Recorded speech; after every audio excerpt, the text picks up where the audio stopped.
Is the mic working okay? Yep. Mic okay? Yeah, working on.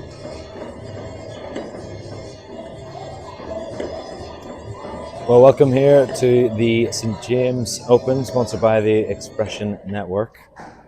I'm joined here with Lewis Anderson, a current PSA squash player and a local here in America, studying college. Welcome to the St. James Open. Thank you very much. Thank you for having me. This is my first time doing it, so really excited to see how this tournament plays out.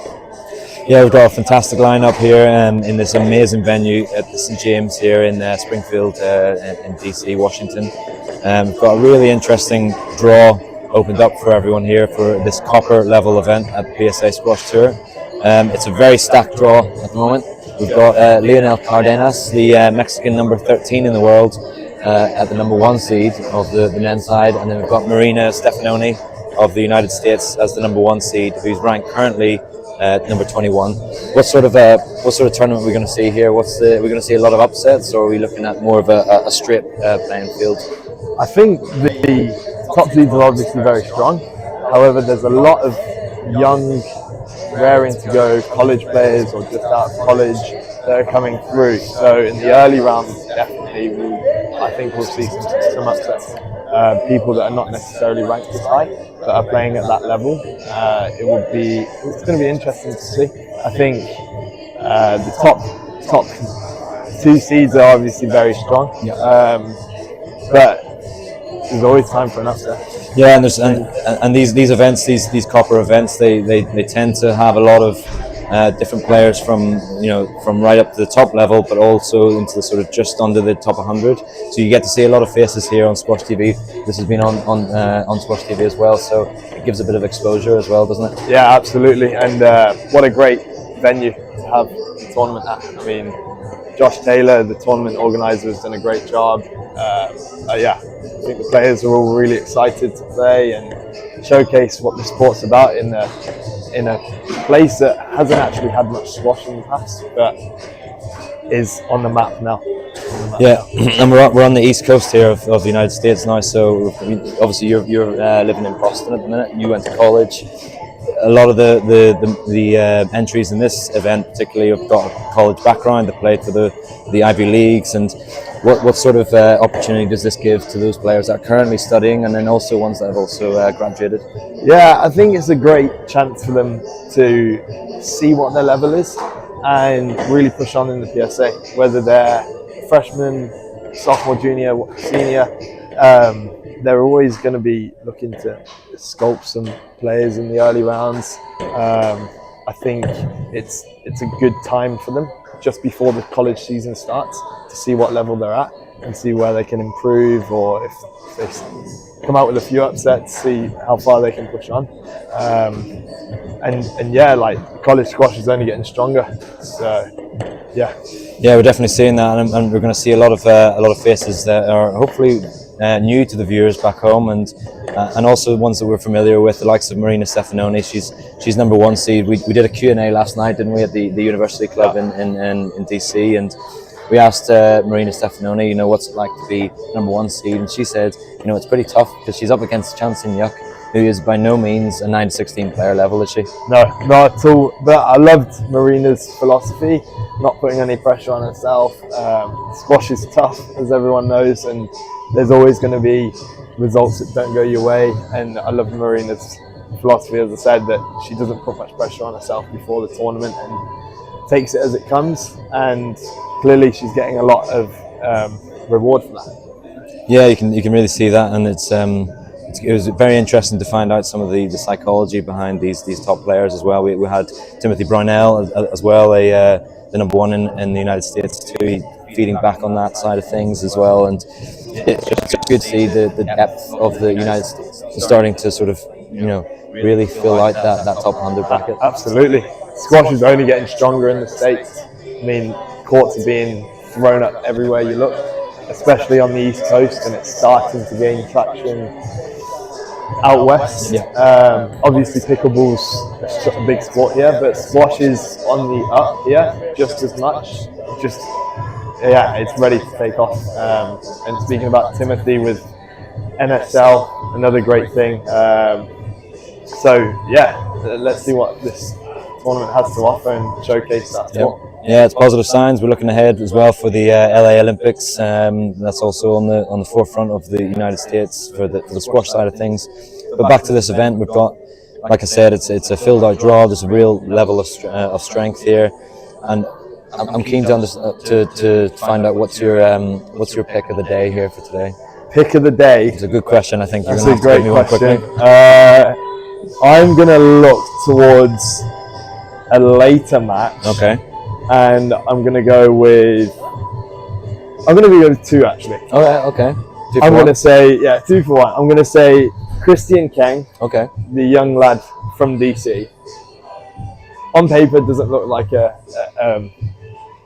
strong candidate against Tom Walsh. However, I think he's going to push him. That's good. And Tom shouldn't take him half-heartedly.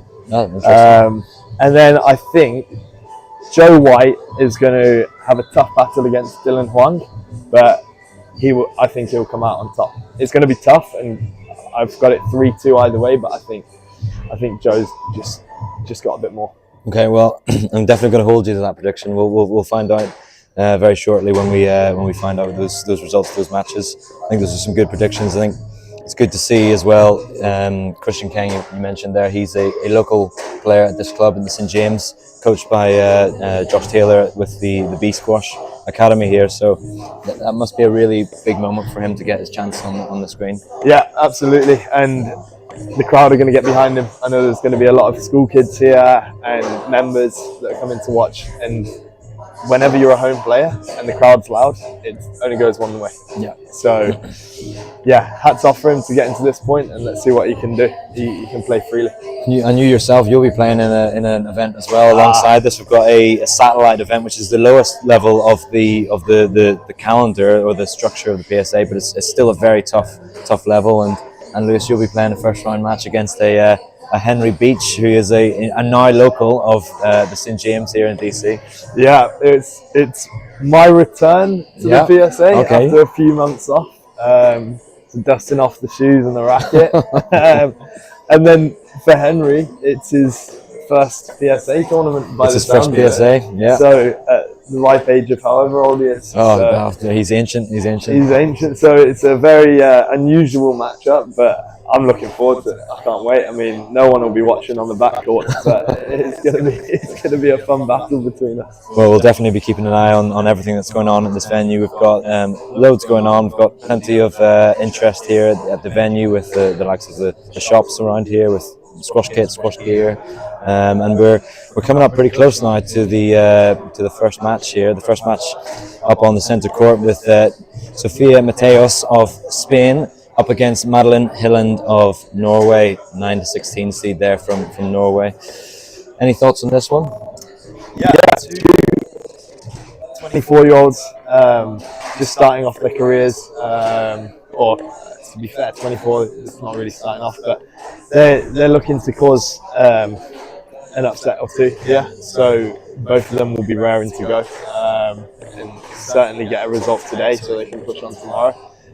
Madeline, I've known since juniors, and Sophia actually, very talented players, hard working. So I'm looking forward to seeing it. Yeah, and Madeline Hylland, she's based over in the East Coast, isn't that right? She went to university, college, in the States, so she'd be no stranger to this event particularly. But I'm intrigued to see what Sophia Mateos can do. She's very skillful, very fast hitting, and she likes to take it in quickly. So, and this court, would you say, is one that sort of favours someone that is a bit aggressive? I think so, yeah. I think today it might play differently. Okay. Just because of a lot of people in this arena, it's going to get quite hot, the ball. But after the first and second game, when that ball starts to die off, if one person gets in front and starts taking it in at the right time, they cause some damage. This court takes a nice tight ball with the glass walls, even though it's got the normal front wall.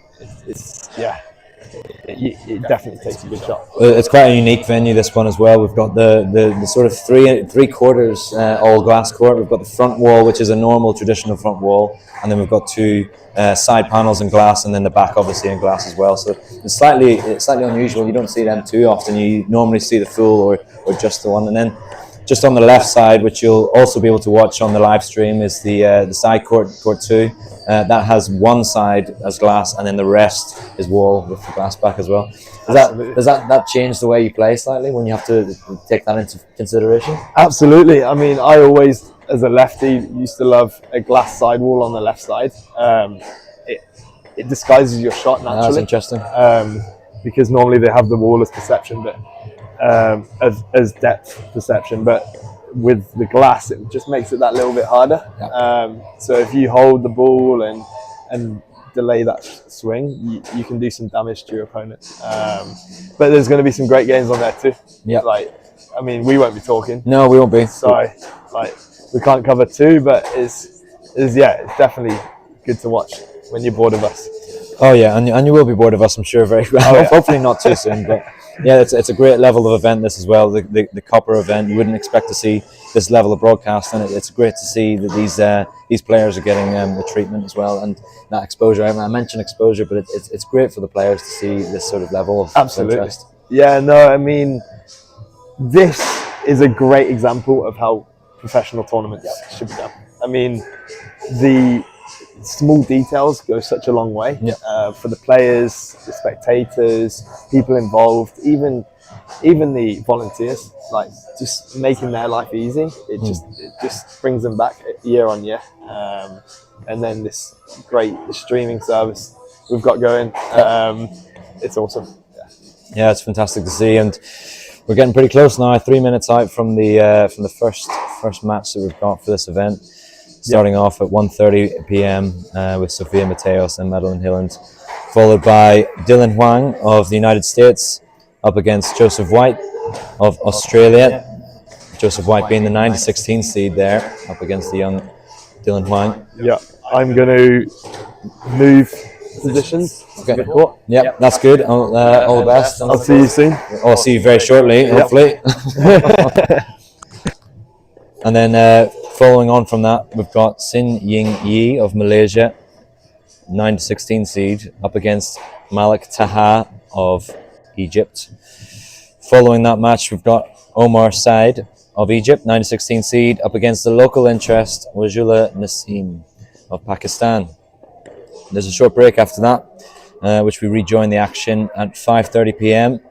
with another local interest, Akaisha Baita, up against Sin Yuk Chan of Hong Kong.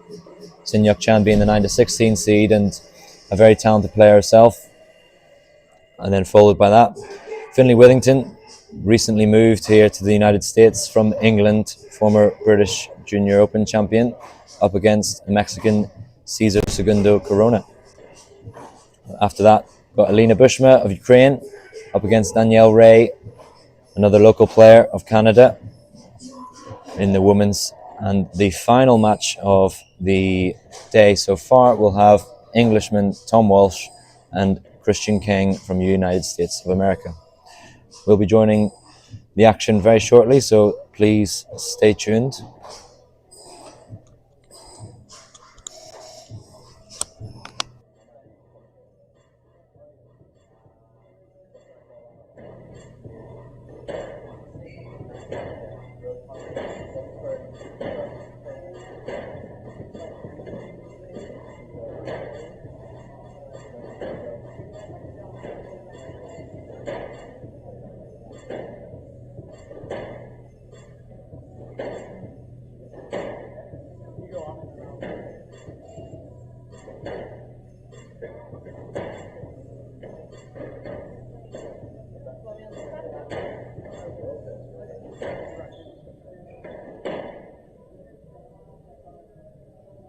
Welcome to the St. James Expression Open 2025. Matches on court 1 are about to start. So let's get comfortable, stock up on food and drink, and let's welcome the players.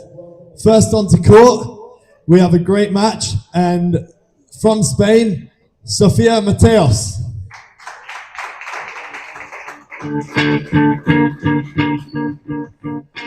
And all the way from Norway, please welcome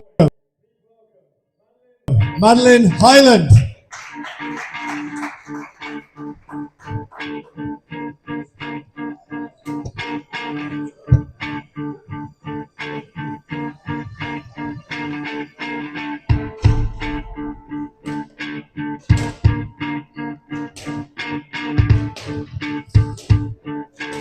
On the forehand rule is Sofia Mateos, 24 years old, residing in Barcelona.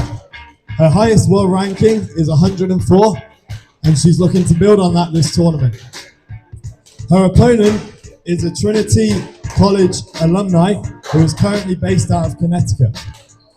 Maddie's current world ranking is 74, and again is looking to build on that. Let's give it up for the two players.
Welcome back to the St James Open, sponsored by the Expression Network. Well, I'm back again in the studio now with Lewis after his MC duties. He's working double time in this event, doing both jobs. Yeah, Josh has got me doing everything here. That's standard Josh Taylor there. So we're back on the air now. We've got Sophia Mateos of Spain up against Madeline Hylland of Norway. Yeah. First match of the event. Going to be nerves for both players, even the seeded player? Yeah, I think definitely nerves are going to factor into this. Anytime you get a first round matchup where there's a chance that both of you can win, there's always going to be those nerves creeping around. I think it's crucial to get settled first, trying to get in front, hitting your targets, lines, corners of the court. And just figuring out your opponent, seeing what they're made of, seeing their strengths, weaknesses, test them. And yeah, I'm excited to see this. Yeah, well, we're going to kickstart now. The referee has found his seat okay, and we're all set to go for this first round of the St James Open.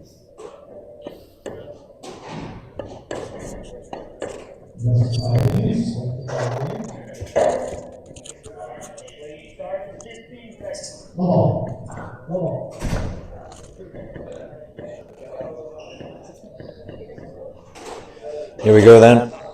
Madeline Hylland of Norway starts this match.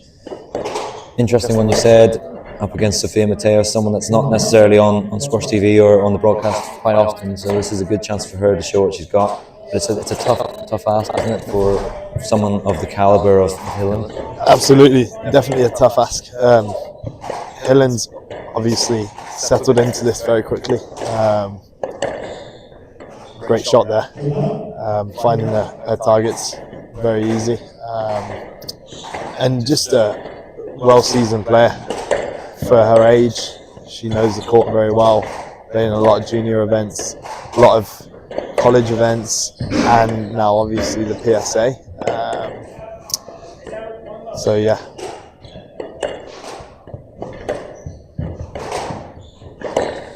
Both players starting to just get settled on this court, but that was a nice quick fire attack there from Mateos. Yeah, I like that. We mentioned, didn't we, that this court does favour someone who likes to throw it into the front quickly, try and change the direction. Absolutely, and with that boast, if you put it in slowly, then it's going to favour the other player because they can run onto it quickly. But if you put it in quick, they're not going to be able to do much. They're going to have to hit up on it. It's a very good shot there.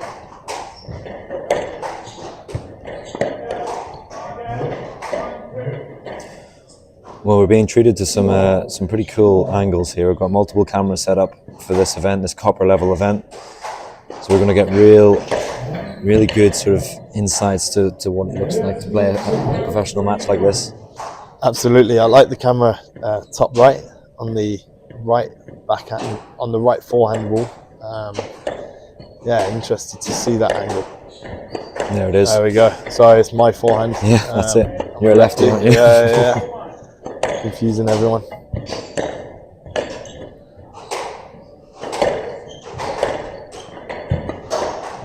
A couple of on-force there from Hylland so far.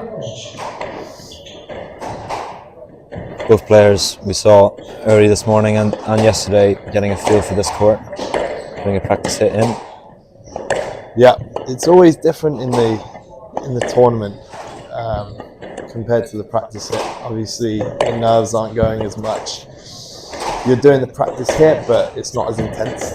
There's a lot more intensity from point one, and it's hard to recreate that in that practice hit the day before. So they might come into a couple of unknowns, especially that back left corner, my forehand. I've played on this court. There's a bit of a nick if they can find it, like Madeline just did. Yeah. It does reward you.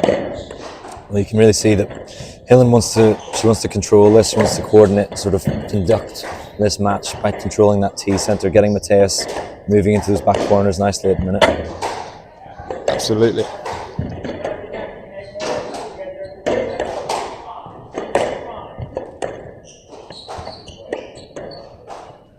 There's an appeal there from Hylland on the out call. Referee hasn't called it.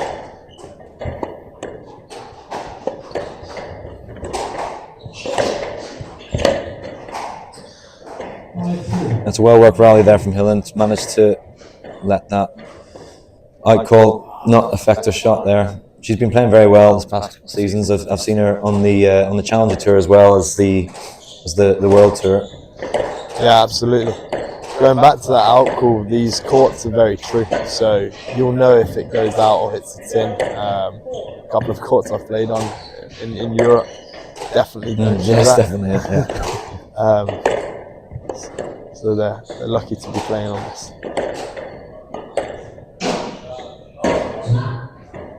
It's been good squash here from Mateos. You can see that she doesn't want to play, a predictable game. She doesn't want to try and beat Hylland, down attritional lines. She's trying to use those angles really well. Yeah, absolutely. She's come out of the blocks well. A lot of variety. That's a great shot. It's a fantastic shot there from the Spaniard.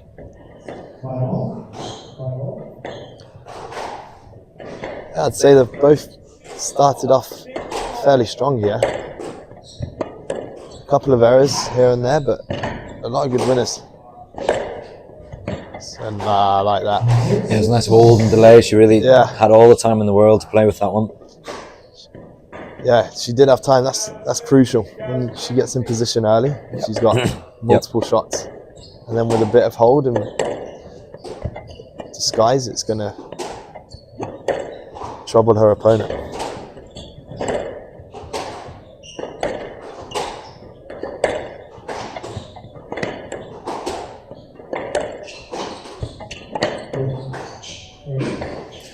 That was definitely out, that one. So a small lead here for Hylland in the first opening exchanges. This is where you see the better player, not all the time, but a lot of the time, tend to break away. We talk about the business end of the game. I think that holds true. It holds true, but Mateos wants to have something else to say about that, because that was a wicked roast off the serve. Definitely. But yeah, I agree. You do tend to see that character come through when it's the higher seeded player. I always loved a matchup that the player wasn't too far away from me in the rankings, but I definitely knew I could get stuck into it. And Sophia's doing this. Absolutely.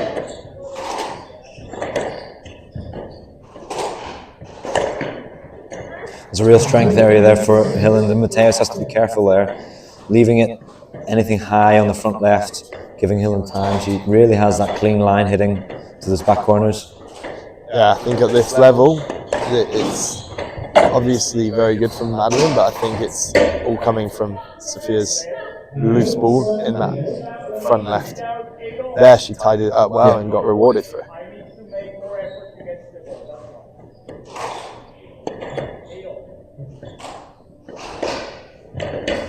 It's a great kill there from the back. Again, it's very deceptive. The ball's flirting with the lines. I think the referee's done a great job so far. Yeah, so far, yeah. Good eyesight. You can see there's a bit of frustration there from Hylland. It's not easy here from, Mateos is not making this an easy match here for Hylland so far. Not at all. Not at all. And if she can sneak out this first game, it just puts a bit of pressure on that higher seed. Yeah. Start second guessing herself. It's a great shot there. Yeah, it's a strong response there from Hylland. Definitely sense that the player from Norway really favours that backhand side, especially when she's got the time on it. Yeah, they've actually been rewarded on the opposite sides, haven't they? Yeah. Madeline down that backhand side and don't listen to me. It's a great forehand drop. Well, for 2 game balls now for Hylland to take this opening game, the opening game of the whole event here in DC.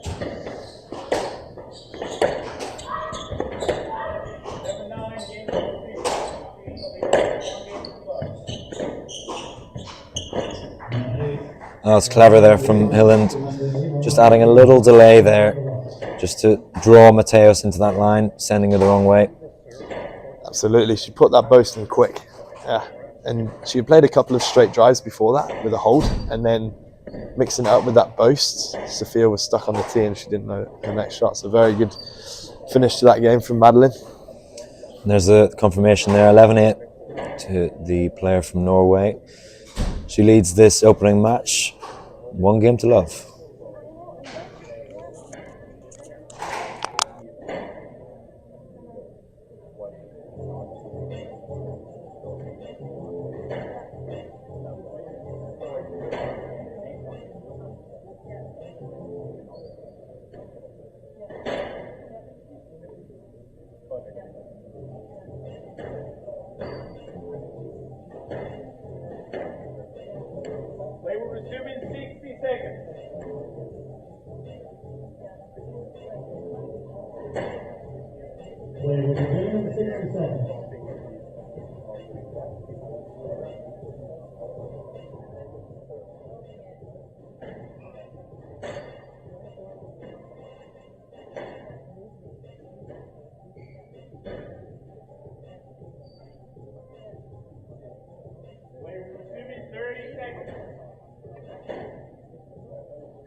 Well, first game here to Madeline Hylland, the higher seeded player in this matchup. Strong start against a very attacking Spaniard. Yeah, it was a good start. She closed out that game well. It was getting a bit edgy towards the end. Good job of coming through.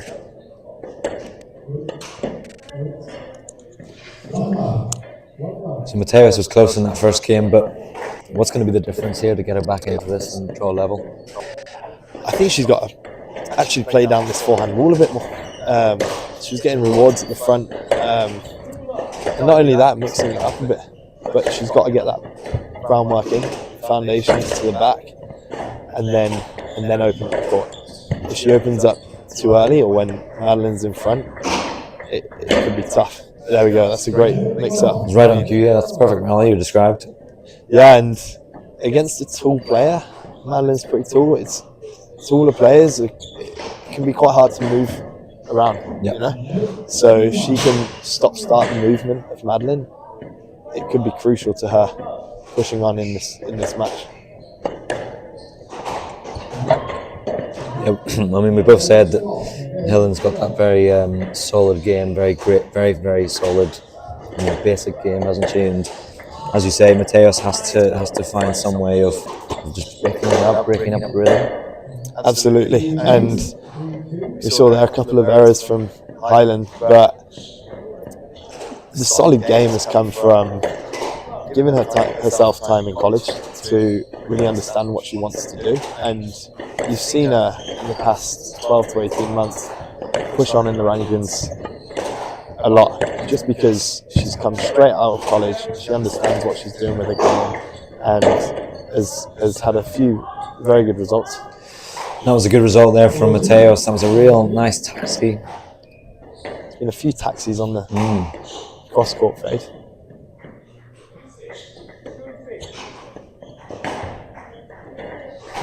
Well, it was a little bit of a gift there, that serve, wasn't it? It was very loose to Hylland's return. Yeah, it was. Nicely finished though. That's happened twice. Yep. And she's starting to find her corners nicely now.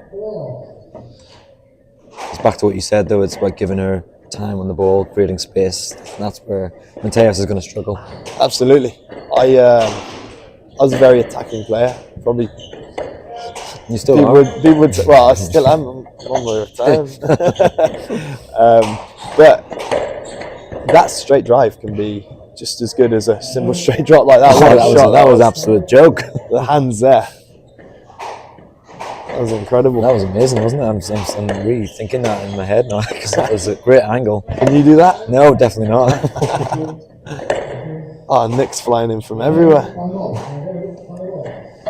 That's what you have to be careful, isn't it? When you're an attacking player like Mateos that likes to throw it in, you have to back it up, don't you? You can't. 1 point is good, but you have to get a continuous, run of points in these kind of matches. Absolutely.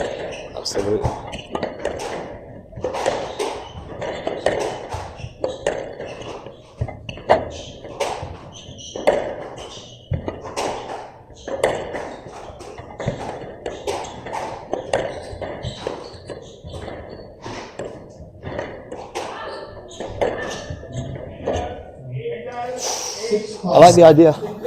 It's what she needs to do. It's just the timing, isn't it? Yeah, the execution just got to be a fraction better. But again, Madeline was standing still on the tee there, and it came from her loose shot. So, but what she is doing well is controlling that middle now. Yeah, hitting her lines. There we go. Another good target hit and rewarded. Well, it's 2 point clear now for Hylland.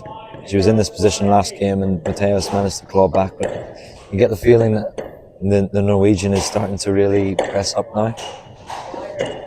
Definitely, but Sophia was 7-5 down in the last game and got back to 7-0.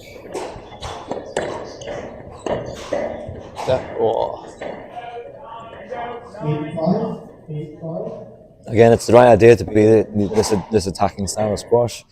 It just has to be balanced, doesn't it? That's the key. Absolutely. Definitely go for those shots. If you can find more winners than errors, you're doing the right thing. If you're hitting one too many errors, just again there, that more experienced player is going to break away. And here she is 9-5 up in the second.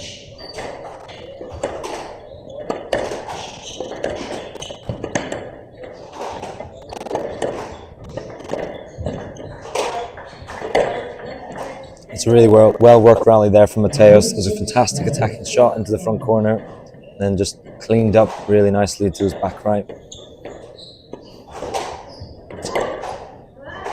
Has to be careful now, Hylland, doesn't she? She does. That shot's worked well for her, but they're just a bit loose, and that gave Mateos the option to attack. And now 9-5 to 10-5 is a bigger difference than 6-9 to 7-9. Exactly. Squeaky bum time. That's exactly right.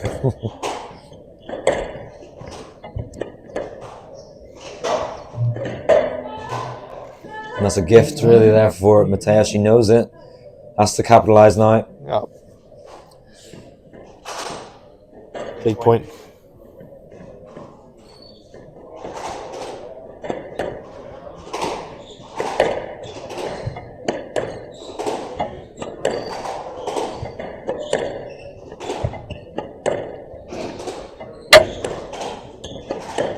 It's a good rally by both of them, just waiting it out until they get their opportunity. And slightly more patience, isn't it, from both? Yeah. It's a great angle, this, just to see how tight these players are playing these backhand drives.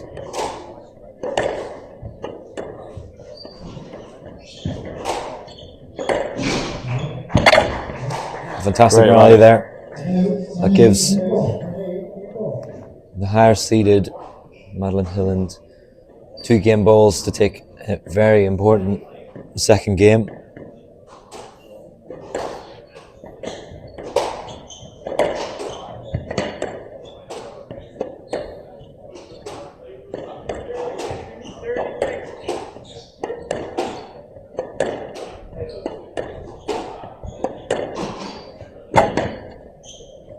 Oh, opportunity.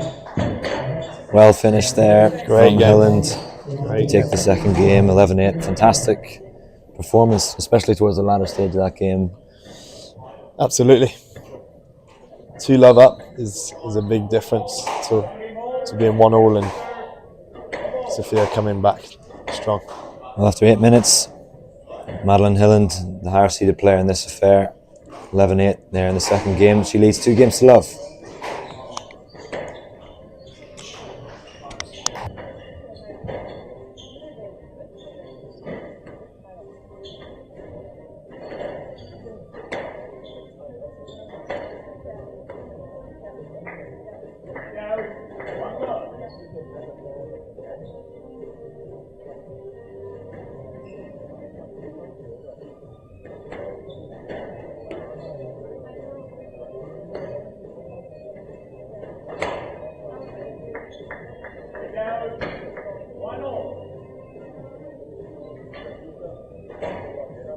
They will resume in 60 seconds.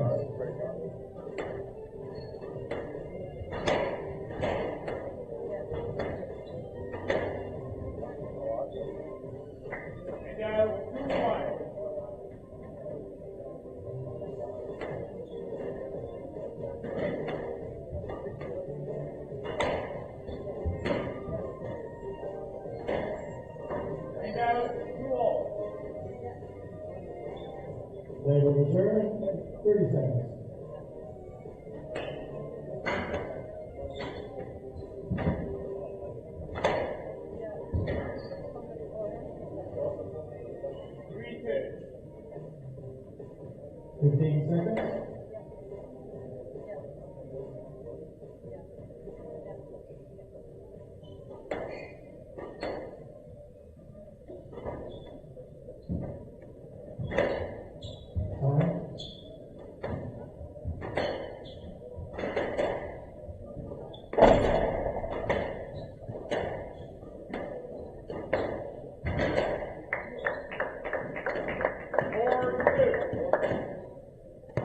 Players, I need you on the court ready to play after the end of the interval. 2 games to love. 2 games to love. Love all.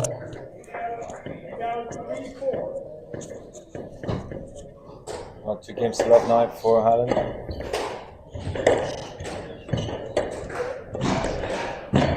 Two games to love now for Hylland here. Looking on fine form at the moment, looking a lot more positive, a lot more in focus of what she's got to do here to beat Mateos. Yeah, she's always got a head in these games and seen them out very well, which is crucial. It's tight work though from Mateos. I don't think Mateos is going to go down easily though. No. Just travelling here from Spain, it's a long flight. Got to leave it all out on court.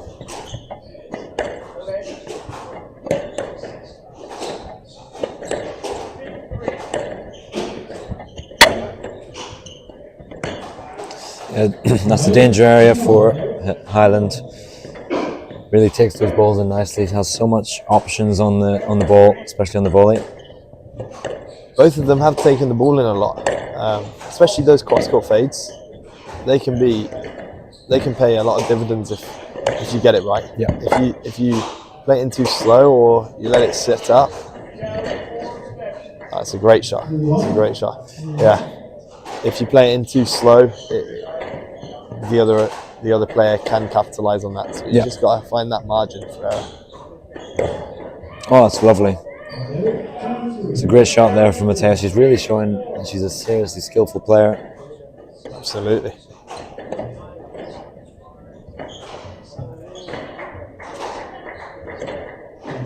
But again, the finishing touches of Hylland is just that fraction better, isn't it? It's just always a little bit more certainty in her shots.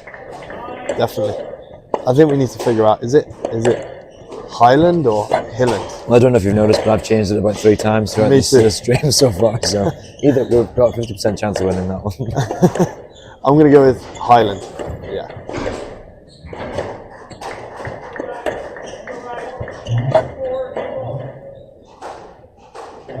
Five, two. Another unforced error there from Mateos.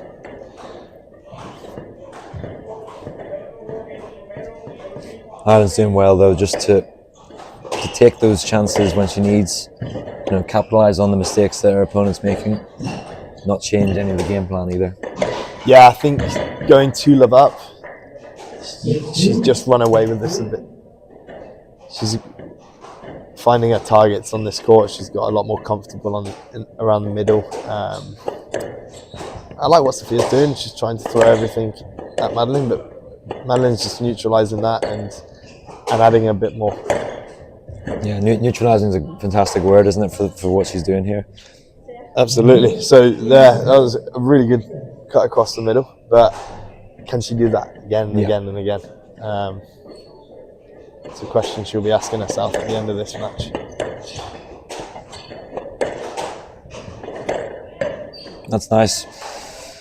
A bit more confidence in that shot there. She's taken it in once, she's done it again. Now she needs to try and work out, can she do that?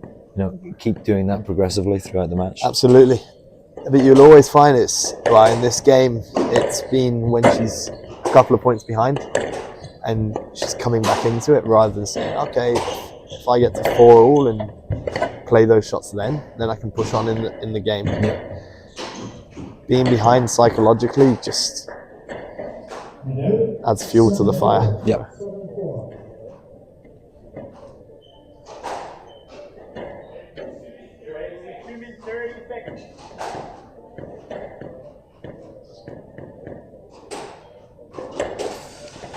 Not too long on the duration of this match so far, just coming in around 24 minutes of play.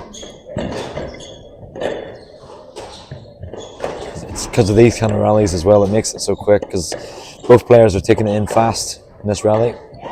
Oh, it's wonderful, wonderful shot there from Mateos. Again, that shot's been working today. On the other court we have Noah Romero, another player from Trinity.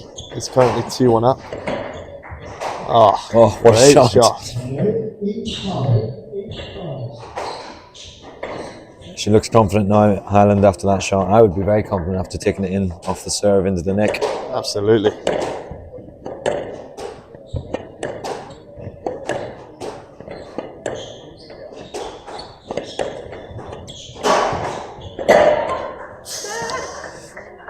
Can Sophia stage a comeback? She could well do it. I mean, we've seen it in the past couple of games now with Hylland, but towards the business end of the game, there's a few errors that creep in.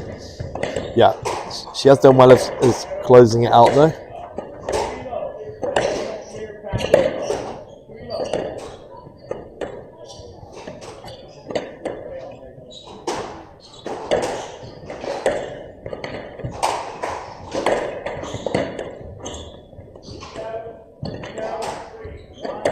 This is a great rally from both players.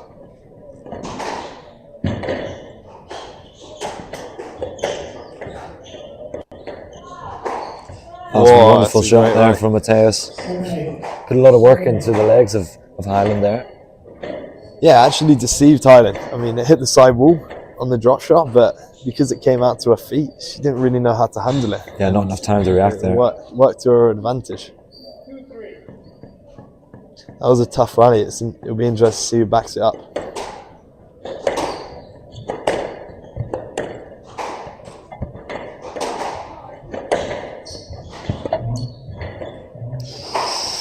She went for the attacking shot again. Crucial moment there. That was the difference between equalising in this match, in this game, I should say. Yeah, just always on that back foot.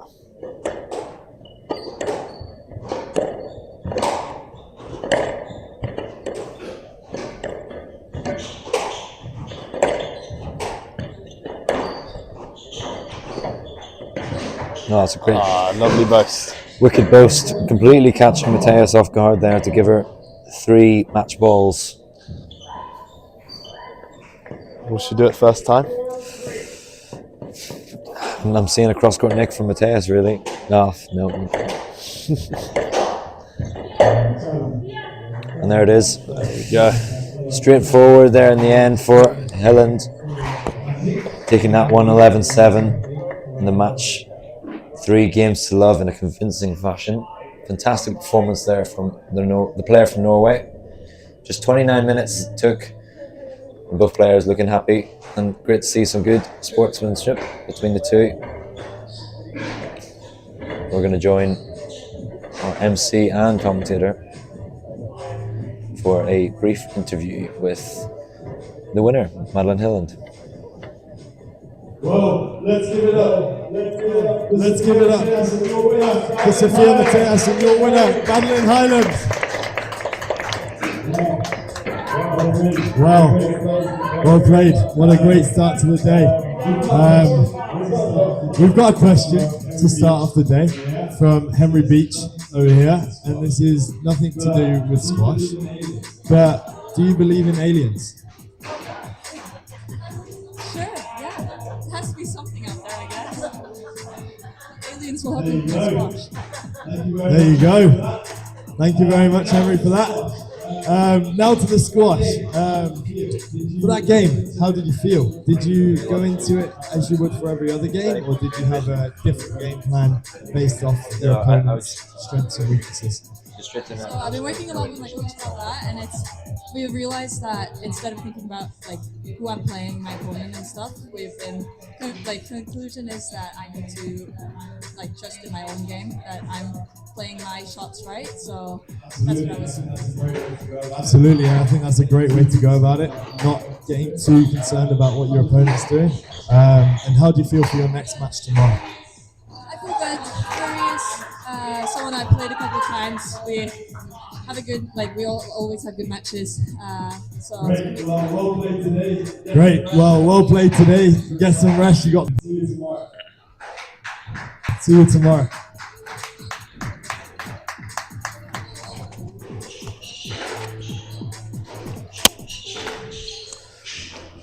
Well, there it is, confirmed score. Madeline Hylland taking that match 3-0 against Sophia Mateos of Spain.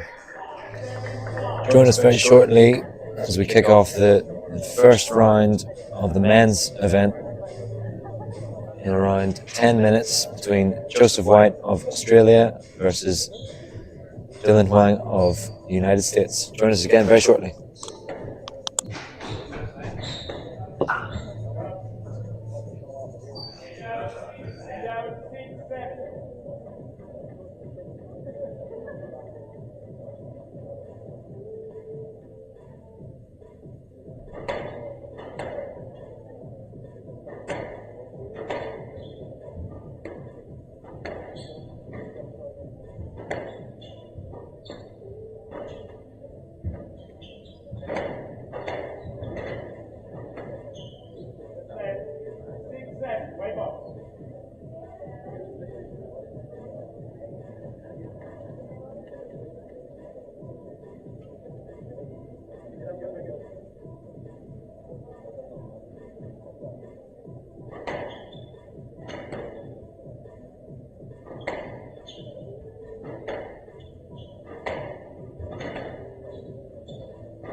Yeah, I saw that.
Welcome back, everyone. Next on to court, we have our first men's match of the day. Firstly, from America, please welcome Huang.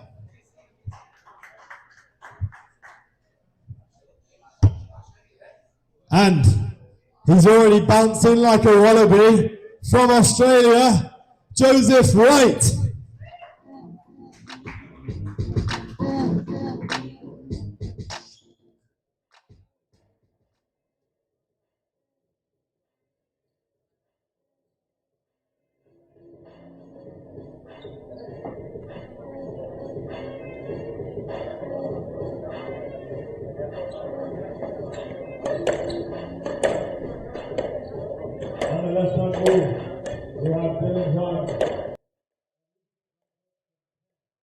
From 10. His world ranking is 107. And watch out for his unbelievable athleticism. Joe here from Australia currently lives in Greenwich. He has reached the highest world ranking of 76.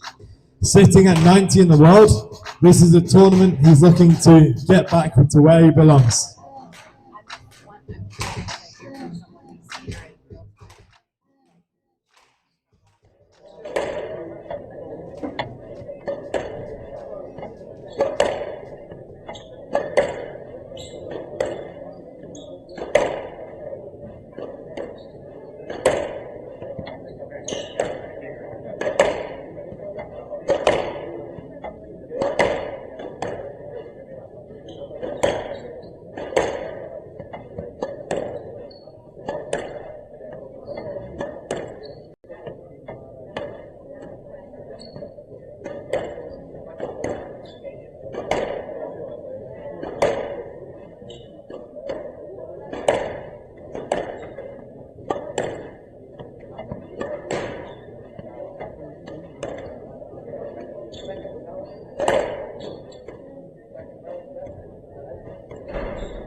Well, we're back here.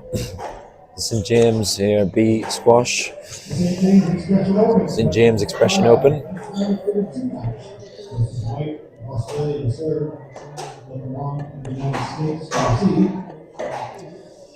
We've got Joseph White of Australia up against Dylan Huang of the United States. I'm looking forward to this game, Steve. This could be a bit of an interesting one, couldn't it? Absolutely. You just saw they played 3 times before, with Joe being 2-1 up. Obviously, importantly, the most recent result was in favour of Huang, winning that one in 5 sets back in the Nash Cup in September. So this could be a really, really competitive match. Absolutely. And I think I said on the pre-tournament show it was going to be 3-2 to Joe. Let's see if I know my stuff or I'm Put you to the test on that one. getting sacked in the morning.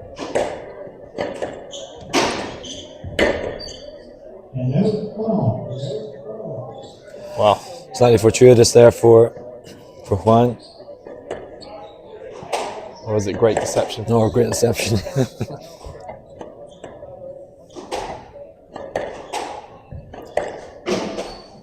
Well, we both expected this one to be, from the beginning, quite attritional and quite sort of extending the rallies. Both players very fit, very athletic, as you alluded to when they went on the court. Absolutely. I don't think they'll be opening up the court too much. See a lot of this hard, tough squash to the back, and then there we go. When they get in front, that's when they'll start to attack. Not how I played, but it was definitely rewarding against me. You need to stop talking in past tense. You're playing an event this week, aren't you? Sorry, mate. I forgot.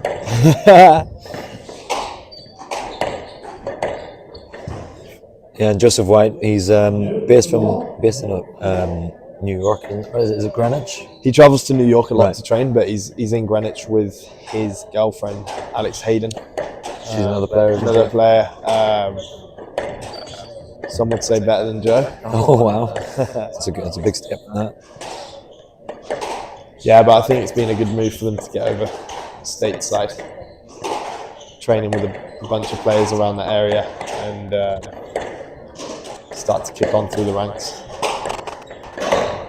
Well, Australia used to be a big powerhouse today in the game with Rodney Martin, Cameron Pilley, just to name a few. So Joseph White, he's the number 1 in Australia at the minute. He's the one that really needs to I guess, push through for Australia, and I do think he can do that. He's a fantastic player. Absolutely. Squash in Australia took a bit of a turn by the looks of it. I mean, they had heaps of players in the top 10, 20. I mean, Ryan Coskelly, Stuart Boswell. And now, I don't know what the structure is there, but they need to bring that back. Yeah, I think I'm sure he'll know that. He'll know that that's on his shoulders. So it's a tough thing for a player to have on that side. But equally, it can really push and spur them on, especially with him being with his girlfriend, who's also a taekwondo player in the women's game. Definitely, and they travel back and forth quite a lot. So it's good exposure for the young kids and coaches trying to get a look at them back there. Well, going back to the match here now, Huang has definitely taken a very strong start to this match. 3 clear points at the minute, 5-2. Really positive signs here from the American. Absolutely, he's just settled down a bit quicker. You can see in his body language, he's more relaxed. Joe just seems a bit on edge at the moment.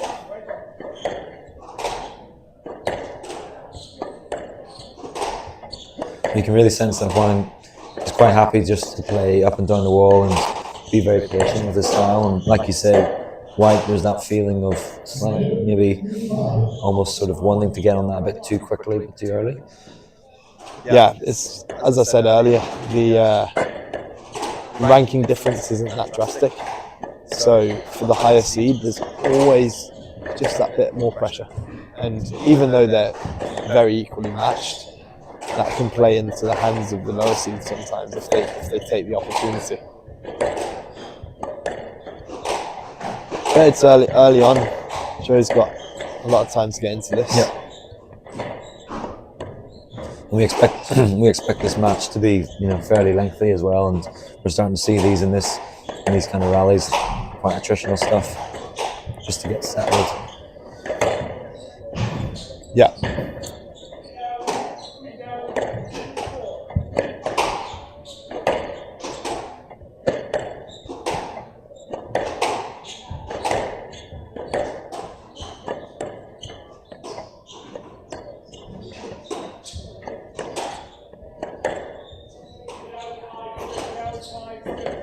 Very patient squash now from both players. This is a good rally.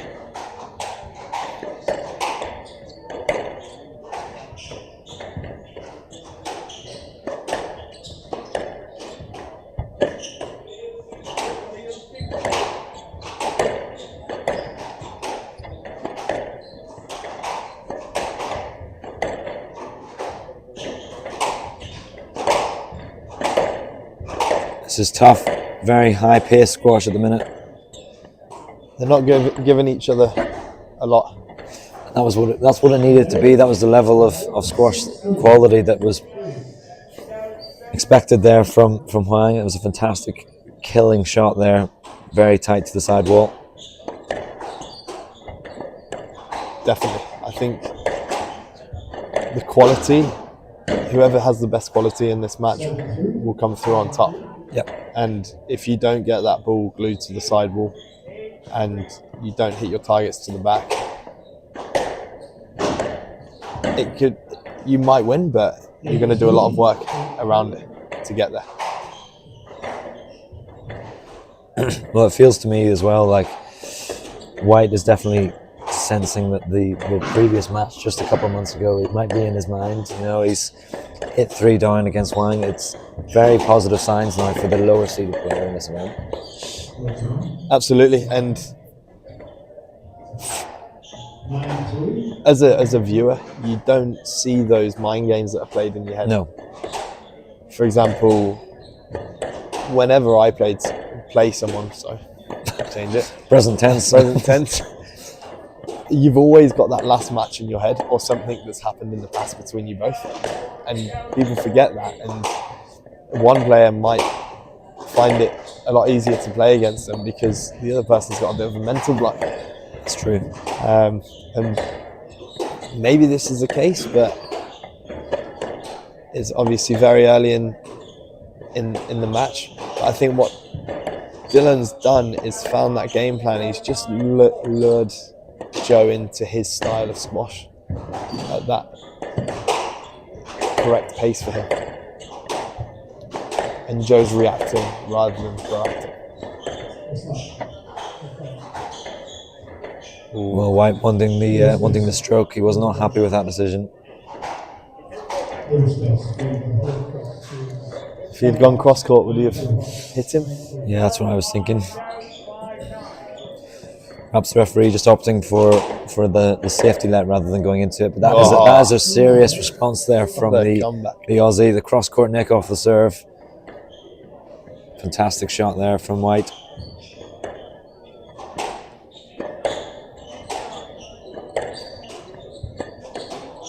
Yeah, there's definitely a feeling of very relaxed body language there from Huang. He's very happy just to let the squash do the talking at the moment.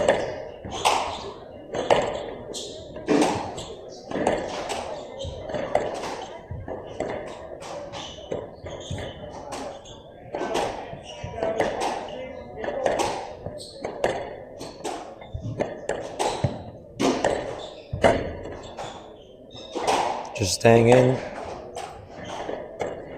Good pressure here from White.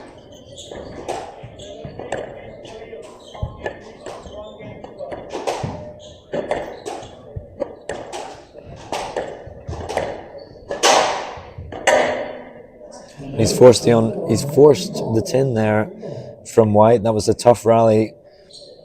And he finds himself now with 6 game balls to take this opening in this very, very tightly competed match. And he's done it. There you go. 11-4. What an opening game there from the lower seeded player from the United States.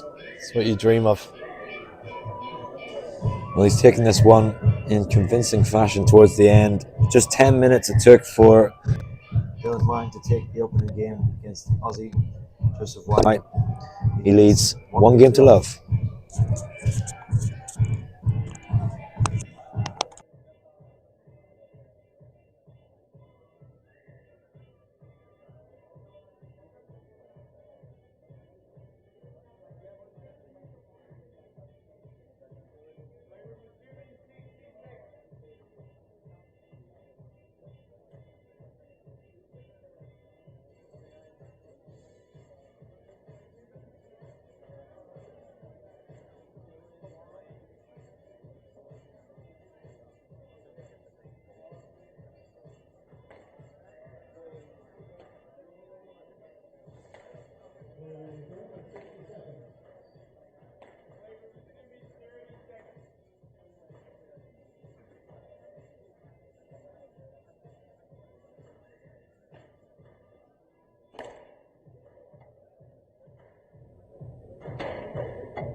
Well, as my co-commentator here says, there's a dream start there for Dylan Huang of the United States to take this first game against the higher seeded player of Joseph White.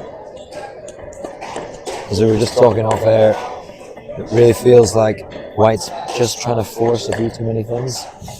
Yeah, I think he's got to find that game plan he set off to implement, which is finding that length, getting in front of Huang, and not making many errors, whereas he got stuck behind Huang and then he was forced to go for shots. And unfortunately for him, the errors crept in. You can really see in this rally now as well, Huang is dictating the play, he's controlling the tee, he's moving into the front and back corners really nicely. He's looking sharp. He must have been doing some good training, and I think he's in Philly. And those kind of shots as well, when you see your opponent, taking essentially an open goal there into the tin, just keeps the confidence brewing in yourself, doesn't it? Absolutely. I think Joe will be kicking himself for that shot. He'll want to get back into this game as quickly as possible. There we go, good line. That will help. Do you expect there will be a big response here though from White? I think he has that caliber to knuckle down here and trying to close his opponent down a little bit more. Definitely. It's interesting sometimes when a player gets off to a quick start, they can sometimes become passive or relaxed. And it can actually play into the hands of your opponent if they can get the tactics right.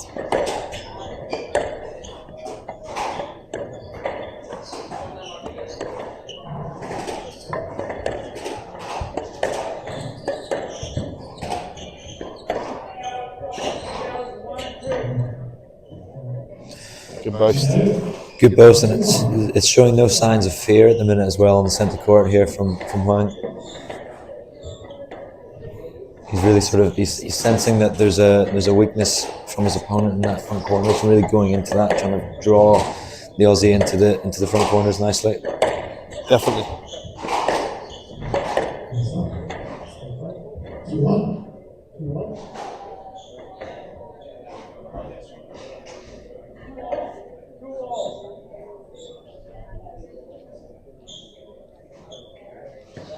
It's interesting that most of the US players wear goggles, and for me, I absolutely hate them. Oh yeah, definitely. I hated them too.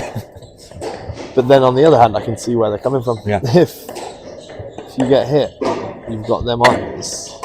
That makes sense for sure. I just find it so hard to play in.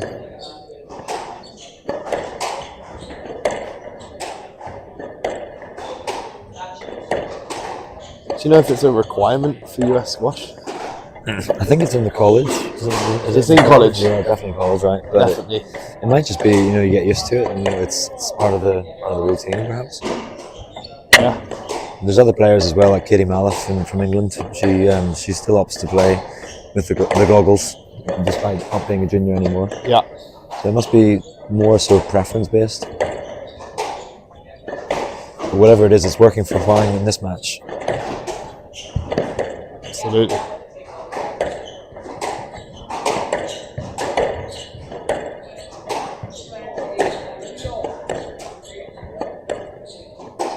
We talk about, getting a feel for the court. We say it quite often, but it feels like, the real explanation is that you know what pace to play the ball to get it to the back corners and to the front. And it feels to me that Huang has done his due diligence on this court. Definitely, he's just found that weight of length. I mean, we talk about hitting the targets, but if that ball's coming off that back wall easily, it's not going to do much damage. That's a great shot. And he just carved this right into that neck, into the front. Really nicely there.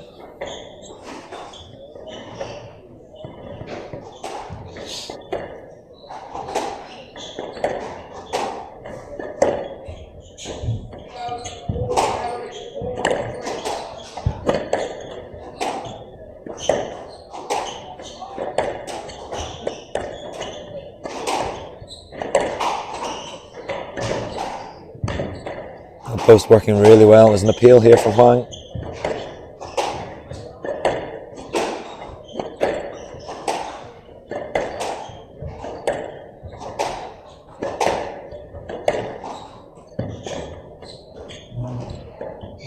Oh, it's an unforced error from White. There's a real uncertainty with his short game at the moment, and you can sense that.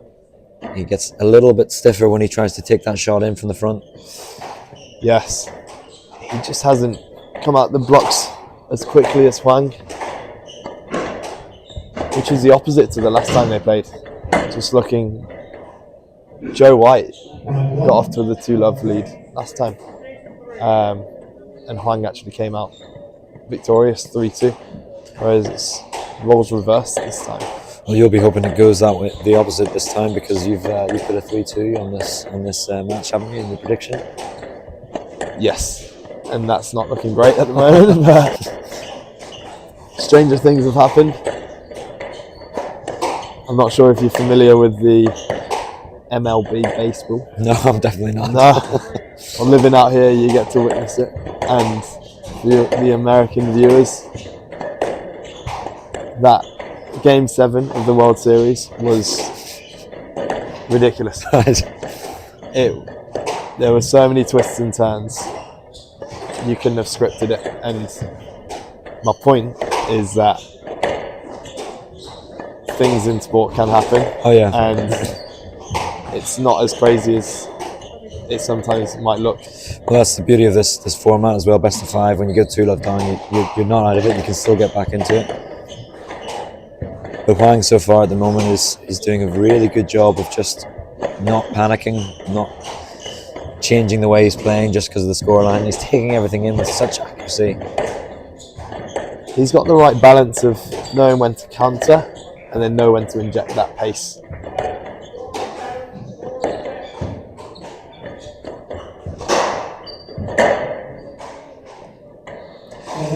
So one of the first errors I've seen him hit. I was going to say, actually, that is an important point there for obviously the reason for taking the point, but the fact that it was an unforced error from his opponent has to really give White a real chance here now.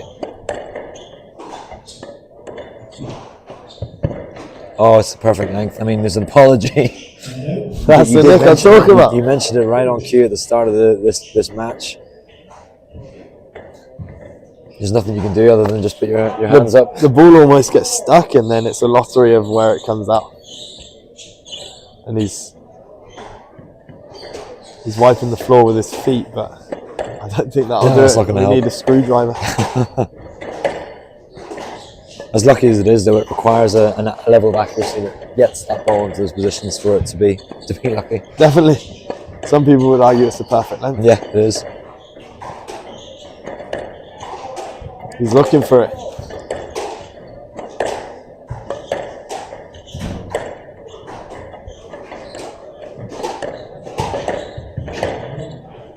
Oh well, it's touche, mon ami, from Joseph White. If anything, that is technically a cross-court nick, isn't it? That was a cross-court nick in some ways. An unorthodox one.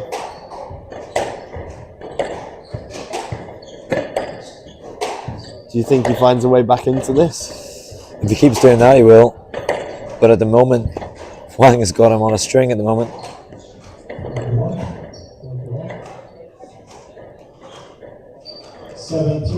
There's a cool, calm collectiveness here to the way Huang is really displaying his squash at the moment. He's just not panicking, which is really impressive. Ever since juniors, his mentality has always been very good to watch.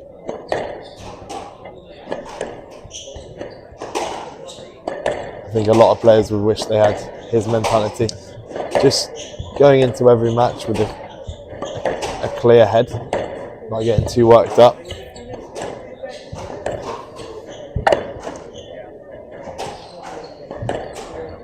That's a great shot there from Huang. He's got White really on the ropes at the moment.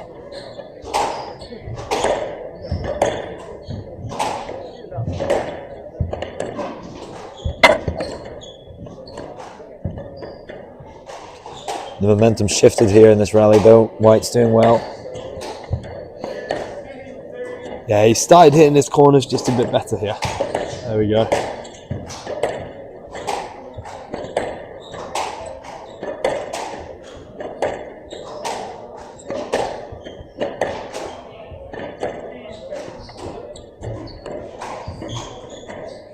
This is a good rally. Fantastic exchange between these two players. Psychologically a big point too. Tough movements here for Huang.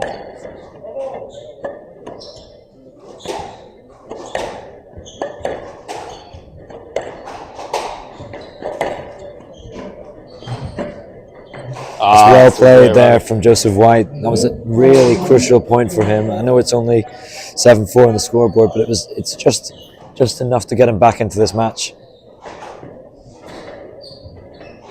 Winning those big points, even if you don't win this game, can put doubt and pressure on your opponent.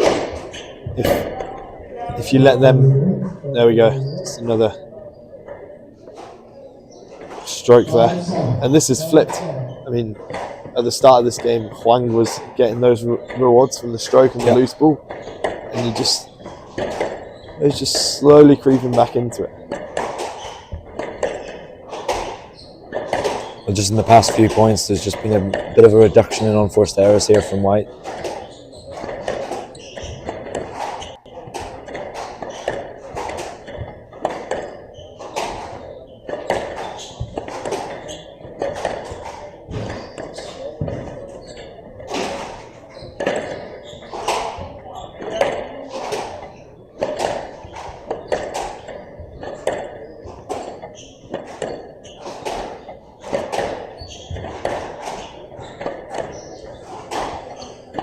More patient play here from the Aussie.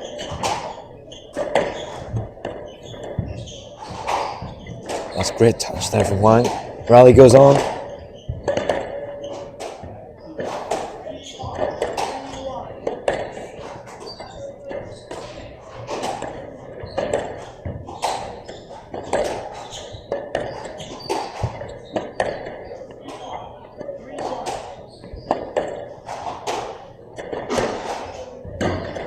Oh, fantastic rally from both players. But it was, Huang was that was very tight from Huang. That's been the story though throughout this match. It's nothing flashy from Huang. It's just consistent, accurate squash down the line. It's just targets that you're doing in Prague. And he's done it again. I mean, he's looking up to the heavens, but he's not going to get any help from there. People must have thought I was talking a bunch of nonsense about that back left, but it's happened 3 times in this game. Well, you've earned your position now because you've had that right. If the prediction of this game doesn't come through, at least I've got one. You've got one thing. 3 points in it now. White trying to bring that scoreline slightly closer. That's a great drop.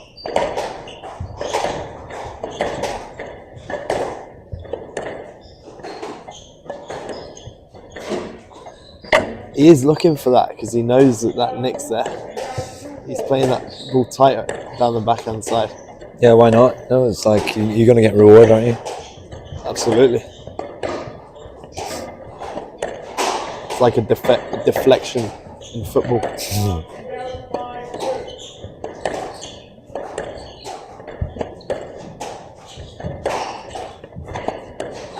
It's been a good response though so far from White.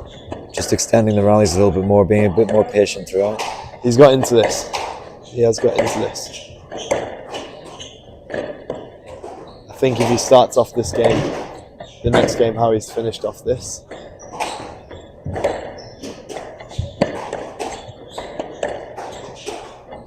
It's going to help him. Well, it's getting more physical now. We're into nearly 15 minutes just for this game. Australians always pride themselves on physicality. For sure.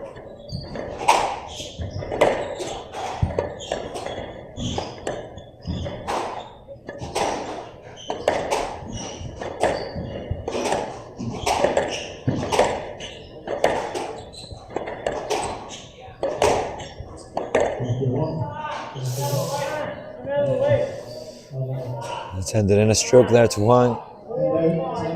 There's frustration there from White, but it was a loose ball. And he's got now 4 game balls to take a monumental 2-love lead here. What do I know? There's still time. There's still time. 10-6.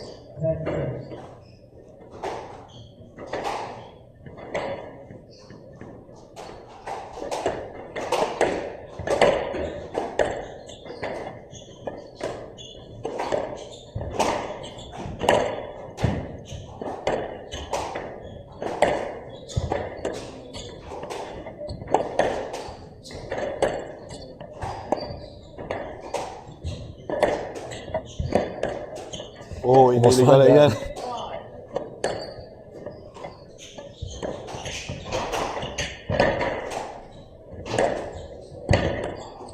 He's hanging in very well here, Huang, but there's a lot of pressure though from White.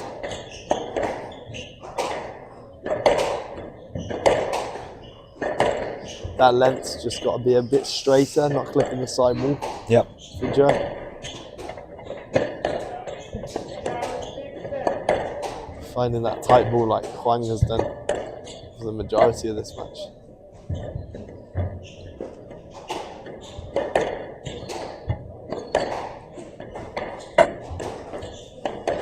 This is tough squash now in the past patch of the game, the second game. Physically, they're both working very hard here to keep in this rally.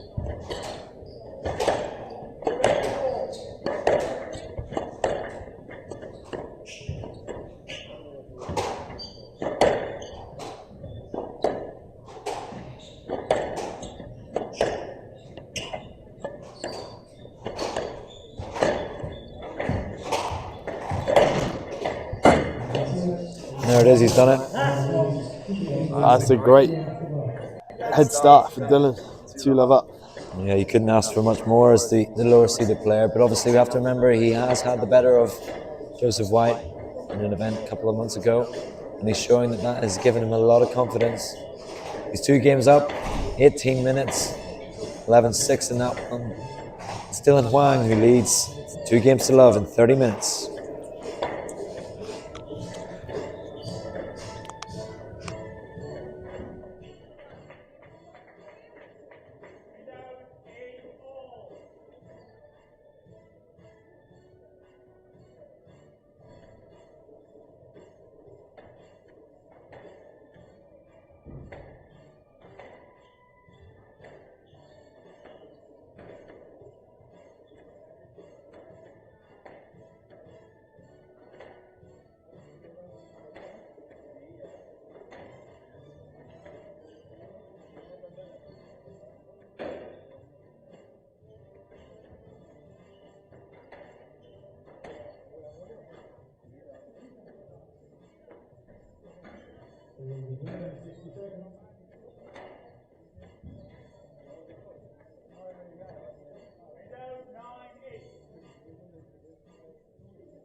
Well, it's Dylan Huang who's taken a 2-love lead against Joe White of Australia. Dylan's got out to a cracking start here, looking to build on that. However, Joe will be coming out the block strong in this game, and there we go.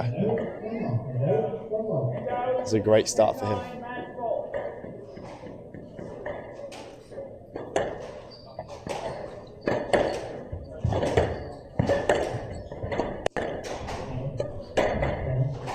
Another error there from Huang, and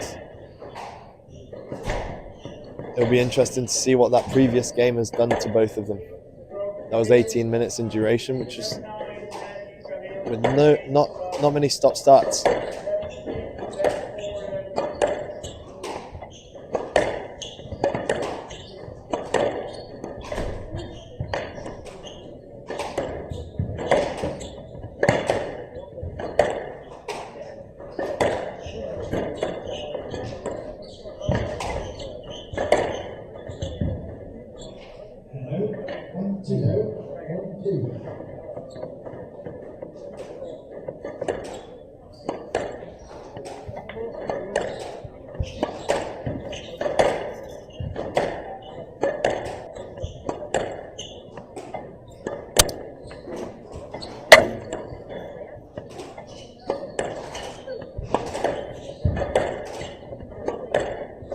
So let's see if Joe can build on this lead, Stephen.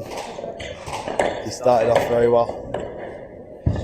Yeah, he finished off, although he lost that game in the second, he was playing better squash, wasn't he? He looked a bit more confident. Absolutely. Particularly in the short game as well. This is a unique court with a solid front wall and then glass side walls.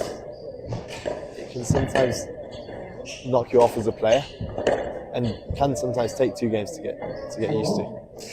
Yeah, and he's running out of games at the moment, isn't he, White? Because at the minute Huang is still looking that sort of that confident demeanour around that T section. Definitely.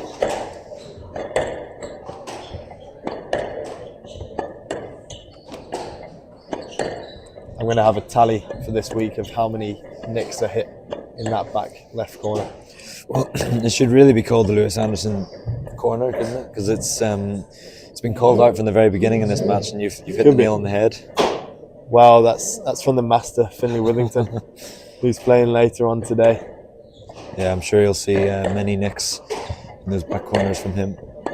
He was the one that told me about it. I don't know if he hits it or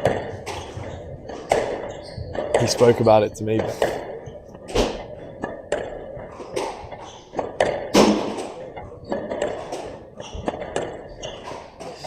I do think that White has to really... Oh, there's that nick again.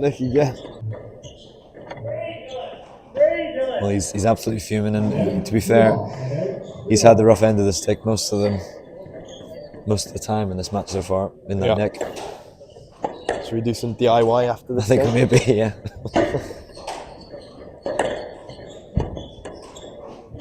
That's what happens when you hit a good length. You get rewarded. Exactly. That's what I said earlier. It's like, it's not, although it is fortuitous, it's in that area that is what's giving Huang this 2-love lead.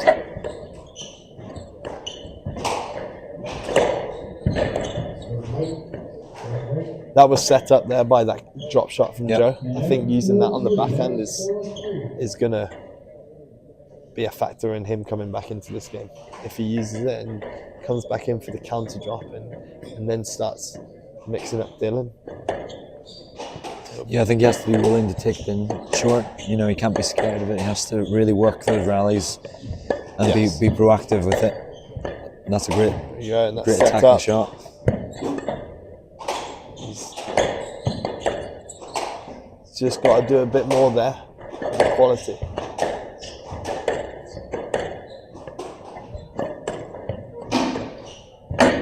There we go again. It's a good shot there. I mean, it's not one that's going straight into the neck. It's one of those ones that's actually played a little bit higher above the tin, but it's fading into the side wall, and that's more important, isn't it? Absolutely, and it's low risk for him, which is something he'll need at the moment. He doesn't want to give too many unforced errors away at this point in the game, but he does want to keep working Dylan and trying to get back on top of it. And it's working. He's 5-3 up.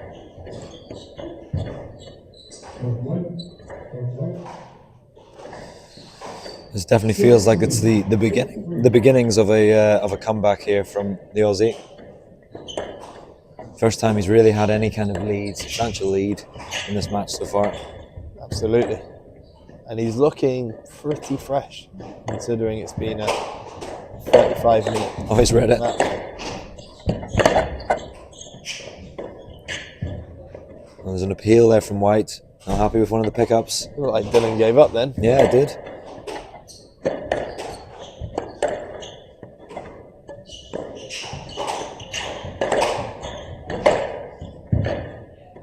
This is tough work here now for Huang, but he's guessing well. Oh, that's a great rally from Joe. I don't think you should be too upset about that. No, definitely He's not. put some hard work into Dylan. I mean, obviously referees might make a wrong call some of the time, but in this scenario, he's just won that point from a lot of extra movement. Yeah, he's just extended that just a few more lunges extra.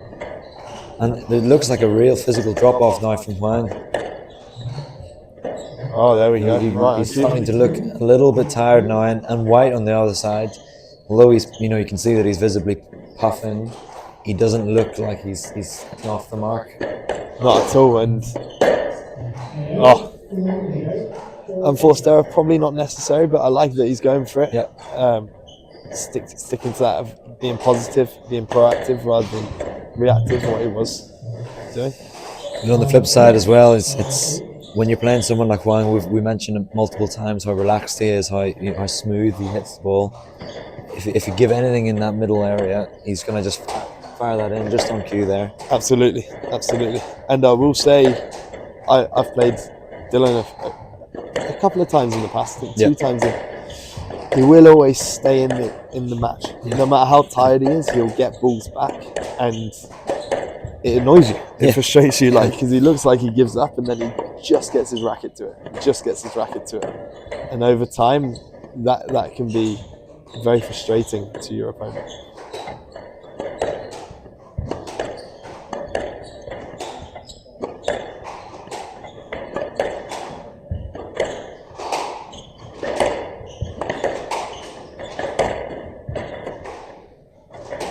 Good pressure here from Huang. It's close. Another error. It's the right choice to take it in short, but he's just snatching ever so slightly on that volley attempt.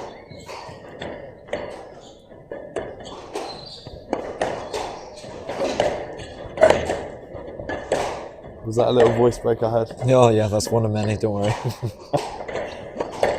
Well, considering you'd lost your voice yesterday, it's holding up pretty nicely. It's holding up, touch wood. I was worried that I'd be talking all day, and that wouldn't be a good thing for anyone. Still time, don't worry.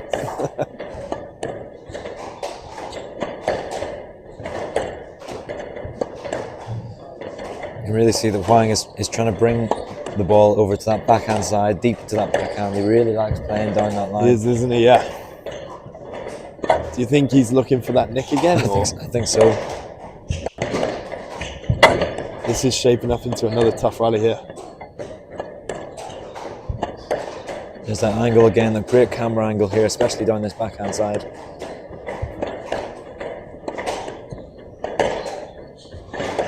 I think these rallies are favouring the Aussie.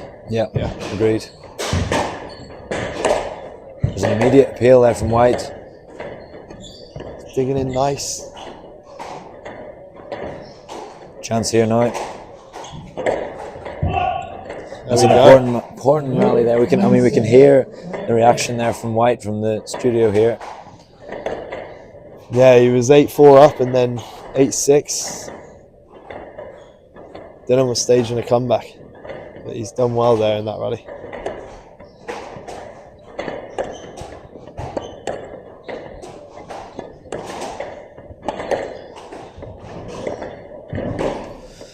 I mean, you can't really argue with that shot. That's an amazing short shot there from the very backs of the court there from Huang. Tidy. Put that one That's it. away nicely.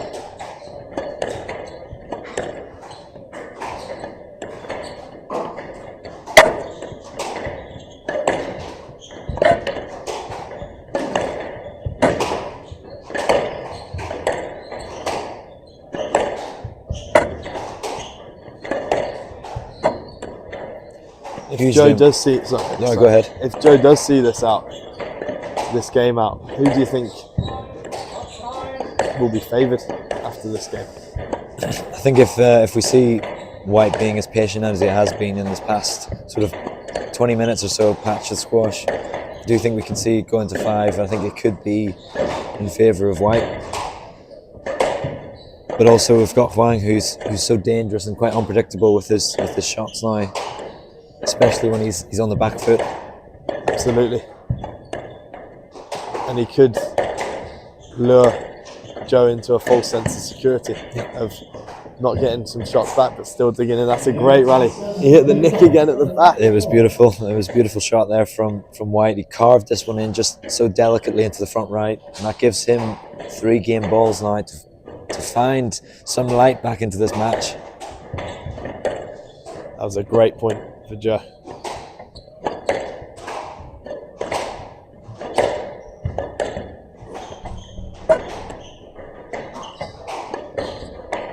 That's a reverse angle there from Huang. That's probably the wrong time to play it, but I don't mind that shot at all. That's my favourite. I'll play that 10 times in a rally, no problem. This is great work here from White. Chance now. Good weight. He's just found that weight of shot there. That looked like a tired movement from Huang. Oh, it's another one. Poetry in motion there in response. Fantastic there from White. He's back into this match well and truly now. He's got on the scoreboard. It's 2 games to 1 now to Huang. 12 minutes it took there for the Aussie. 11-7. But it's still Dylan Huang who leads 2 games to 1 after 45 minutes of play.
Well, Lewis, you predicted a 5-setter, and we're definitely on the cusp of a potential 5-setter now. What do you think is going to happen here in this 4th game?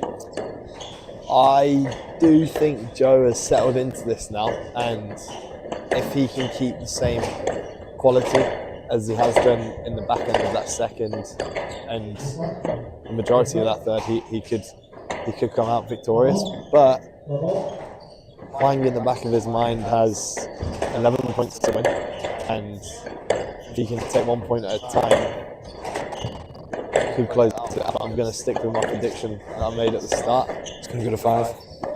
I think so. What do you think, Steve? I think I have to agree with you there. But I'm very intrigued to see how Huang reacts now after losing that game. He had the momentum. It'll be interesting to see what he does, and that is the response that I think White will just be absolutely sucking in. Definitely. And I've seen players give up a third to win the 4th. Yeah. That is not unique, but Joe's looking sharp now. Well, he's a different player, isn't he, from the first few points or first few games even in this match. Definitely.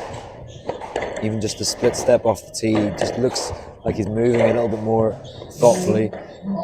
He's still catching those errors, but it's still positive overall. It's less than it was. Yeah. And it was the right shot.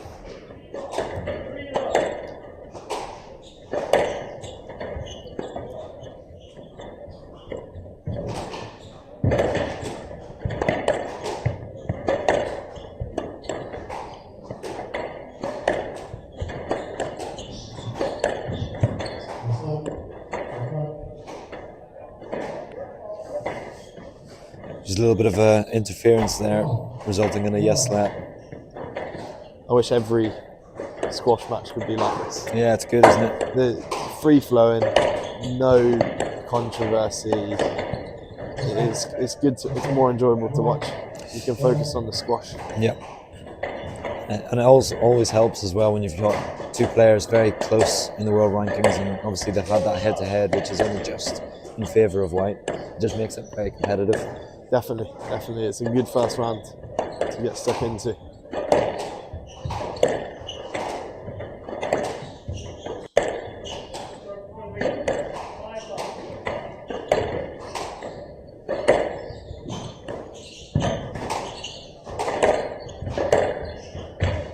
He's just slightly overhit. Yeah, and he's hanging in here. Nice. Fine. White was doing everything well there. He brought him into the front, got that chance, but just slightly overplayed the shot. Yeah, he played the shot rather than thinking about the shot and where he wanted it to land and what he wanted to do to Huang's movement.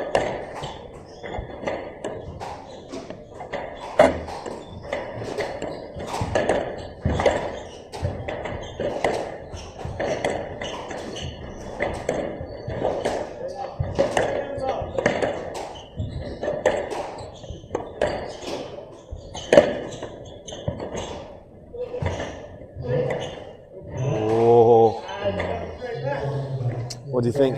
I think I'd have to agree with the no let. Interesting. I think that it was slightly unorthodox that I thought it caught White off guard there, and he wasn't really sure which he was going to go. Are you on the same page, or do you think differently?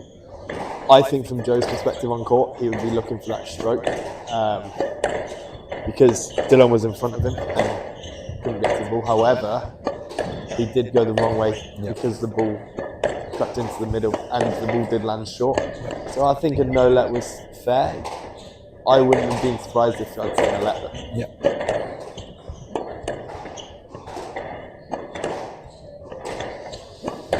There's an important decision there for Huang. Gives him 2 points clear on the scoreboard.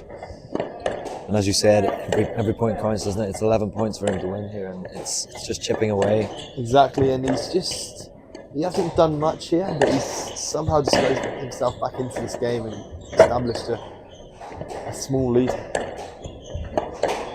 Can he keep it going?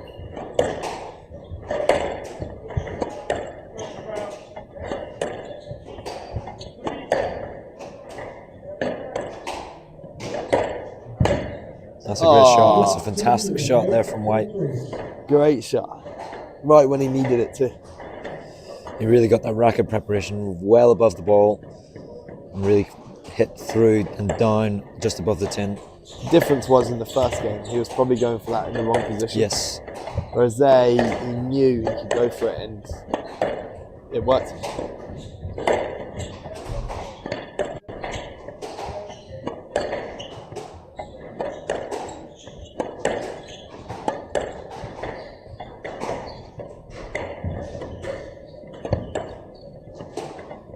Again, who do you think's looking sharper right now? For me, it's White. I think he, although he looks visibly more sweaty, you can see the sweat and how much he's working on court as well. But it just feels like there's more of an urgency about his movements. Yeah, he's up for it, isn't he? And I think these kind of longer rallies as well, just stretching out Huang, will really benefit him. Yes.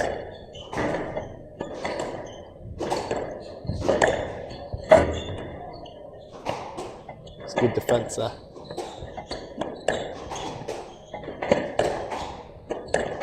I think the quality is just getting better and better as the game goes on. Totally. It's a slow movement there from Huang. Yeah, he's. I mean, if you look at his position after he plays a shot, he's just a bit slower to get to the tee now.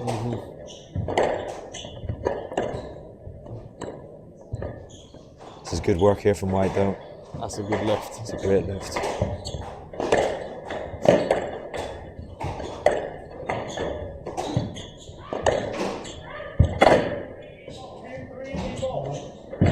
Oh, that's a wonderful shot there from White. Great shot. Just a simple straight drop, but he's put all that work into Dylan that set him up for that. And he really opened the racket face. You could see that he was just going to soften that racket head speed and move it into the front nick. And that's what one can do, isn't it? Just get straight back into it after a tough rally. I think that's the right way to go about it. He doesn't want to get any more tired. Well, it almost feels like these next few points are going to be a shootout, really. Can I get a chance on the ball? I'm going to take it in. I think Joe will want the opposite.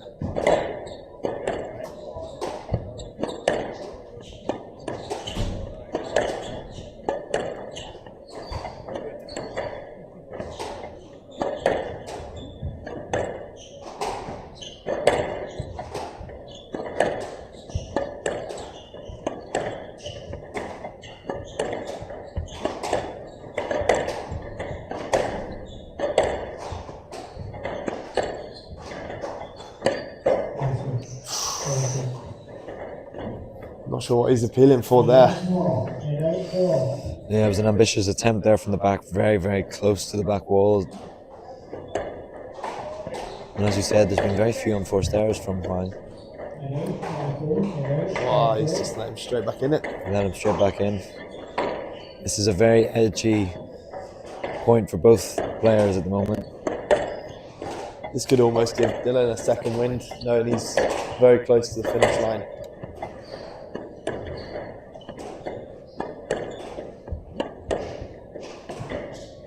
Almost found that nick. I hope you added that to your tally. Yeah, that's 6. Over or under 100 this tournament? Yeah. Over. Over? Over, yeah. Yeah, I think over 100. If there's been 6 in one match. Nearly 7.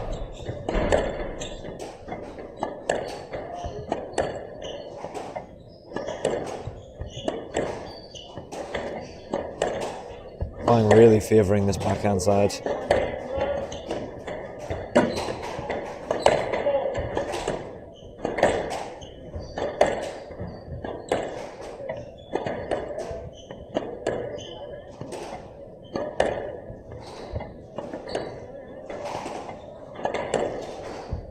Tight work again.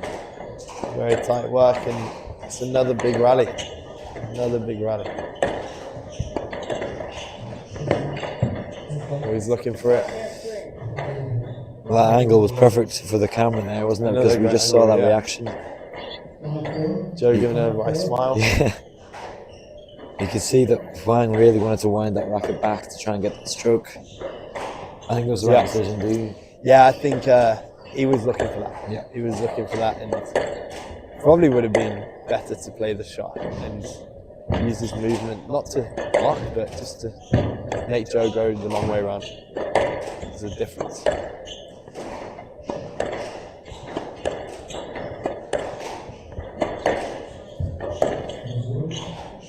Oh, it's a big stroke. Big stroke, big moment in this match.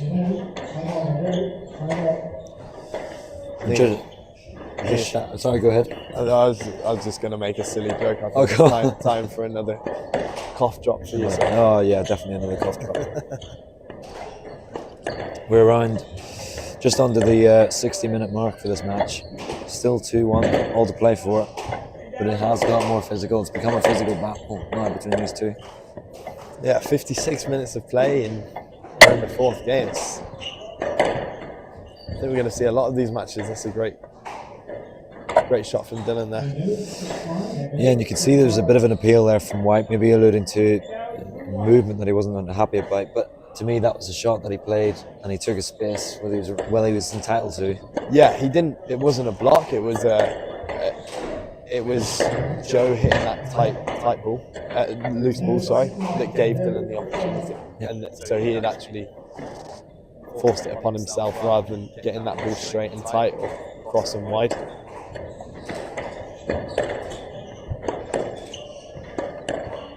Oh, it's a wonderful shot there from Huang. Great angle again, just to see him carve this one into the front left. It's back and forth. It's shootout squash, isn't it? Shootout squash indeed.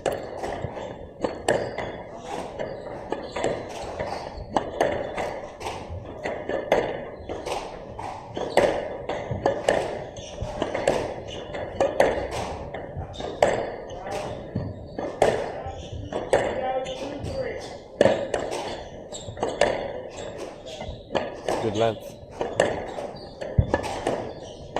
You just see the heat map of Joe doing that little bit less movement. Yeah. And Dylan, he's making him work that bit harder.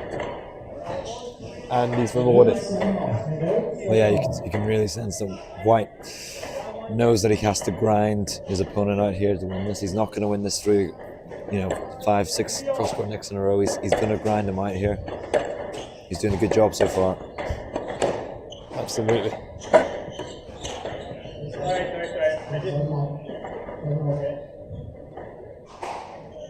Just a bit of contact on the backswing.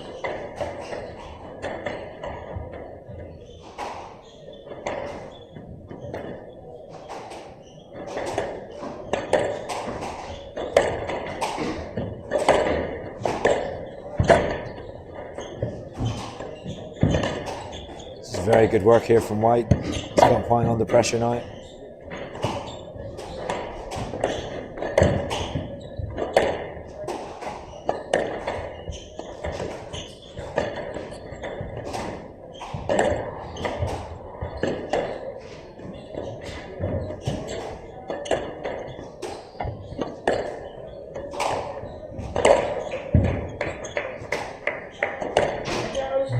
Tough work.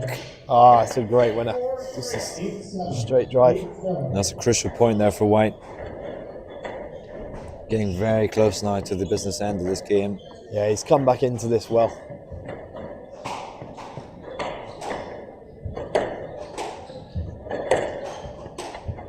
He just looks a bit more on top, doesn't he? Yeah.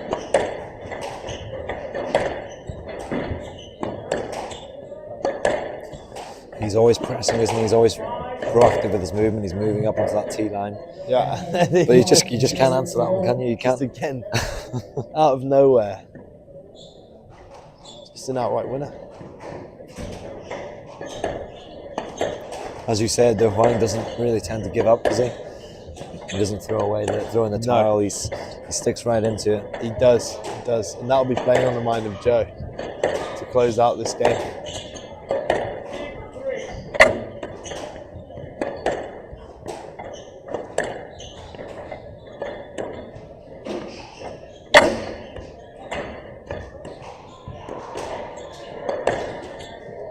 This is seriously good work here from Huang. Yeah.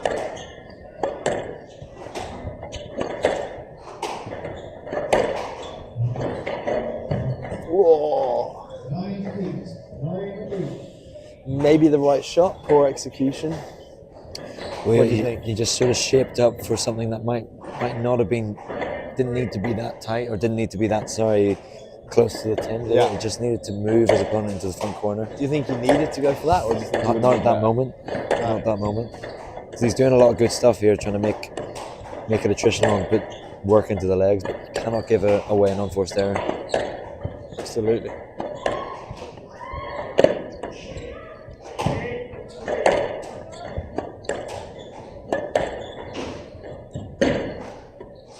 Chance here for Huang. He played that at the right time. Put Joe under pressure.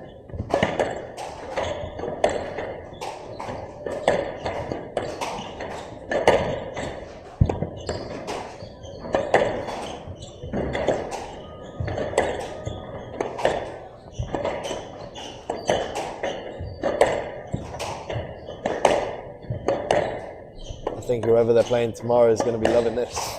Oh yeah, definitely. Ooh. No, White's not happy with that. I think he thinks that Dylan hit the ball rather than asking. Yeah, that was a good call. No complaints though overall. He's quite happy to have these rallies be a little bit more extended, more work into the legs of Huang. He's down on the scoreboard. He's got to find a way.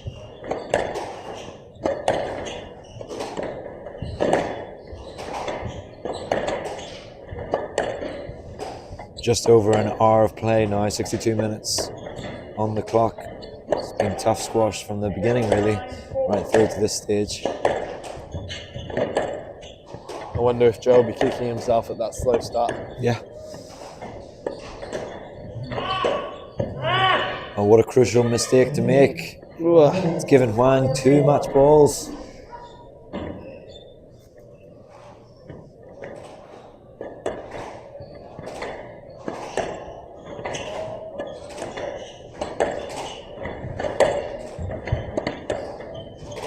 And he close it out.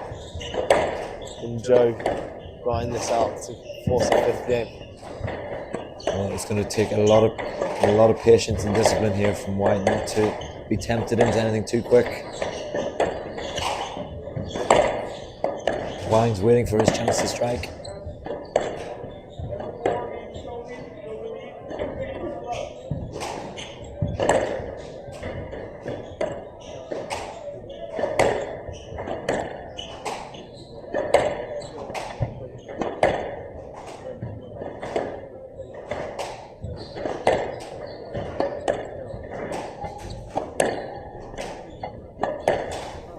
I think both players are just waiting for a window and a gap. I'm tired watching. Oh, he's gone for it. He's gone for it. Shot. What a shot. Love it. That takes some serious guts to pull that one off at that point. Still one match ball though for Huang.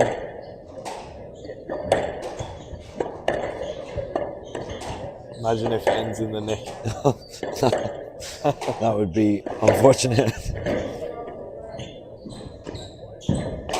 Oh, There's a chance. still going. This is so tough.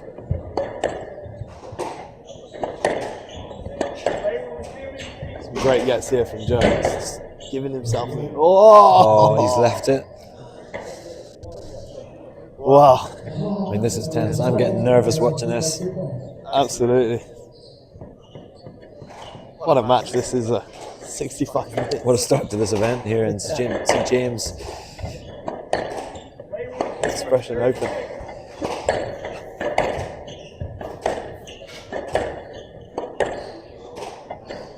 "19 minutes just for this game. We're locked in at 10-0. Oh my, 3 points in a row. Huang furious at himself there. This is a real chance now for the Aussie to find his way back into this match.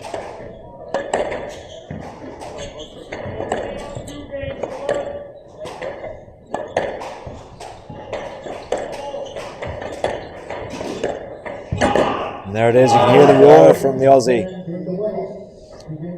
What a tough player. Well, you must be happy.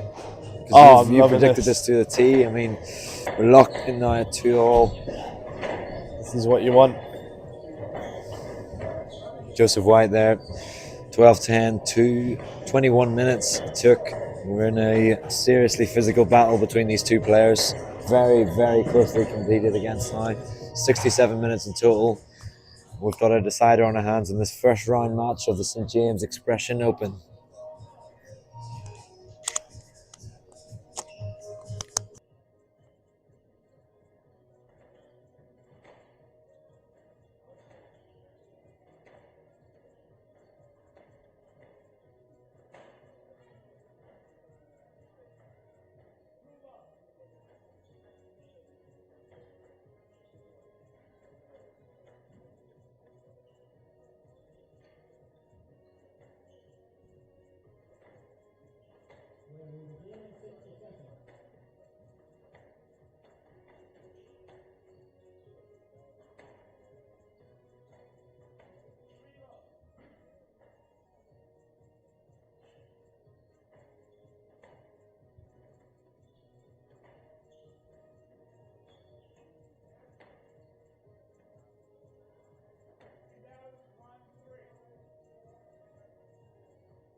Well, what a match we have on our hands here for this first round match at the St. James Expression Open. Wow, I did say it was did. going to be 3-2 either way, but I had Joe's slight favourite. I think that's what I said anyway. It's been so long since I said it. I mean, yeah, 70 minutes now we're at in this quick 5-game battle. Who's winning it? I'm going with it. I'm going with it. I'm going with Joe. Joe, from the start. Okay. Yeah, he's ever since that second game, even though he lost it, he's just come back into this. And if there was a graph showing their quality and fitness from looks, Joe's definitely been on top. And there we go. Well, there's a nick, but it's on the different side this time, so it doesn't actually count for your tally of nicks, I'm afraid. That was just a good shot. For viewers that don't know what a nick is, I know a lot of my young juniors that I coach don't know what a nick is to start with. It is the in-between of the floor and the sidewall. And if you hit that shot, it can be very rewarding. Very rewarding. Yeah, the ball doesn't really bounce up, does it? It sort of either runs flat across the floor or goes at an angle you can't really get. Absolutely. And this court is unique because all the nicks have happened at the back of the court, whereas a lot of players tend to go for the nick at the front of the court, a cross-court nick or a straight drop. So We said that it was a sort of shootout squash in the last game, but even then it was about 20 minutes in duration. At the minute, this is more of the shootout style that we've seen, slightly shorter rallies. Do we think it's going to start to stretch out as we get into the sort of central part of this fifth game? as much as Dylan has slowed down slightly, you could say, a couple of those lackluster movements, I do think it's still going to be attritional squash, and they're going to see it out with another 15-minute plus game. Yeah.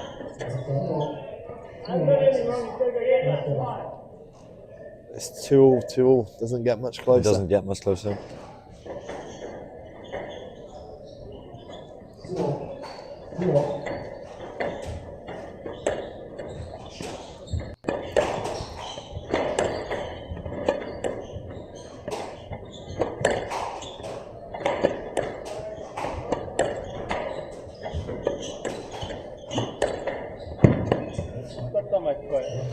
One thing I'd like to see them maybe both add in at this point in the game is just a bit of hold and deception, especially when those legs are a bit heavier and dropping off.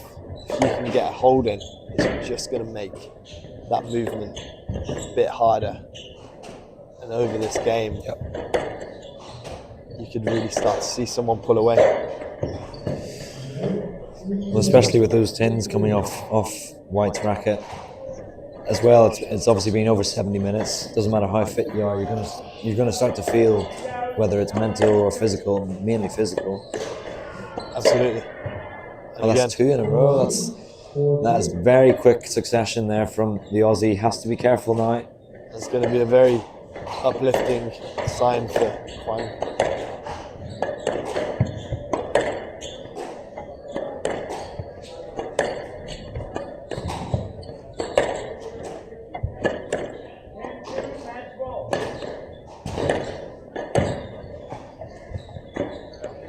He's doing really well at just sticking in there, even though he's making those couple of errors. He's finding a way. Yeah, he's gutsy, isn't he? Yeah.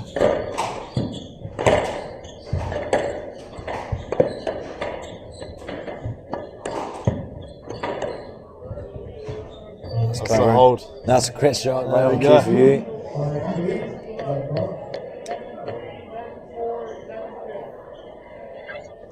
Yeah, we haven't actually seen that shot really being played by Huang, but it was very, very clever deception. Absolutely, and he just got in the right position, and most of the game he has played that straight drop or straight drive, and just by mixing Joe up, he's not ready for it.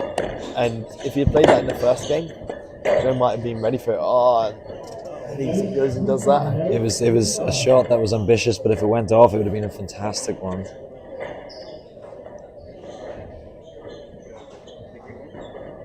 Whatever happens here, I think this is going to the wire.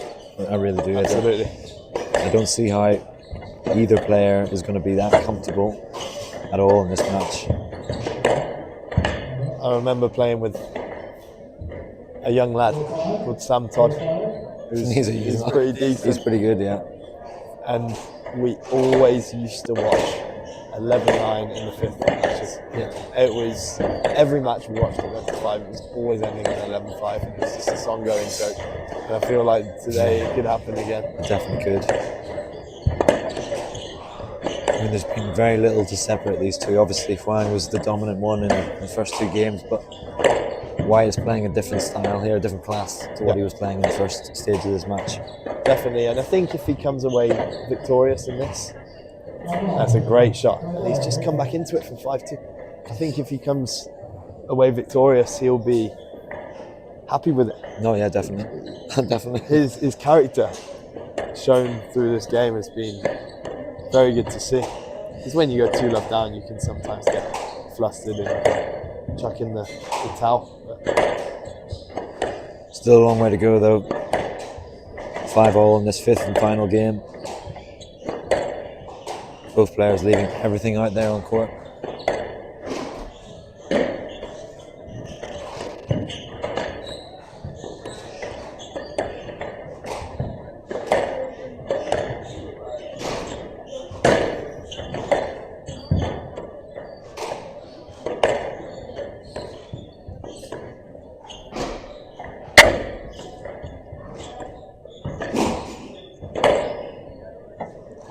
wow, what a shot. And a little fist pump. Yeah, you saw that. We haven't seen too much from either player really, but that was And it just shows how important that was for White in this stage of the match. Yeah, and that's the right time to do it. 6-5 up from 5-all in the 5th.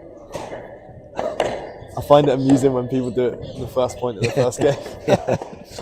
Yeah, there's a few players that do that actually. I think it's an American thing. Yeah. They love it.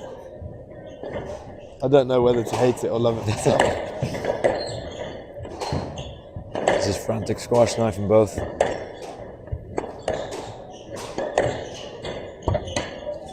Oh, did he ask for a let there?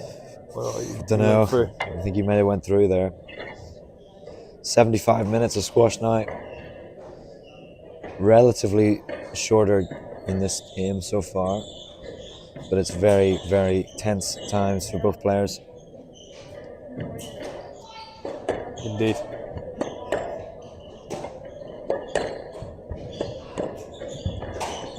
I think if Joe can find him working that straight drop in a bit more, get Dylan caught off guard when he's on that counter drop. He's looking a bit slow out. Yeah. He can really attack after that. Well, that's been the changing point for me is in this match is he's cut out the unforced errors around the tin. But then, like you say, he is taking on those chances instead of letting them just go by and sending them long. That's definitely.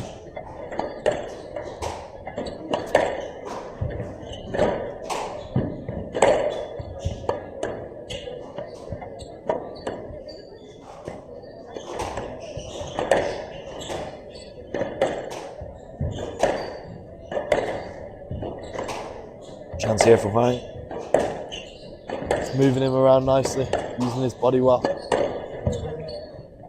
Again, they're both looking for it at this point in the match. Yeah, they're not going to get anything more than a let there in those situations. But I can really feel now that both players are starting to get physically drained now after over 77 minutes. Definitely.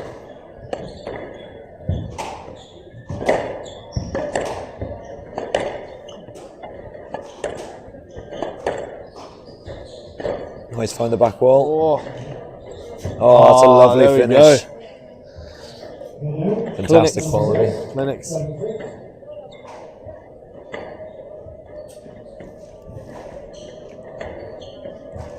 It's a micro lead here in this match, but it's 7-6 now to White. Don't want to jinx myself, but I've almost called this to a T. You may well So have. this last game will go to 15 minutes. If it goes 11-9, that's another tick. And 3-2 to Joe. Commentator's I'll take curse. that. Commentator's curse to say But that before the prediction. Why have I said that? I feel like it's going that way though. It does look like it.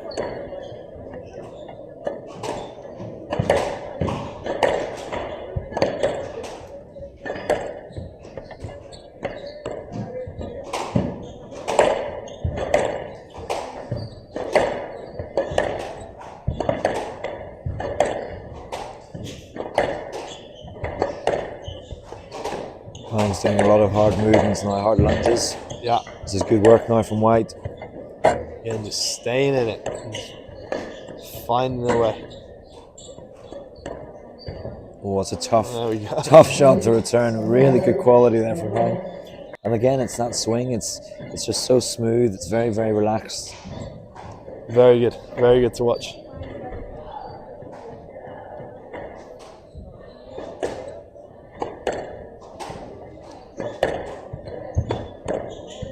Oh, Oh, that's a good counter.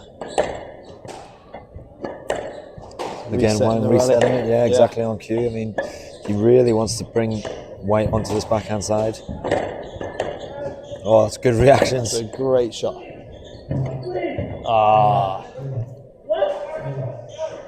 I think that was a fair call from the ref. I think so too. It was a good drop. He was quite far away from the ball, and I don't think Joe did enough movement to get around him. I think he was looking because he was a bit too tired. You can normally tell as well when a player doesn't argue too much. It's usually a concession Yes. where the referee might have been right. Definitely. It really has been point for point in this 5th game, as it has for the most of the match. Oh, that's a clever hold.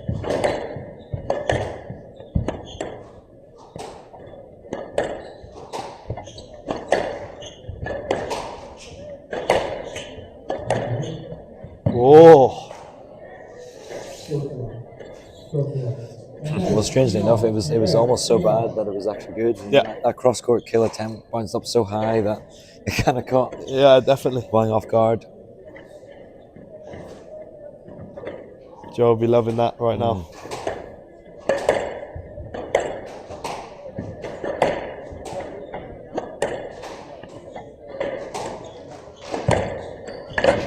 That's a great shot. We're just in sync, aren't we? it's unbelievable. Met you yesterday. And That's it. That's all it takes. yeah. That was to me, that point summarizes the change we've seen in White in this match. He was confident. He was really great point. attacking. Absolutely.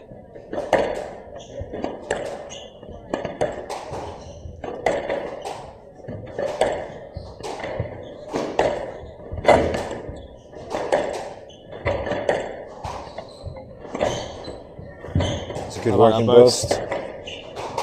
You keep the pressure up.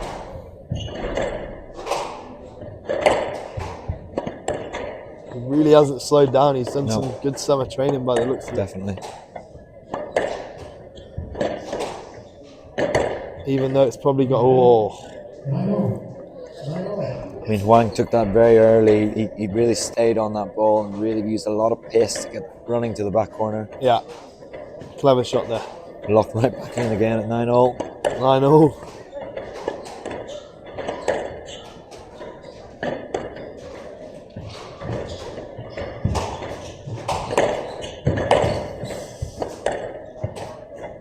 I'm nervous. I'm very nervous. I don't know why, but I am. we're almost playing this match right in Yeah. our own heads.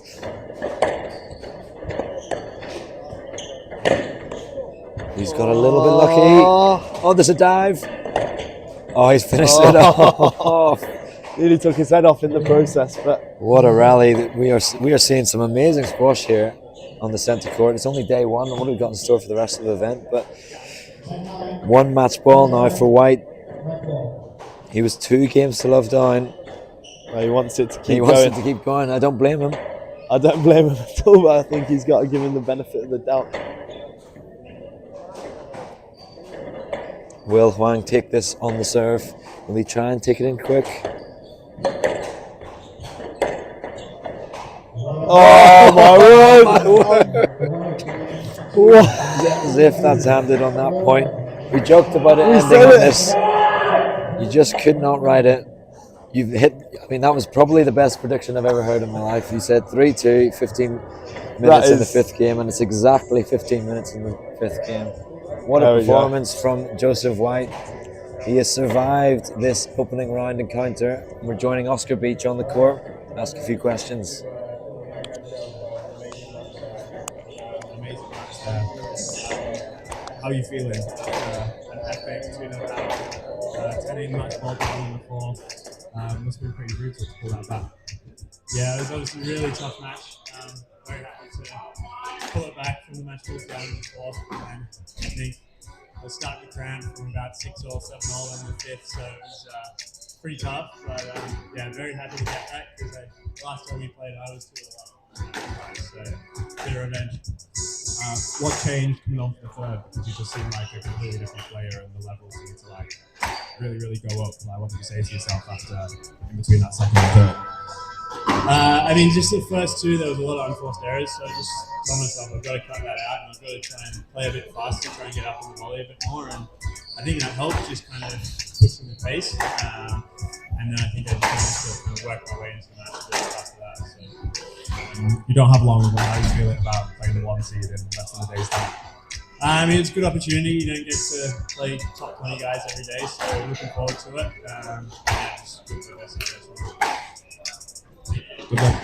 Alright, well then, thanks for a good match, everyone. If the players are ready, we'll head straight into the next one because I know that we're a little bit short on time. So yeah, that one will get going pretty soon.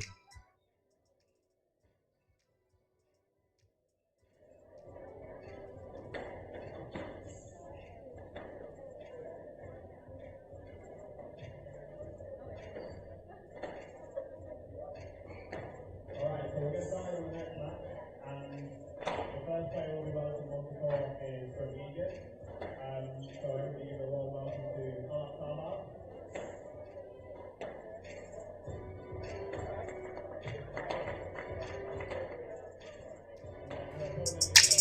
And then her opponent is from Malaysia, so everybody welcome Yi Ying Yi.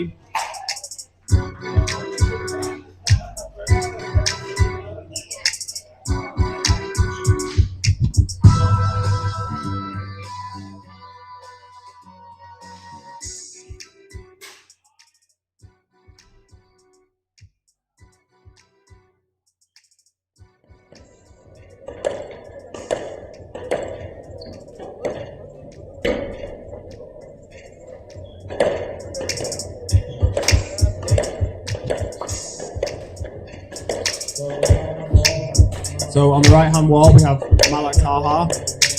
Her current world ranking is 125 and she's been as high as 123. And she recently won a 9K event in September, which was her biggest win to date. And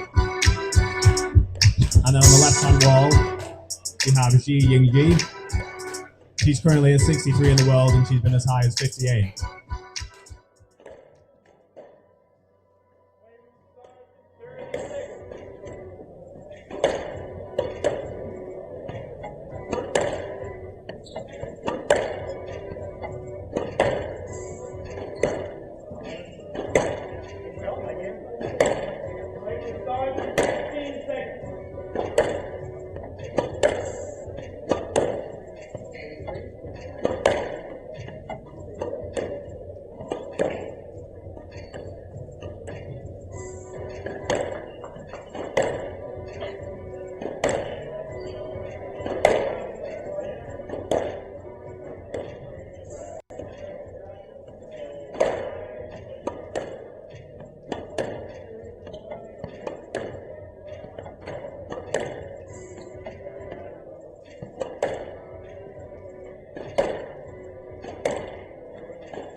Well, welcome back to the St. James Expression Open 2025 here in the St. James Squash Club in Washington, D.C. We've just watched an absolute masterclass performance from both players. Over 85 minutes of pure squash, won by Joseph White of Australia, and now we're up with the women's section of this first session today, with Malaysian Xin Yi versus the Egyptian Malik Taha. Well, I'm Stephen Hurston. Joining me in the commentary booth is Oscar Beach from England. How are we? I'm good, thank you. Thank you for having me. It's been super fun to be here this week in DC. It's my first time at this club. It's been amazing. And yeah, super excited to have the tournament kick off today. As you just said, that match was so fantastic that we've all just got to watch. I just came up to you and said that nobody could have predicted that comeback, but apparently Lewis predicted it all on comms. So. Yeah, Lewis predicted it from the scoreline to the duration of the fifth game, as well as the final point. So I've never seen that before in my life, so no pressure. Yeah, tough act to follow. I can't promise the same in terms of predictions, but yeah, it was brilliant squash. Really strong first couple matches so far all round. So yeah, excited to see how the next few play out. And Oscar Beach here joining me is no stranger to squash. He was a former England #1 juniors back in the day. So I'm excited to find out what he has to think of this very interesting matchup we have on centre court. So here we go. Women's round 1 of this St. James Expression Open 2025. We have Yi in the pinkish skirt and Malik Taha in the all black.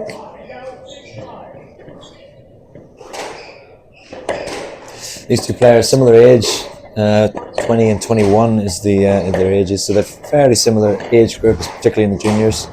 I believe Taha is pretty successful in the British Junior Open. She came runner-up and reached the semi-finals a few times, so it's going to be exciting to see these two players as the future of squash, particularly in the women's game. Yeah, and there is a gap in the rankings, isn't there? You know, you sat around the 60 mark and Taha around 125, but as you said, they are quite similar in age, and Taha obviously recently having a big win in her career, winning that 9K event, the Abbas Inspire Open. So, you know, she'll have a lot of confidence from that she'll be taking into this, and this is the kind of match that if she wants to move up in the rankings, she'll be wanting to get into these second rounds and get these kinds of wins over the higher ranked players. For sure.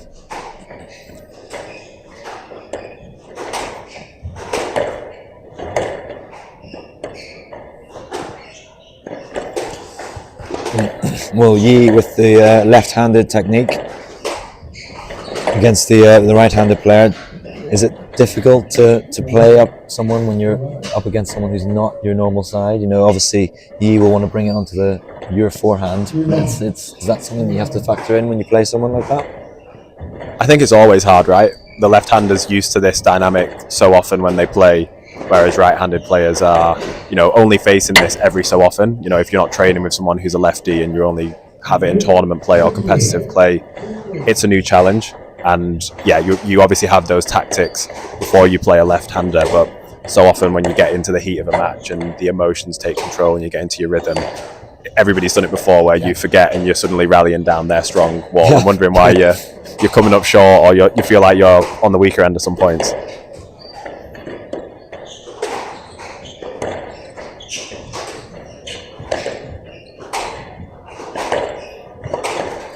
Both players immediately sort of opening up the court. They're not afraid to use those angles so far.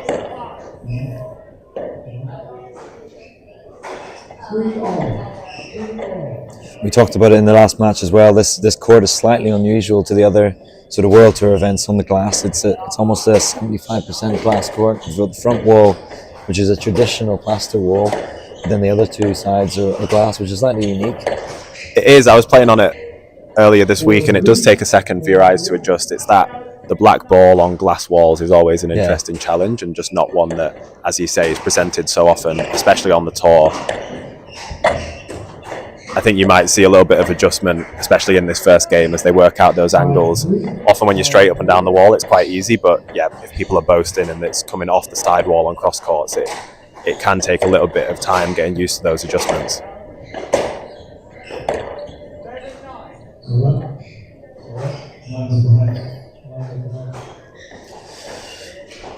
Yeah, we saw in the last couple of matches that it really favors players that take it in. You know, aren't afraid to take pace off the ball, let it run quite, because when you do play severely, it does land very close to that front wall, doesn't it?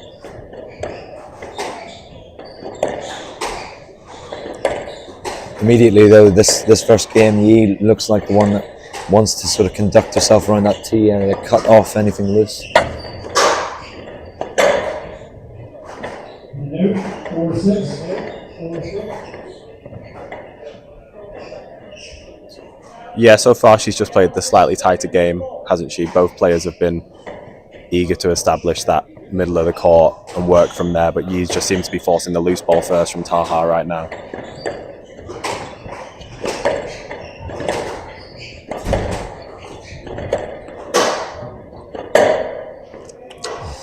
A couple of unforced errors though from Yi. She had a good start there. Taha starting to work her way back up on the scoreboard.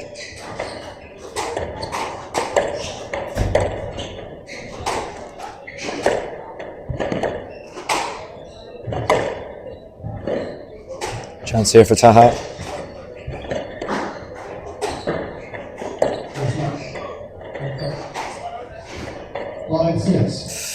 Just there, or stroke there, what do you think?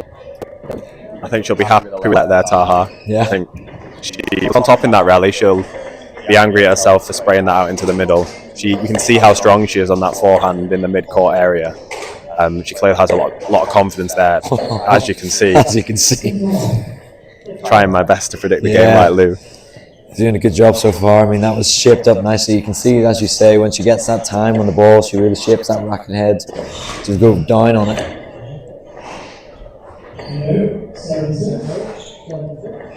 There's a very relaxed sort of feeling about Yi, though, isn't it? She's very, very calm when she goes through the ball.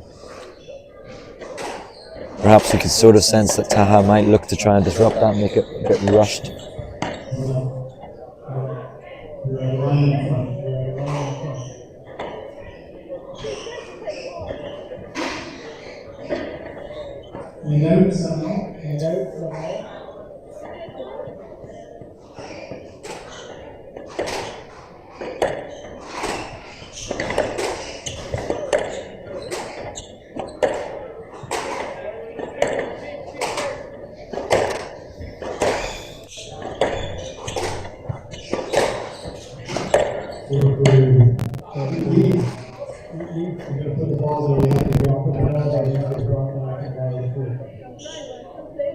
There's been a few decisions so far in this match, hasn't it? Yeah, it feels like both players, especially Taha, are trying to play with a lot of pace, and with that becomes that increased risk the balls are going to come out into the middle if you don't get that timing right.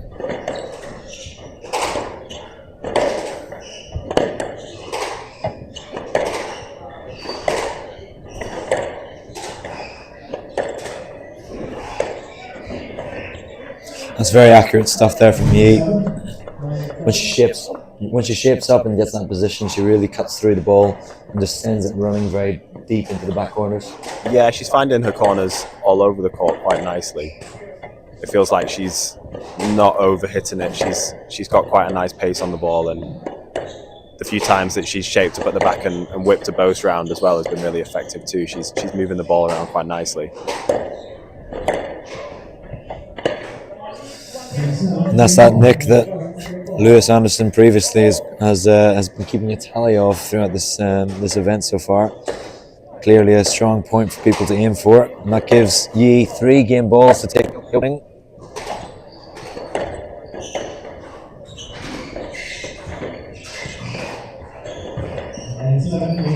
Slightly overcooked there from Taha, and it was cleaned up nicely by Yi.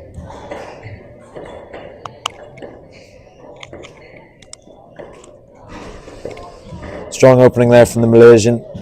Just 8 minutes required to take that opening game, 11-7. She leads 1 game to love.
Was the higher seeded player Yi from Malaysia taking the first game. Just 8 minutes required. It was a pretty close in the sort of mid stage of the game, but she really pulled away and sort of took a bit more control around that mid court. What's Taha got to do to find a way back into this match? I think you could definitely see her strong points were when she was managing to keep the play on that right hand wall, get her forehand going, and kind of inject more pace into the match. It felt like, you know, she is really confident in injecting that pace and using her power around the middle of the court. She needs to keep the game structured when Yi moves her into the corners, because she inevitably will. And maybe think about not hitting out of trouble all the time, because Yi is cleaning up the rallies quite well and cleaning up anything that does come into the middle. It's a good way to describe it, actually, isn't it? That style, like, it's cleaning up, isn't it? It's loose ends that Taha's giving her, and just Yi is very comfortable on those balls. Yeah, she's just running a lot into the corners at the back of the court, nice and tight, good pace. As you said, this court takes a length quite well, and it does fade away. There's also some nicks at the back of the court, which seem to be being hit a lot. So, yeah, it feels like a game which is being favoured on here. Maybe that means Taha could be a bit more patient herself and just try not to play that first loose ball. When she is getting on top in the rally, she seems really, really confident in putting it away.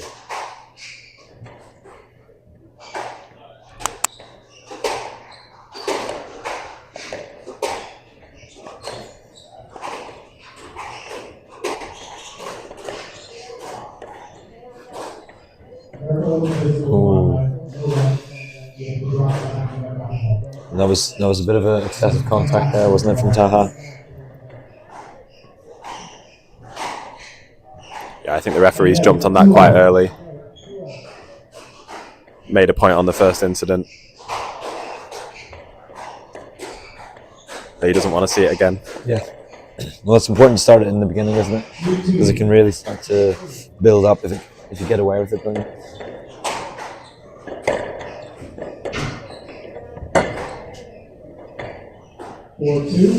Accuracy levels is just a fraction better than Taha, really, so far, hasn't it?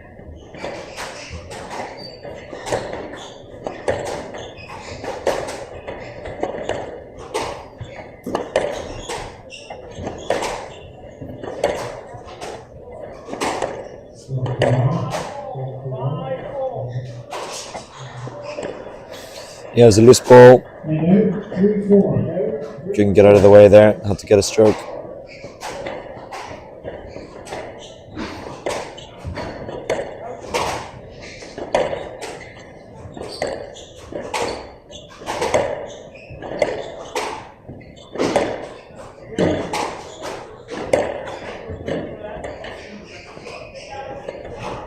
Oh, it was a clever hold.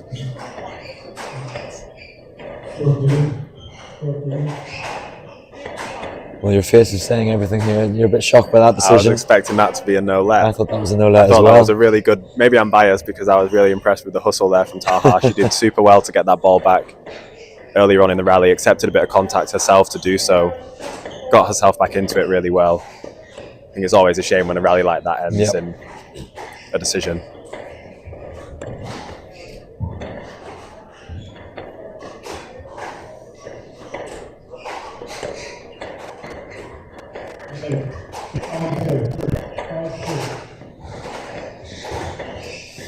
No complaints though from Taha.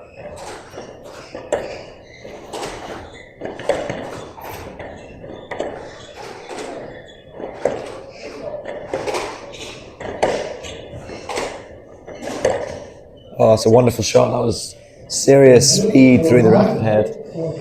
Yeah, she seems to be playing her way into this game a little bit. You know, the rallies have been quite stop-start with a few tins and quite a few decisions. It feels like she's going to benefit from getting her movement going, extending some of these rallies, and then forcing that pace and speeding things up. But to do that, she needs to keep the ball tight and keep it away from the middle of the court. You can really sense though that the more loose balls, the more of this sort of interaction, this contact with decisions, it doesn't really help either player for me. No, I think first match in a tournament on, as you said, quite a unique court. Both players will want to find that rhythm, and it doesn't feel like the decisions are helping that, and the kind of... I think that was a really good response. I was going to say, the rallies that aren't finishing with winners, and there you go. That's a great winner from you. But it's deceptive. It almost reminds me of Anahat Singh when she goes in that those kills. It's very high rack position, and it goes right through all the way.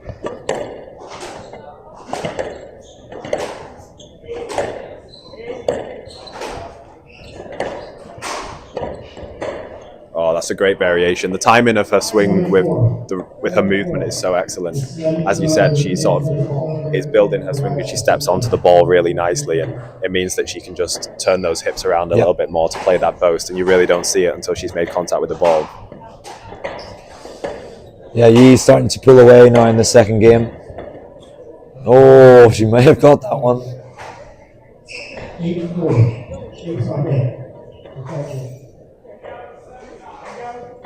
I mean, it was right at the end of the racket, but it just... I mean, it's hard for us to tell, but... It's hard to see the double bounces even on a glass court. I think when you're on these traditional courts, it's so difficult.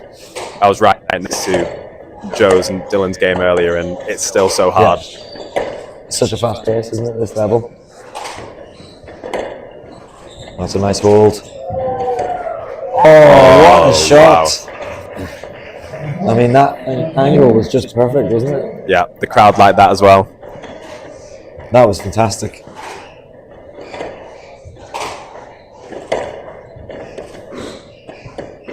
I think it's a good comparison you made to Anahat Singh. There's just constant movement in that swing. Yeah. She sort of builds and builds right up until the point where she hits the ball, and that can give you a really nice deception as well, because it feels like she can strike down at that at any moment, and it makes it look really effortless. But to have that timing so locked down is so difficult. Yeah, for sure. I think it has, though, been a better performance in the second game from Taha. I think she needs to capitalise on any of these loose balls, try and bring Yi into those front corners a bit more.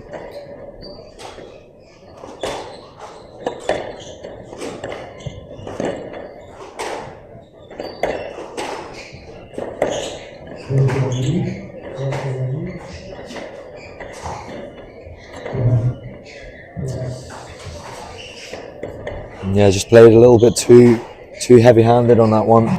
It's after that stroke decision, it's the higher seeded player from Malaysia that's got 4 game balls now to take a very strong position here, 2 games to love.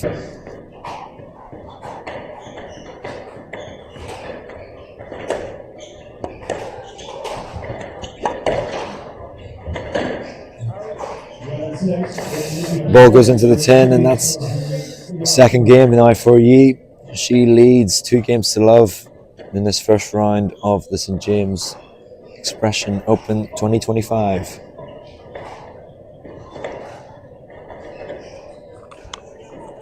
Nine minutes, 11-6 for Sin Young Yi to take that second game. She's looking very strong out there on the centre court here in Washington, D.C.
15 seconds.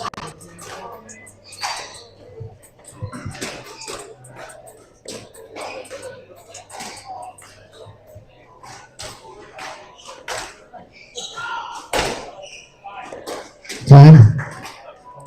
He leads 2 games to love. Level.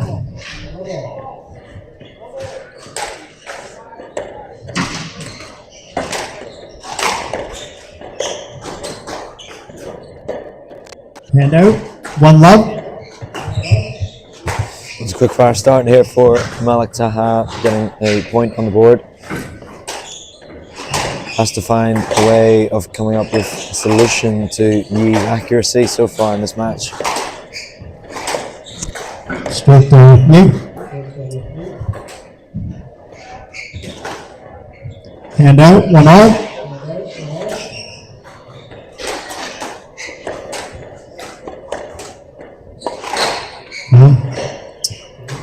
Two, 1. That's a 10 from Taha. Not going to help the cause. What do you think what's been the main reason here? That obviously we've had Yi's accuracy mentioned, but what's Taha got to do to find herself out of this? I think it's always hard when you're trying to, coming up against a higher player. One thing that's really clear from Taha is she's trying to impose her game on the match, which seems to be increasing the pace and getting in front of her. That's always going to be hard when you're playing a player of a higher ranking who maybe is used to playing at this elevated pace with this really high level of accuracy. It feels like she needs to keep trying to assert herself on the game, but that is currently resulting in quite a few loose balls, quite a few exchanges around the middle where she's generally coming off worse. Well, there's been a bit of a contact here now. Backswing. Hopefully he's okay. She's given the hand signal to say that she is.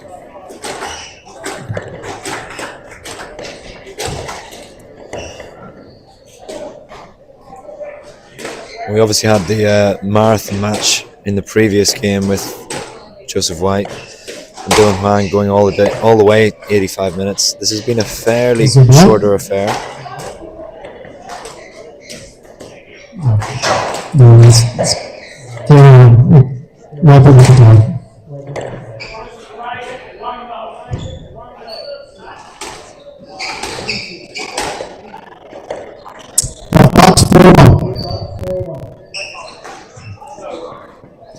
Good start here from the Malaysian. Harsi the player, Yi.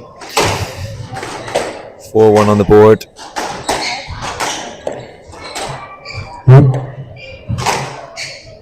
Hand out, 2-4.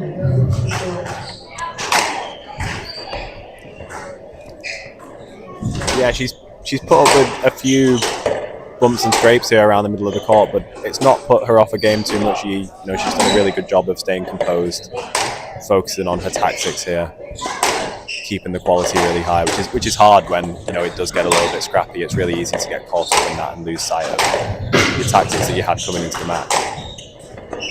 Yeah, it doesn't also feel like she's being rattled either. She looks like she's being pretty composed too. What's that? She was looking for the stroke there, wasn't she? Would you have given a stroke there? I think after you got hit in the face with a racket quite hard, you can see why she might ask for a stroke in the middle of the court. If that's a let ball, then there is going to be a few bumps and scrapes in the middle.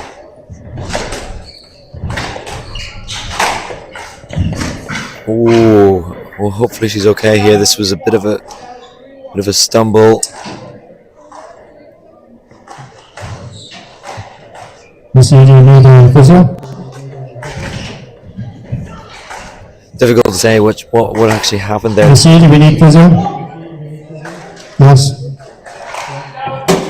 Do you have physio for court one? You get a physio onto the court to review.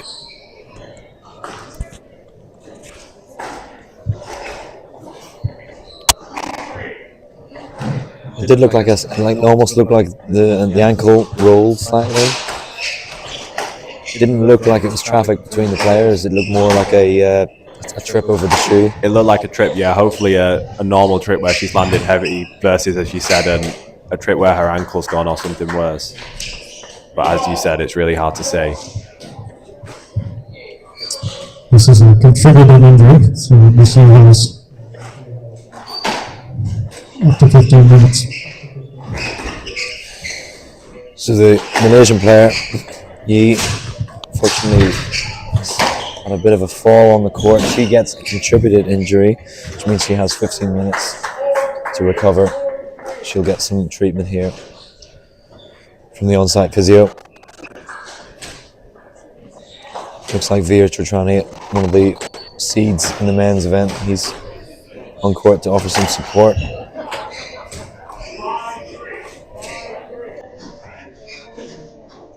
Hopefully we'll find out very shortly that everything's going alright and the ship will return to port. But in the meantime, we will come back as soon as there is play ready to start again, and we'll update you on the situation that's on court at the moment.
Well, we're back on court now. It's good to see.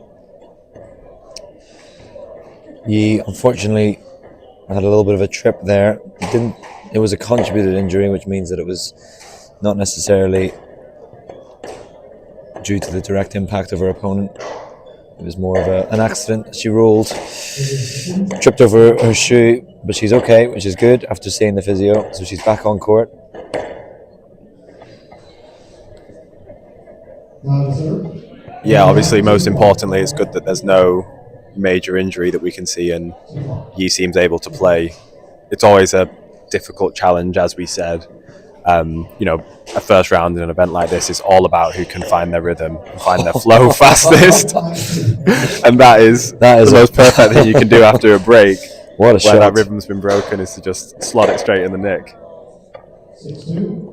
I mean, it's as if she's not even had a break, isn't it? She's just continued on from the previous point. It's almost caught Taha completely off guard, but that's a good response there to break the rhythm up. Yeah, it's always interesting, isn't it? They both could have came out and rallied and found their way back into it, but they've both just came out shooting, going for it. Some great early winners.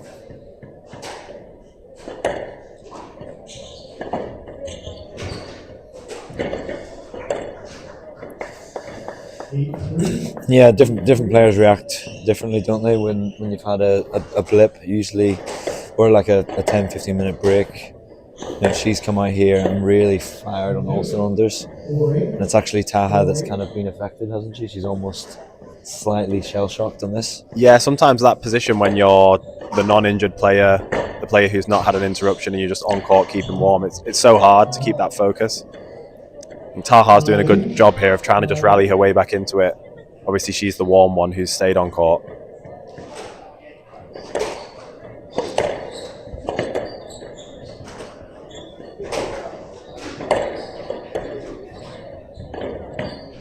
Oh, it's a clever shot. She could sense her opponent was completely in no man's land there and took her very quickly with that boast. Yeah, Yi's playing quite a lot of angles here.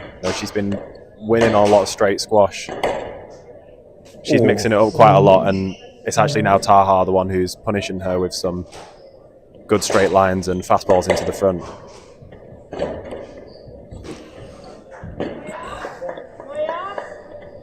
It's been very, very fast-paced here as we've resumed from the break. It's been very fast points on the board. No real interest in long rallies here between either player.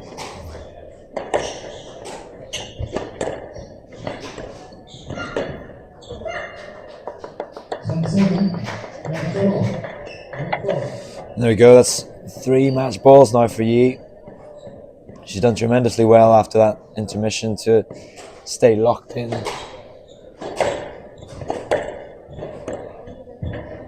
Oh, that's a great volley from Taha. She's played some really positive squash today. You can tell that that's been her tactic and that's what she's tried to do. She's not gave up on that, even if she's gone down on the scoreline. But as you said, probably just the tidier work has came from Yi. I think that's a fair decision. Yes, that. But you're right. It's that sort of cleanliness in terms of her squash. She's just been very accurate around the midcourt. Taha's going to keep shooting here, though. She's not lost the confidence going forwards one bit.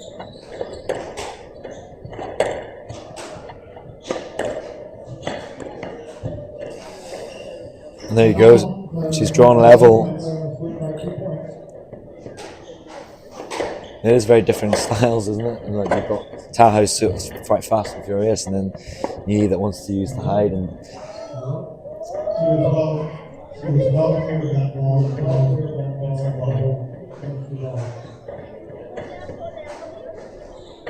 I can see the logic from the ref there. It's a big decision at 10-all. It's a big decision. That is a big decision. It's a game ball now for the Egyptian Taha. Done tremendously well from a very big deficit to find herself with a game ball. She's got Yi under pressure now.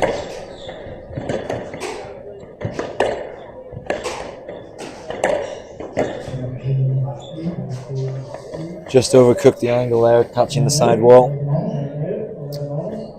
Yeah, the pace went up that rally. Both players trying to hit their way in front of their opponent. I think this is the first time where the match really feels edgy. And that was an amazing retrieval there from Yi, just about getting underneath the ball, sending that cross court. She's got another match ball now.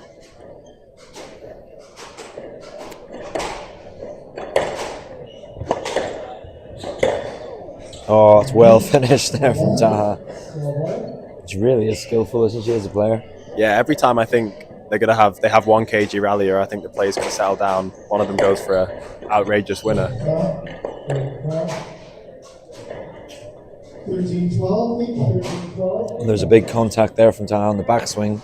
That's why that resulted in a stroke. So topsy-turvy this game, because we're now game ball to Taha.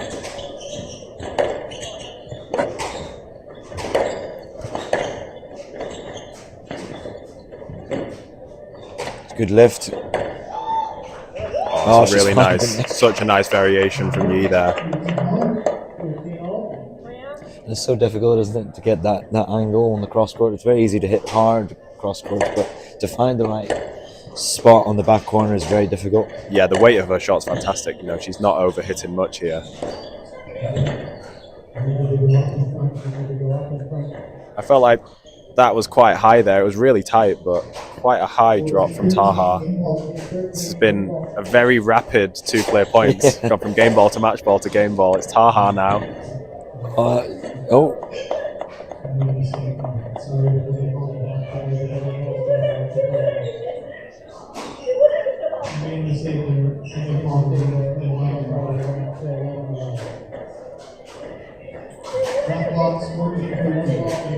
This is slightly unfortunate.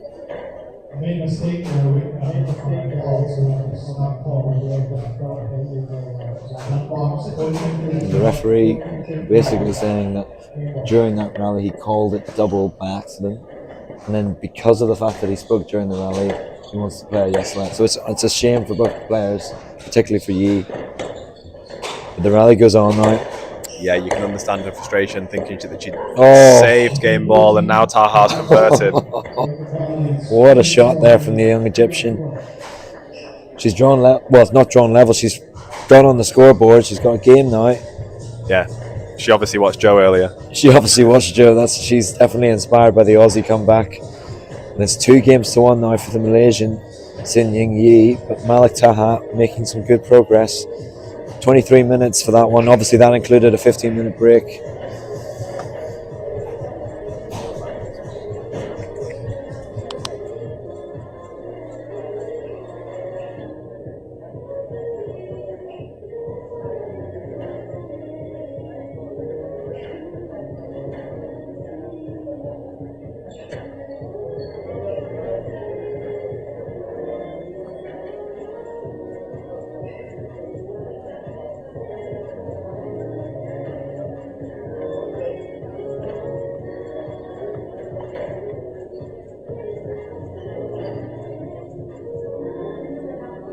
We're 60 seconds.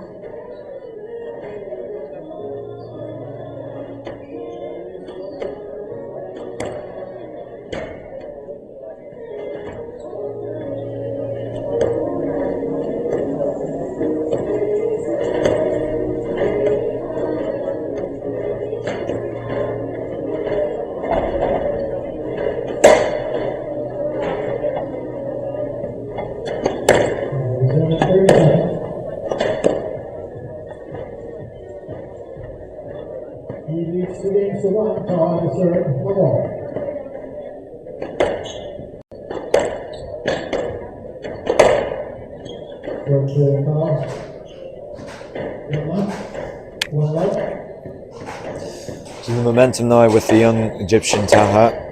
Obviously found herself 2 games to love down, had a little bit of a disruptive game in the previous one with the injury break. But is it now with the young Egyptian? Is the momentum really starting to move through the way she's playing? Yeah, she's going to try and ride this wave as far as she can, right? Yi definitely seems to be a lot edgier than she was in the first 2.5 games. I think obviously there was lots of distraction. She had an injury to deal with that always puts you off your game slightly. The way she came out and slotted a nick off serve, it looked like it hadn't bothered her, but you know, everybody starts to feel it at 10-all when you have some match balls that don't go your way. That tension comes in your arm, and you know, she gave a few strokes away, and then that positive play from Taha really started to pay off. She just needs to keep doing that, Taha, keep that pressure on, keep that pace of these rallies high, and it feels like this match is going to stay really, really close. Yeah, it's shaped up to be a very competitive match between the two, which is good to see, especially at the very early stages of an event like this. That's a really well taken shot there. Taha took the space and just played it with no sort of doubts in her mind there. She cut that one in lovely to the front right.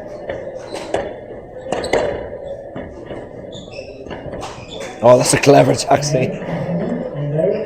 Good hold there from Yi.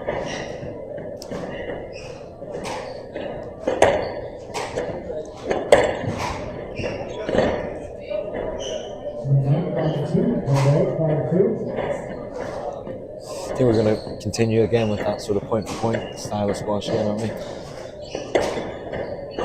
We might do, yeah, unless Taha manages to keep the momentum high here. She seems to be the more settled of the two on court right now, and a few tins from Yi. Sometimes when you're leading a game and you think you can close out in 3 and you don't, you just get that sinking feeling that it's going to 5. You know, we're not quite there yet, but it's starting to feel like it might be going that way.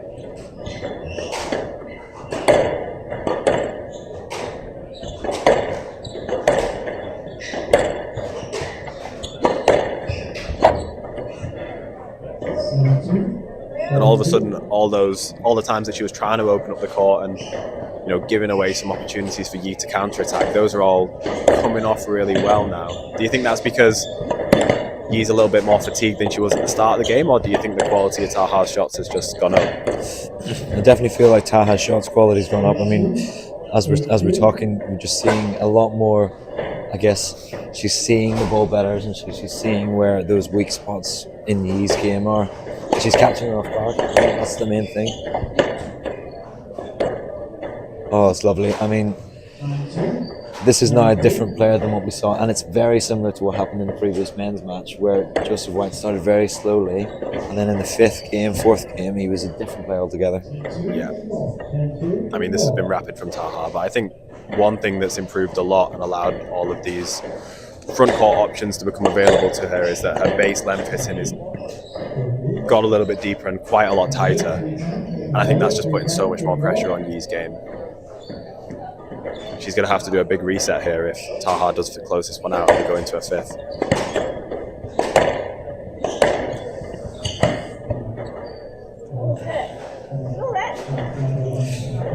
Well, it's a no-let decision to finish this game. We're into a 5th final decider. You're not happy with that decision, of course, but Taha is the one that's the confident player on court at the moment. She's capitalised on that disruption in the previous game, and after just 4 minutes, it's Malak Taha that's taken that 4th game in 4 minutes. Just shy of 50 minutes for this match in total. We are into a very exciting conclusion here at the St James Expression Open 2025.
Well then, Oscar, 5th and final game. What are we saying, and what's the score going to be?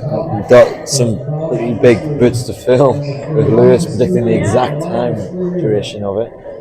I'm going to go with Taha just because of the momentum. She seems really confident, and I'm really impressed with how composed she's been in these last 2 games. She's not got overexcited. She's just stuck to her game plan. So I'm going to back the upset. I don't know if I'm quite as prolific is Lewis. Guess the winning shot. Oh, what a shot there from Yi. I mean, she's so good at taking on the volley off the service, and she really plays it through.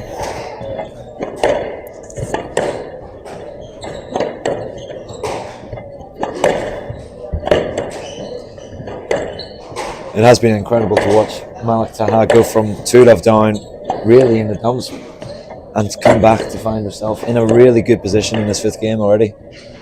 Yeah, and she's just returned that great straight volley drop back at Yi, but Yi's getting in front of her a bit more now, trying to impose that game back on her. It does feel like her game hasn't been as high, especially in that 4th game and to that back end of the 3rd, so if she can get back to her tactics, maybe she can pull away with this, but Taha isn't going to make that easy. We'll have to get Lewis to come round and give us his prediction for the final shot of the match, because he has now finished his professional return. He has. And we can give you the result of that, some breaking news on the match. It was on court 6, wasn't it, or something, in the dungeon courts of this little venue. He took out, who did he take out? He took out Henry Beach, who is always a fighter on court and wasn't going to make that professional return easy for Lewis. But I think from the fans, the many Lewis fans who turned out to watch, they said that, you know, the shades of his brilliance were still there strong. Well, the commentary didn't realise that he was actually playing squash again. He was reminiscing on his old past of events. We're back to this match here. We've got Yi with a very small but important lead of 2 points at the minute, 5-3. It all started with Taha taking the control in this game, but it's a good response here from the Malaysian.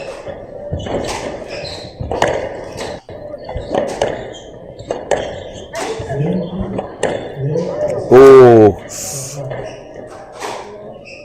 unfortunate contact there. I don't think it was deliberate. No, I think both players are just super focused here, and yeah, both seem quite happy to, where possible, go through that contact and play the ball. Yi elected to stop there and ask for the let.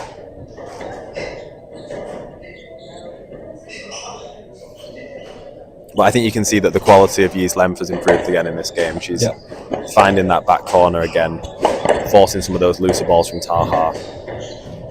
You know, the tactic for her is quite simple. It's just being made harder by a much more spirited performance from Taha now.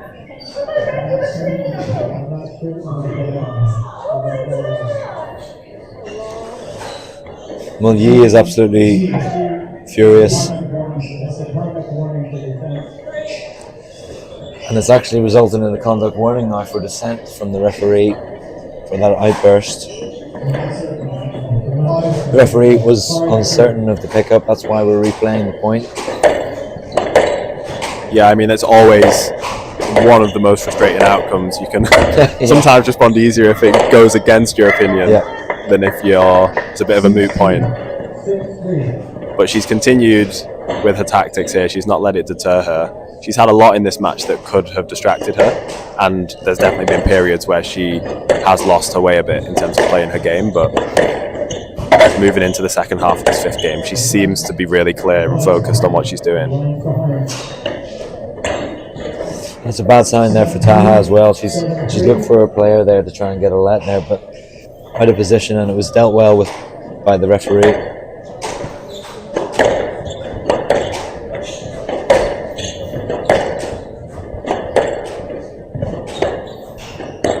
Oh, that's a wonderful shot. She's got it back there.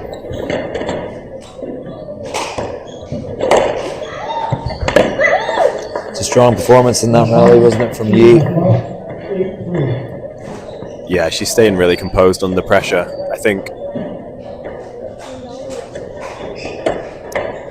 when her game's been working, as we've said, she's been able to take the pace off the ball slightly, still find her corners, and then have some really nice variations in that swing, but that was just one too many, going for the cross-court fade. Stephen's signature shot actually on the court. That's actually the Hurst. Yeah, that is the Hurst. She must have been watching you on the practice courts this morning. That's why she hit the 10.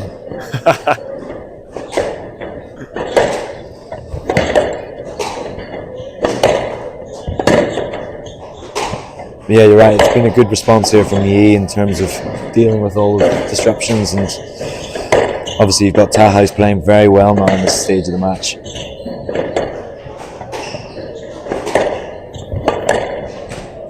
Yeah, it's been a great performance from Taha as well. I think, you know, this game could have so easily been over in 3. She's still very much in this at 5-8 in the 5th. I think they've both had to show quite a lot of maturity at different points of this game, whether it's dealing with the adversity of being 2-love down or dealing with some, you know, difficult situations, injuries, tough decisions from the ref that you just have to get on with and stay focused. I think they've both persevered really well in this match.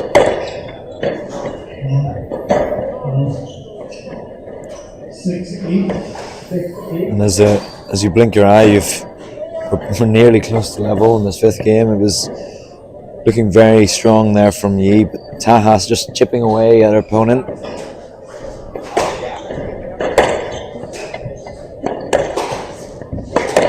Yeah, mentally she seems really composed. I think we both called out that she had a few looser balls in the first stage of this match. I mean, it was fortunate there from Yi. Clipped the side of the wall with the frame of the racket, but it went up, caught her off guard.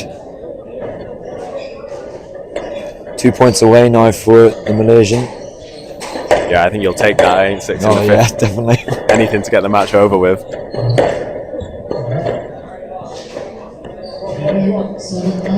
But again, those kills from the back, Taha really is showing the class that she's got, the skill level that she possesses.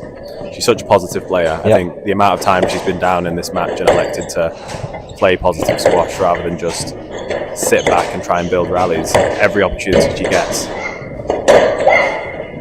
she goes for it. Unfortunately, that one not quite coming off, giving Yi that match ball again. It's 3 match balls now for the higher seeded Malaysian player.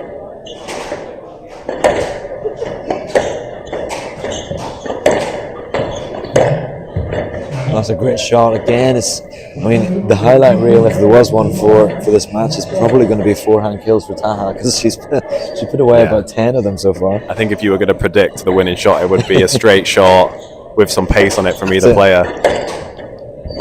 You'll be very aware at this point that she was 10-7 up in the 3rd game and didn't convert those. Very true.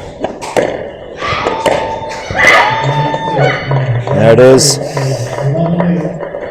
Confirmation there that that ball was a good one, and it was a very good one, because she's taken this match in a very entertaining 5-game thriller.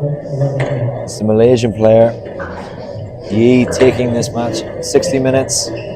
Obviously, taking into account the injury break was 15 minutes as well.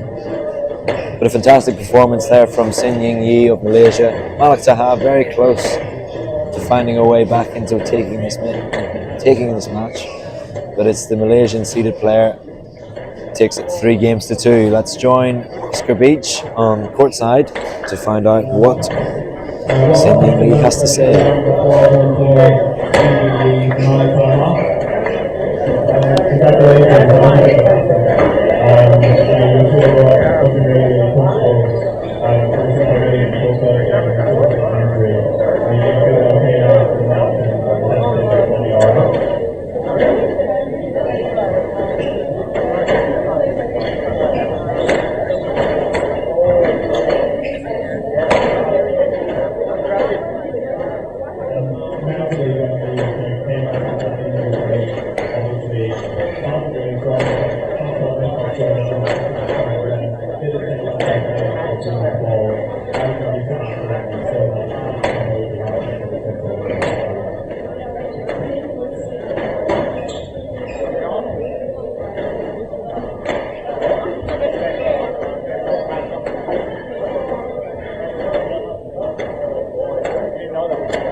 يا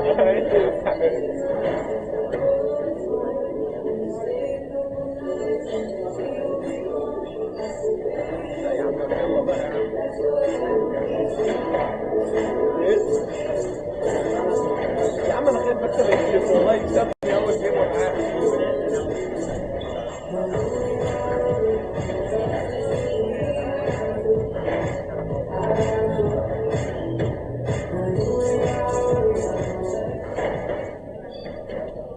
Okay, so final match of the afternoon session.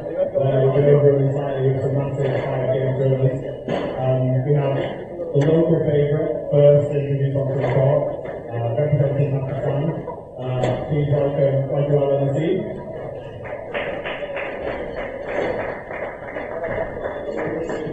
And then let's also welcome onto the court Omar Saeed.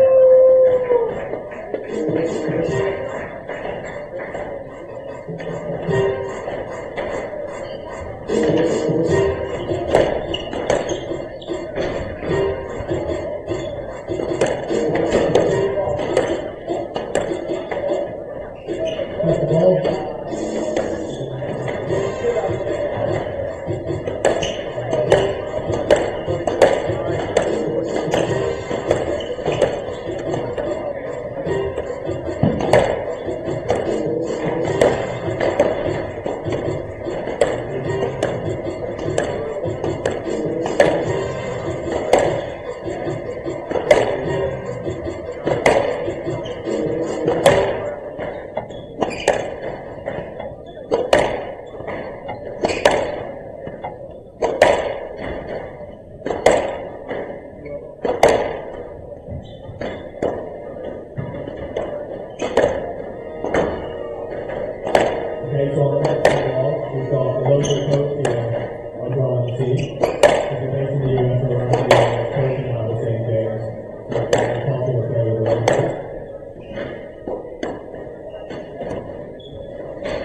Expression Open 2025, and round 32 match. Almost Saeed of Egypt to serve. Gula Nasim of Pakistan to receive. Best of 5 games. No.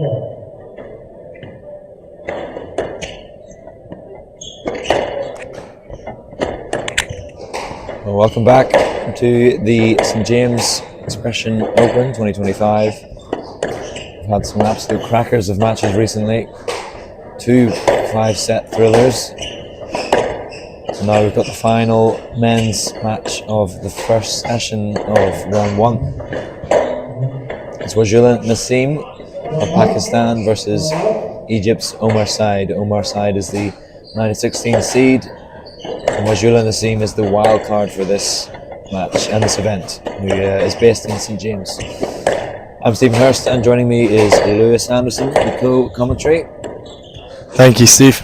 How are we doing? I'm good. Freshly recovered after your match?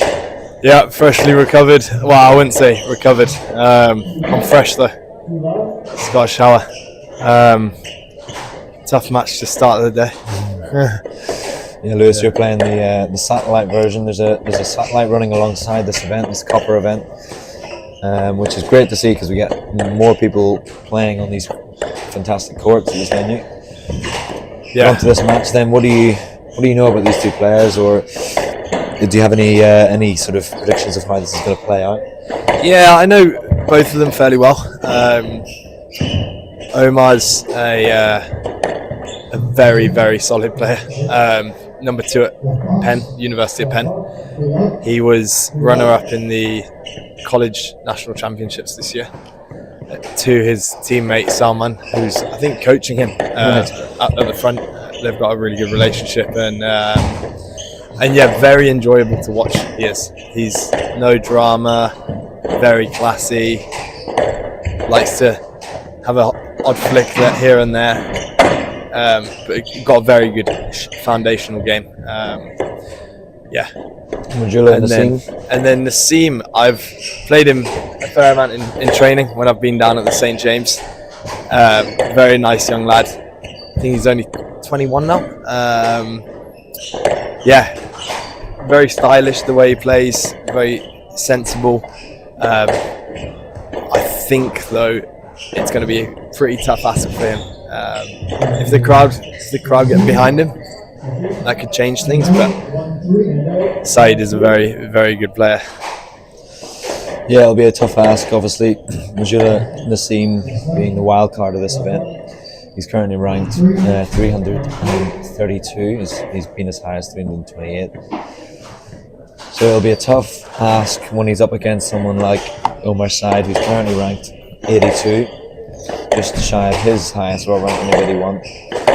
Yeah, he's flown up the rankings the past few months. I think after that college individuals and then the nationals win he had as a team, he's gone away and just won a bunch of tournaments basically, or got top 2. And here he is, nearly top 80 in the world and going to push on further and further. I can't really see him stopping. Yeah, he picked up the Palace Kiva Open which is in the back in April. It was a 6-day challenger, so it was a very good title for him to win. And then just before that, he won the Haslo Electronics Rochester Pro-Am in the University of Rochester, and that was another challenger event. So he's definitely got a good future ahead of him, hasn't he? Absolutely. And I think he's a junior, maybe a senior. I can't remember off the top of my head. But yeah, love his style, and it will be good to see him on the tour in the future, for sure.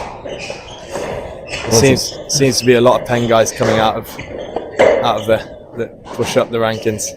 Yeah, and I'm sure we're going to see a lot of these players who are in college start to push through into the PSA.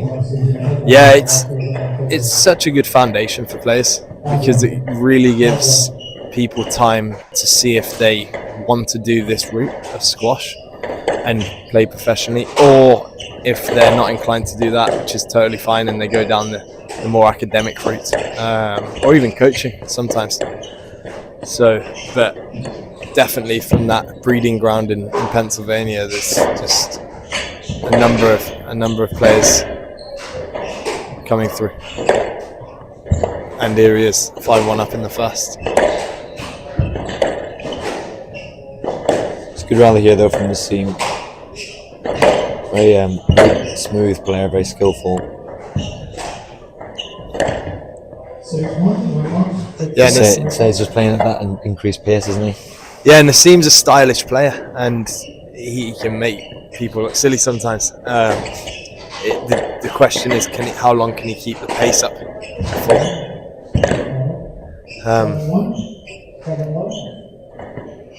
Omar will be very fresh as he's done a lot of pre-season training before the college season's about to start. That's a nice shot.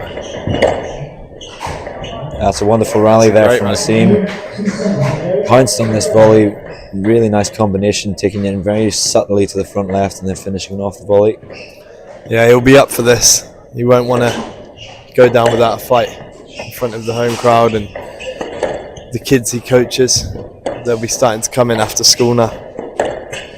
And it's important for Nassim as well. Obviously, he's ranked, in the 300s, so he'll be playing a lot of the satellite events and the lower challenger events. So by getting a wild card here, he gets a lot of points, doesn't he, for his ranking? Oh, absolutely. He'll fly up the rankings. I mean, at the start, if you can get a wild card into one of these World Tour events, it really boosts your ranking and psychologically can help so much. I was a bit confused here.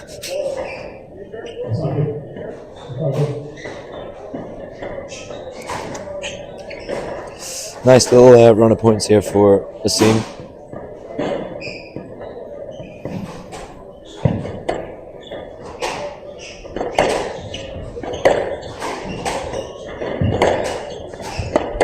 Yeah, you're right. And this side is very, very tidy player, very, very solid, isn't it? Yeah, have you watched him much? I haven't. I've only seen the results come through, but they're all very promising. Yeah. Oh, he's gone for it. There you go. He's pretty happy to be on there at the minute. I did that about 10 times in my match, and everyone went in the tin. He's going for it. He's really going for it.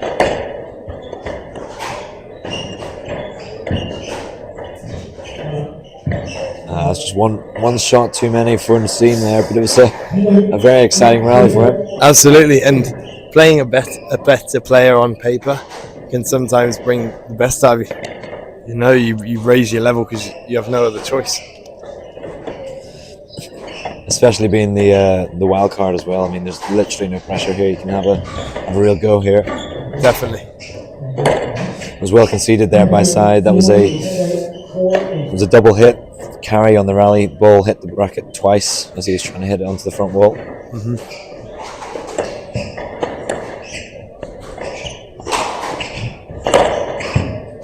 That was an interesting movement. Played that drop shot and just moved to the side wall.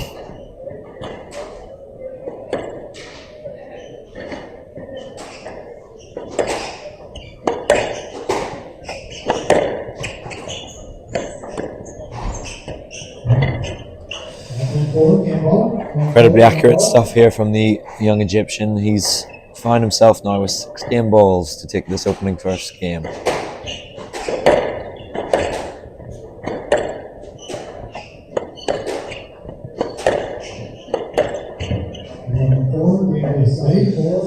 That's all he needed. 11-4 there to the young Egyptian. He has taken this opening game 11-4. 9 minutes required there.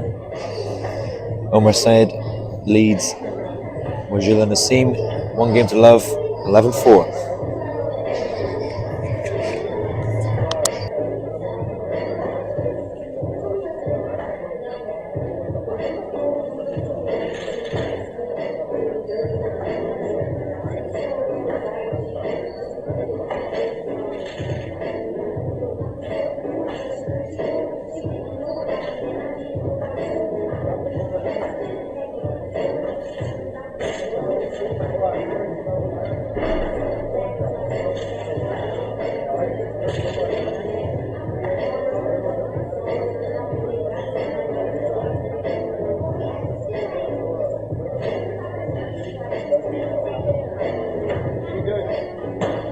will resume in 60 seconds.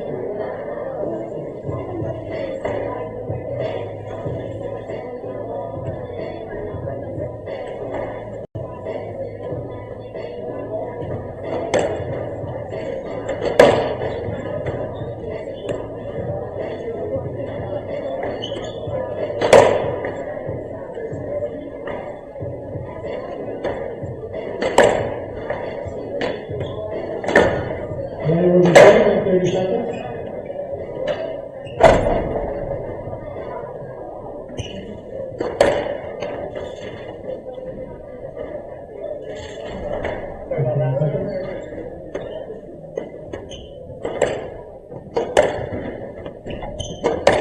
Side leads, and lead love.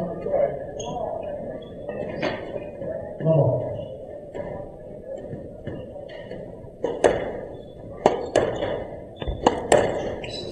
Well, a very strong opening game there from the young Egyptian. Side not really taking any prisoners here against the wildcard local hero, Rajula Nassim. You'll be happy with that first set of grabs against the wild card.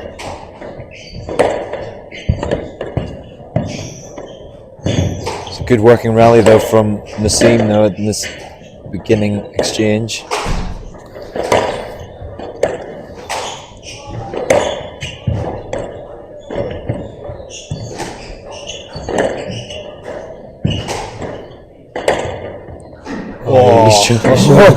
Showed the cross-court nick there and played it right down that backside.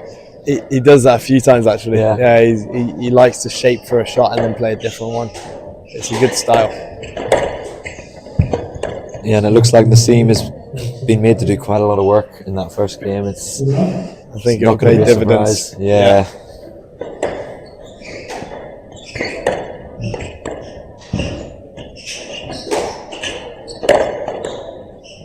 Oh, he's read it. Oh, he's hit the top of the tin there.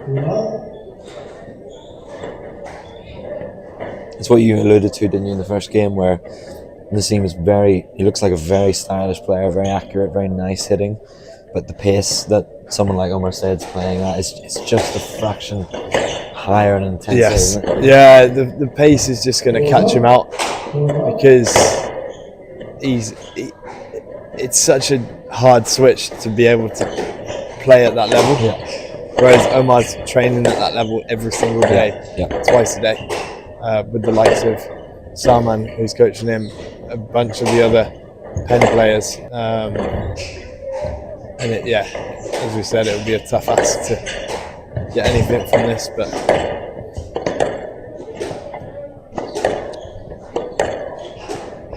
he's playing some really good stuff here. Yeah. In patches. Definitely.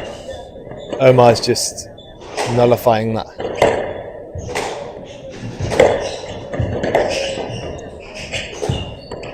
This is great work here from Nassim. Oh, he's unlucky.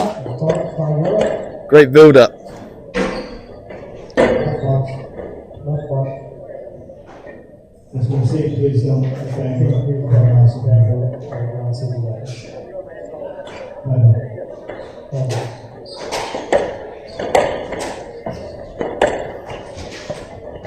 There'll be some good games tomorrow after looking at these first round players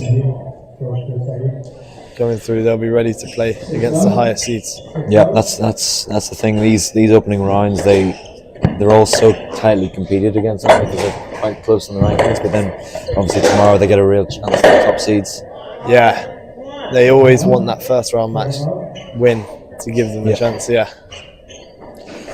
Which, unfortunately, for someone like Nassim, who's the wild card, Omar's side will not be taking any prisoners. They won't be giving anything cheap. Not at all. Not at all. I think he'll want to get off court as quickly as possible. Oh, we don't speak. It's in the oven at the minute, isn't it? No. We do speak. The commentator's curse is true there. Yeah, he's been saved from the dreaded bagel.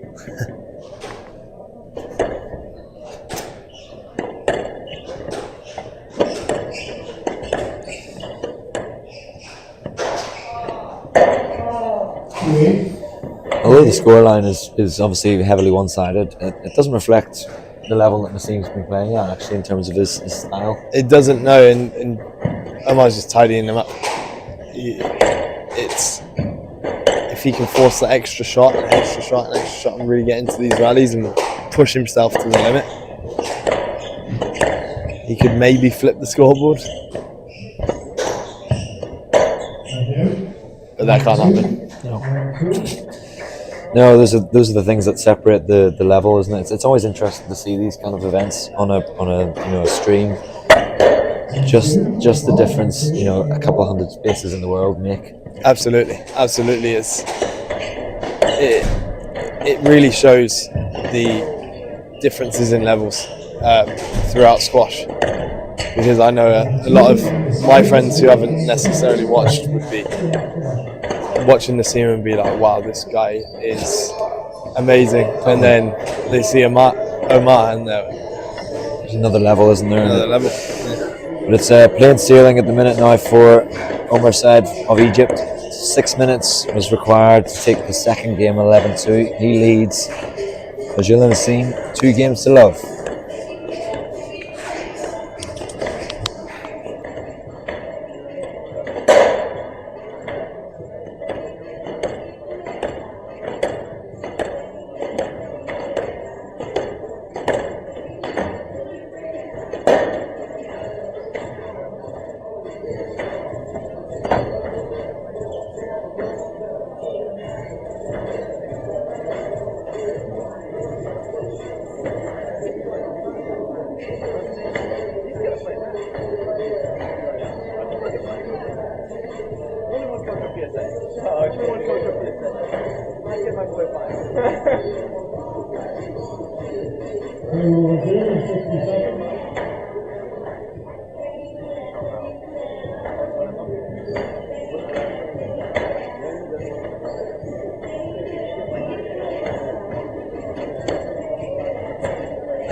Well, Nassim, the local wildcard, the local hero here at St. James Squash Club in Washington, certainly has not been playing badly. He's just up against a player that's just, as we were saying in the previous game, just that bit of a jump in the world rankings.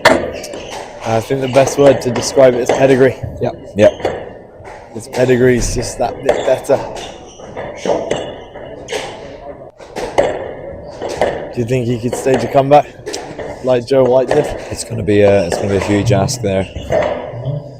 But I mean, if the errors keep coming here from Zaid, it's a chance here for Nassim to at least get some kind of foothold in a game. Yeah, it would be good to see him push on in this game. I think he would be really happy to play in this event, regardless. Oh yeah, it's a huge experience for him, isn't it? Huge experience, yeah. And it's crazy how much one tournament and one match can help your squash. Yeah.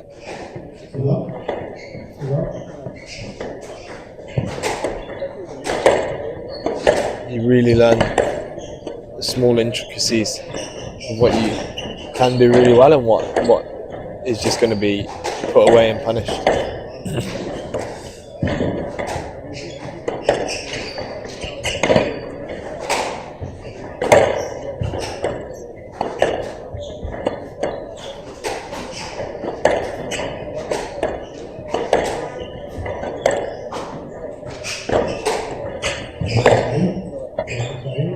It's a bit loose there. Lengthy rally though, that's good from Nassim.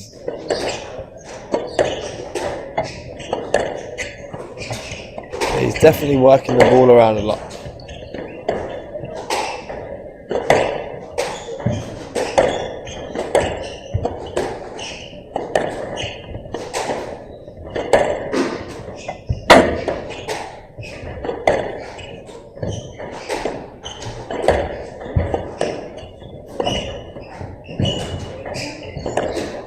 It's good work here. Tough rally. Oh. Does that count as a nick? I don't know about that. That was a bit ambitious for me.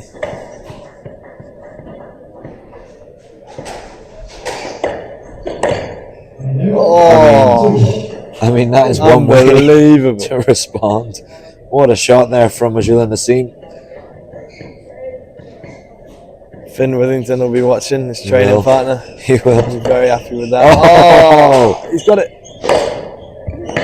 He's, That's oh my gosh. exhibition mode. Exhibition.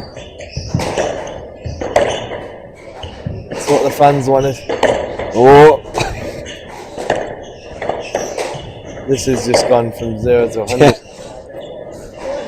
It's almost like Nassim is put there. He's gone for a cross-court nick, and Omar Sides thought, well, I can do that better. Yeah. Fair play to him though, he got it. He's playing that drop shot in it on the backhand a bit too passively. Yeah. Needs to build that length and then put it in. Or if he goes for it, make sure it's a bit more accurate.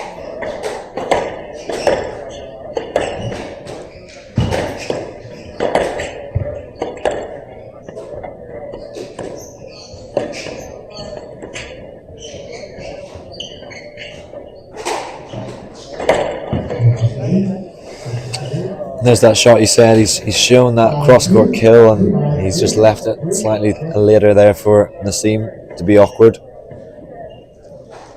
Exactly. And even if it's not a winner, it just puts Nassim in an awkward position to get, as you said, to get it back. He gives away the stroke.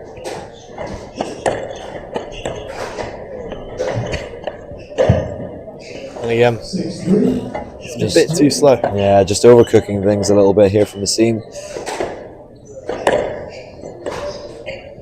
I think he's feeling it. Even a short game like this will hurt him if he's not used to the pace.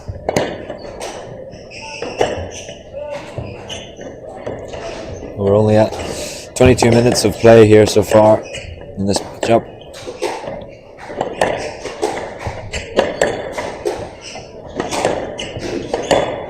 Oh, it's a lovely kill. Well played. Great shot there from Nassim. It's applauded there by Side.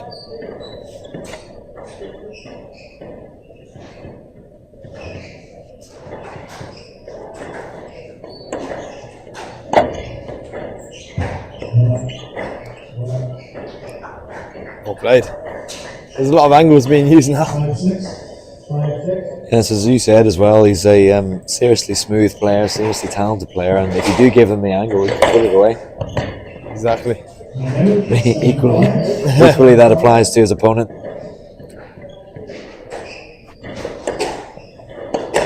Do you watch much college squash? I've actually only watched it once in person when it was in the most recent college finals in Philadelphia, and it was a sight to see. Yeah. Never seen so many players in one place.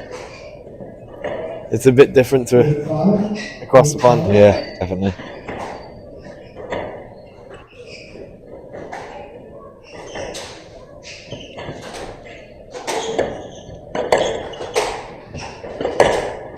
It does feel like Nassim's, like you said, it's only been 24 minutes of squash, but it's very high pace, and you can sort of see that he's stepping off the ball a little bit sluggishly. He is. He's dropping off, but he's only 2 points away in this game. And Omar's just relaxed a bit. I think he's seen the finish line too early. But he's well seasoned. He'll know exactly what to do in these situations.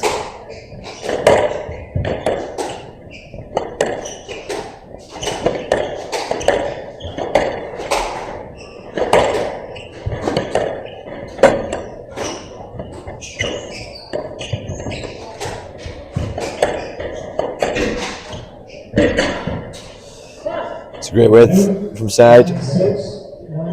Just getting enough on that to make it awkward for his opponent. He takes that ball very late on the backhand and the forehand going cross, and it's just back across your body. And because it's a bit later, he disguises it well and can open up the court really nicely with it from a fairly standard position on the court. It can really hurt when you're playing against it. It's been a great performance so far from Omar's side. Very business-like, isn't it? Absolutely. And he'll be thinking about tomorrow's opponent as soon as he can close this out, if he can.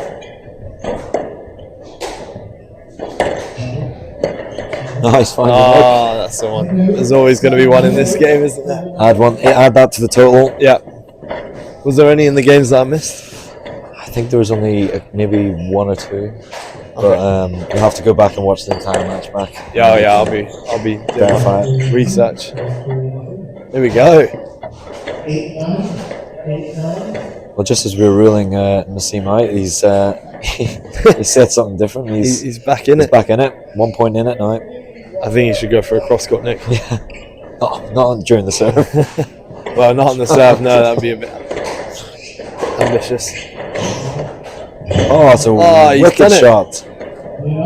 He's listening. I know. No, he's done a really good job here of not getting panicked and going for something too quickly. Absolutely. And at 9-all, anything can happen.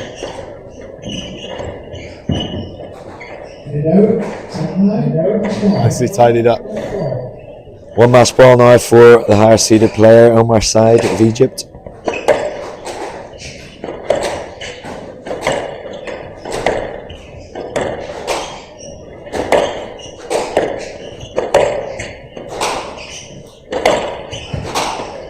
Seriously hard hitting squash now. Throwing the kitchen sink. Yes. He's closed it out. Very clean performance there from Omar's side. Really pressured though by Pakistani player Majul Nassim towards the latter stage of that third game. Definitely a performance that he'll be look back to review and take the very most positive parts out of it. But it was relatively plain sailing there for Omar's side.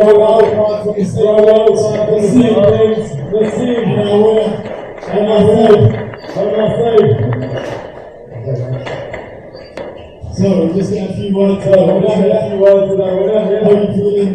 How are you feeling today after that win?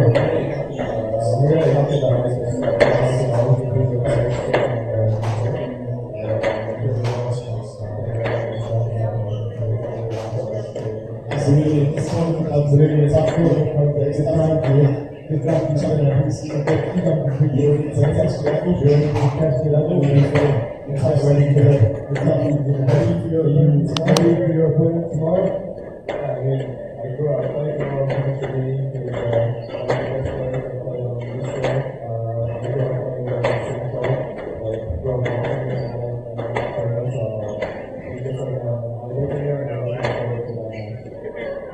good luck for tomorrow and all day today.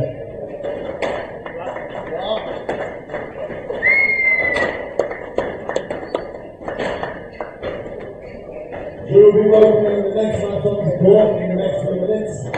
Be sure to get some food and snacks and drink. And we're ready for our World Cup.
Well, welcome back everyone to the evening session.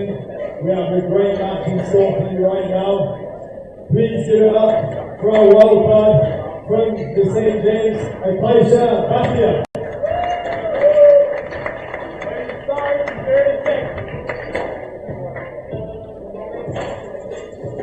And our 916 seed, Singlet Chan.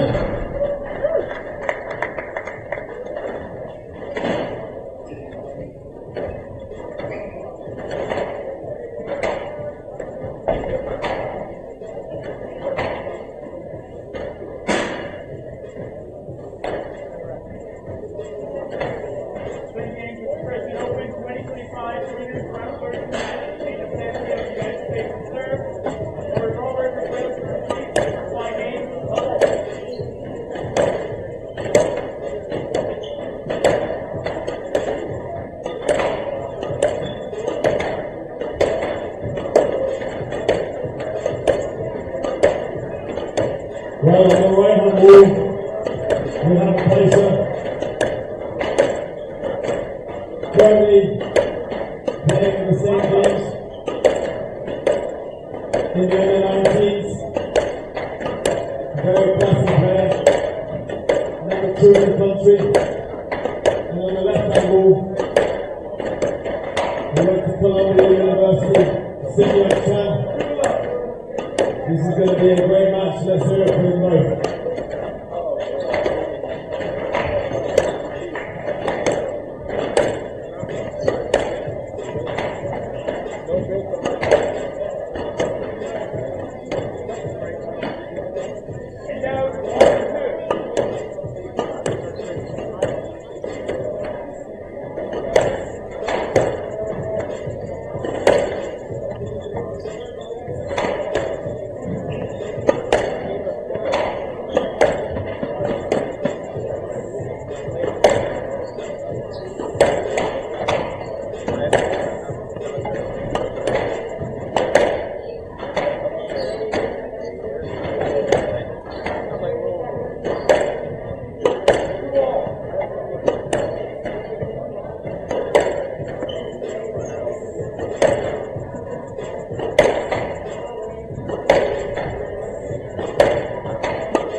will start in 30 seconds.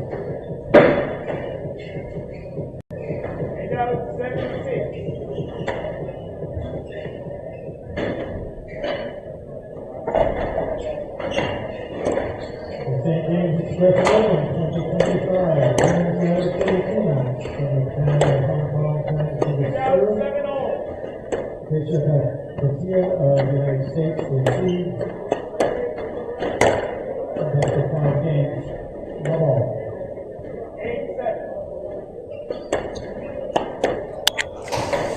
Well, we're back at the St. James for the St. James Expression Open 2025. We're in for a bit of a treat now with local hero, local home interest, Akaisha Baitia, up against Chan Sin Yuk.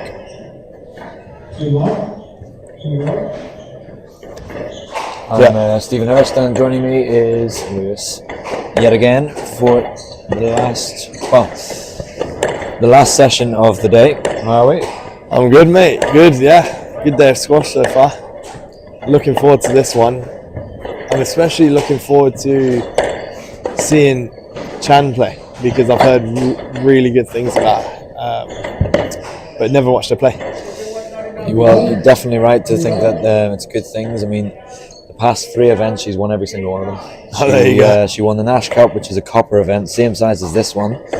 She then went to Boston and won the Tennis and Racket Club Open, which is a 15k, and then she went and won the Hamilton Open, which is a 15k. So she is on serious form, and we actually talked to Marina Stefanoni, who's the number 1 seed. Yeah. And we asked her how she's feeling, and she said, well, I'm not too happy because I've got a very tough second round, because the winner of this one will play Marina Stefanoni. Yeah, it's going to be an exciting day tomorrow. Well, we're talking ahead of ourselves here because we should not be writing off Akaisha. But it started off in Chan's favour here. Akaisha's very fresh to the PSA Squash Tour. She's only 16 years old. She's based here in Washington at the St. James. She's coached by Josh Taylor, I presume. Yeah, no, she's a very classy player and got some really good shots, and this will be a very good learning curve for her, playing someone of this pedigree, because playing juniors is a complete different ball game to playing in the seniors. Totally. And I'm really hoping she can try and get stuck into this game and really, just like Nassim, learn as much as possible. Definitely. That's good for Akaisha to get on the board here.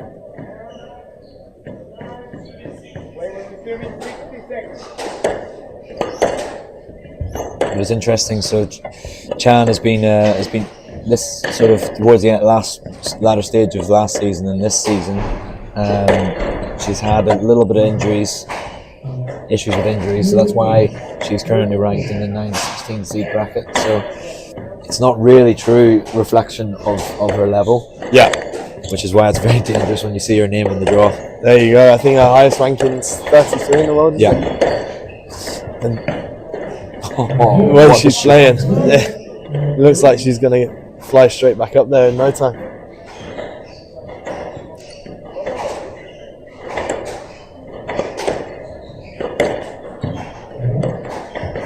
That's a lovely shot though from Baita. Some great straight drops going in on the forehand.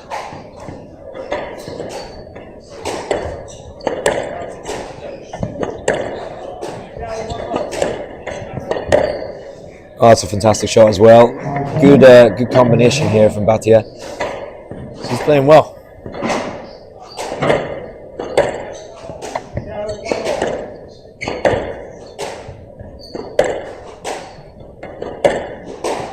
Very smooth technique from Chan. She's silky smooth with the way that she pulls the racket head back and strikes through the ball.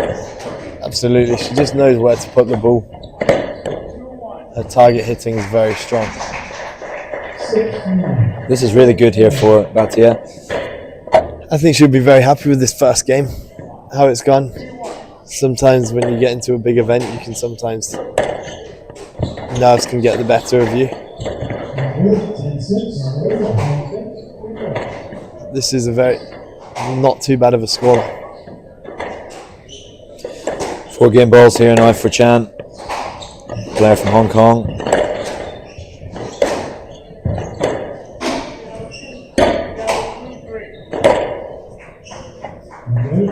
There we go, another point. But Betty is not going away, is she? She's 16 years old and she's not looking like she's fearing, or she's not fearing her opponent at all here in the centre court. Not at all. It's 8-10 and there's another point. I always love watching a wild card in any sport. So good. You never know what can happen. Whether it's tennis or squash, there's always that possibility of an underdog story. The Chan has something to say about that one, and she walks off court. Just 6 minutes there for the Hong Kong player to take the opening game. Good performance though from Batia, but it's 11-8. 1 game to love to Sin Yuk Chan.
Strong finish there from Chan, but all credit to Batia. She did very well just to keep within touching distance on the scoreboard.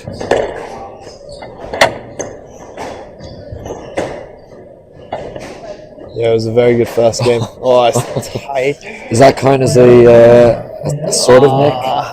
I mean, yeah, I think so, but probably not. For context, this is Lewis's tracking of the amount of nicks in the back left corner of this court. It seems to be a real hot spot for nicks. There's a real big nick in that back corner there.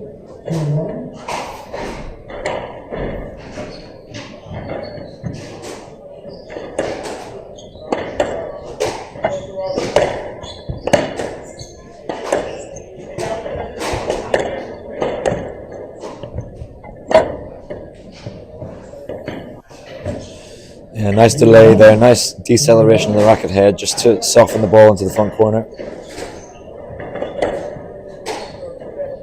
I'd like to see Akaisha just find her length a bit better and try and push up in front of Sinyuk. She's actually doing it well this rally. Just got to keep it sustained for a long period. That's the thing as well, you get a good game under your belt against the higher seeds. You don't want to step back off the gas, you want to keep pressing on, and this is positive signs now from the youngster. Yeah, you don't want to settle for that. You want to, if you believe you can play that good, keep pushing on.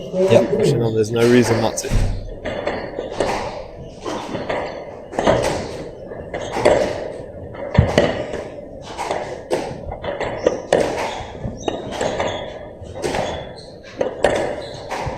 Great to see as well the Hong Kong players of really the past couple of years that have started to develop, particularly on the women's game. There's a lot of players, a lot of talent. Tomato Ho is one of the ones as well that's sort of come up the ranks, and previously before that Annie Au, if you remember her. Absolutely. Yeah, classy player. I find they do it so quietly and under the radar. Definitely. And they just pop up, and then there they are. But Chan is definitely one for the one to keep an eye out for the future as well. Only 23 years old too, so Indeed. very fresh. If she can stay fresh and fit, I could see her reaching that top 20 in Oh yeah. no time.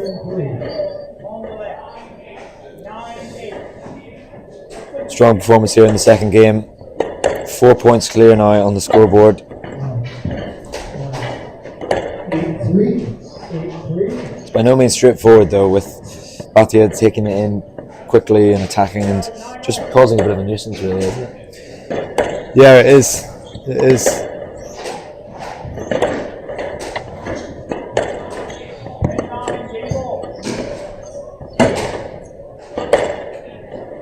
There we are again, just tidying that up.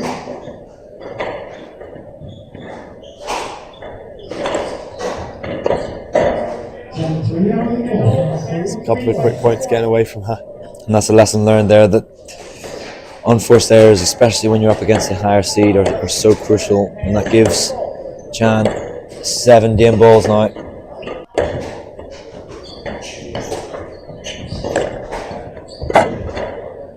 I think it'll be roles reversed. I think Chan will be very happy with this game, and Batia will be kicking herself that she could have done more. And it's just really the unforced errors there from Batia that unfortunately let that game run away from her. But Chan is storming on now. She's taken that second game relatively convincingly, very convincingly in fact. 5 minutes, 11-3. She leads 2 games to love.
Well, can Batia find a way back into this match?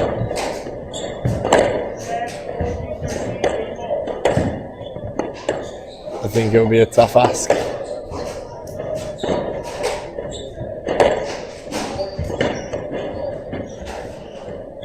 That's well cleaned up there by Chan. It was an awkward one. It sort of sprayed out into the middle of the court, but she dealt with it very well. Chan's looking very comfortable on this court.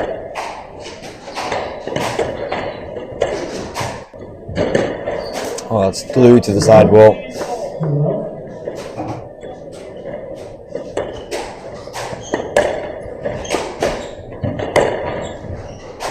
That's a good shot there from Batia. Stepped on that. That was very authoritative on the volley. We need to see a bit more of that, I think, if she's going to find a way into this. Yes, I think there's no reason why she shouldn't go for it. Rallying with Chan might prove costly, whereas mixing her up and getting her tested into more, it's another one to add to the collection. Do that for 11 points. You've got it. You've nailed the solution.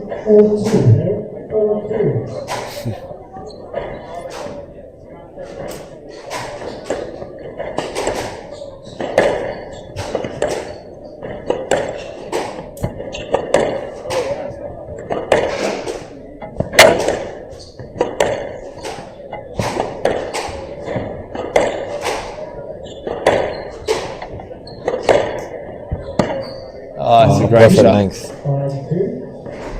She's a seriously classy player, isn't she? Just everything about her demeanour, the way she strikes through the ball. Very good to watch. Very good to watch. It was well plucked out of the air from the youngster.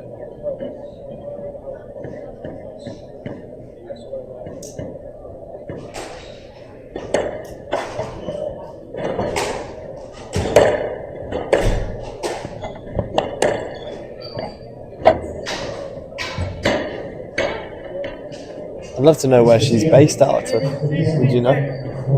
It's a good question, actually. We'll have to find that out before the presumably the next match.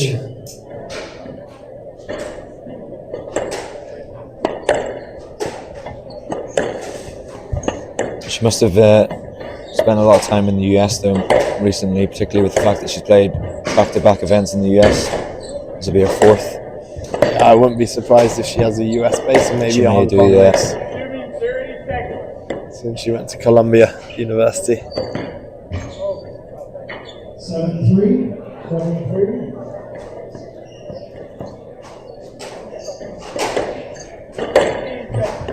Now, 8-3, 8-3.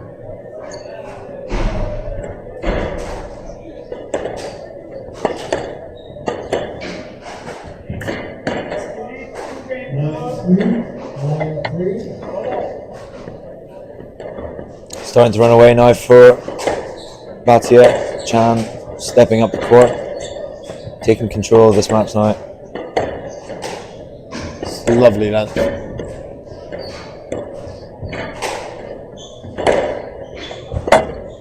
Chance now for Batia. Oh no! She stitched herself up. Unfortunate for Batia, the youngster, but it's now 7 match balls for player of Hong Kong.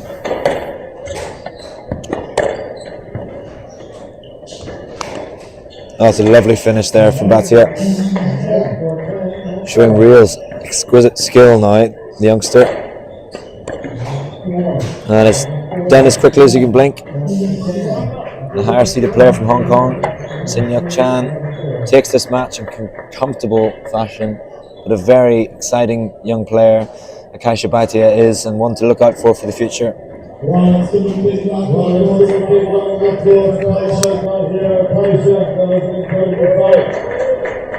for our winner, Sin Yuk Chan, let's swim for a few words. So, first question, how are we enjoying the sport? There seems to be a big nick in this back left corner. Did you notice that when you were playing?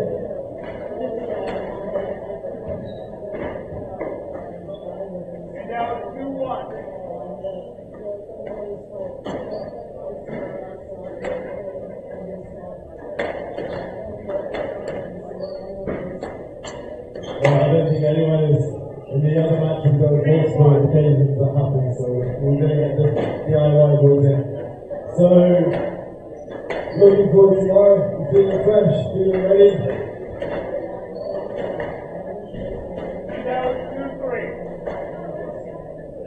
Awesome. And one question from Josh Taylor is, what's your favourite American food? There we go, nice. Well done, good luck tomorrow. Okay, we'll be back in a few minutes to witness the legend, Billy Wellington.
to this evening's first round matches.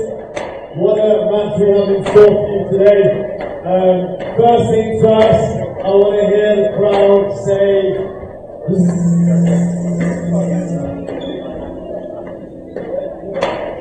louder. Louder. Okay, we're going to work on that throughout the week. Podcast. Anyway, without further ado, let's welcome the players of sport. First, from Mexico, Cesar Segundo Corona.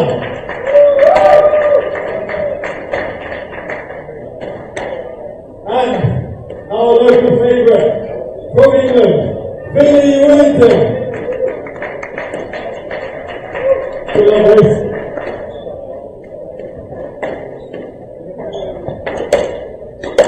Well, on the left wall, from Mexico, a Rochester University alumni, currently based in the Northeast, Cesar Segundo.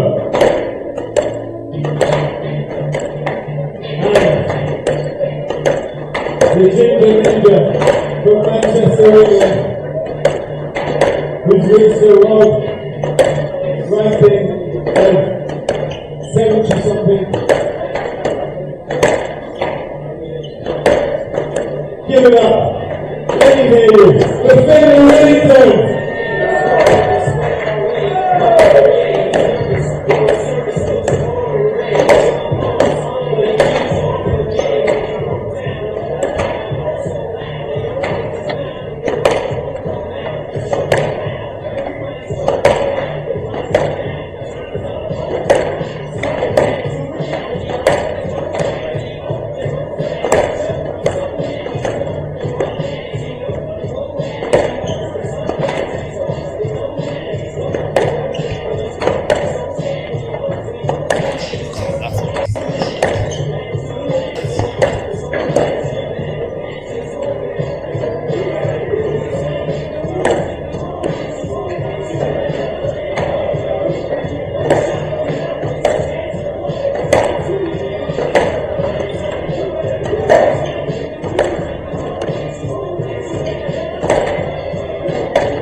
we have a chocolate ball competition.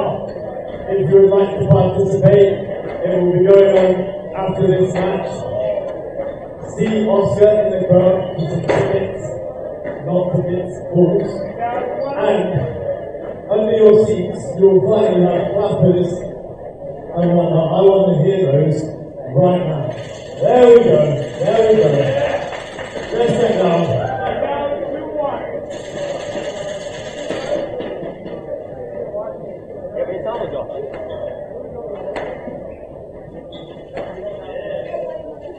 They will start in 30 seconds.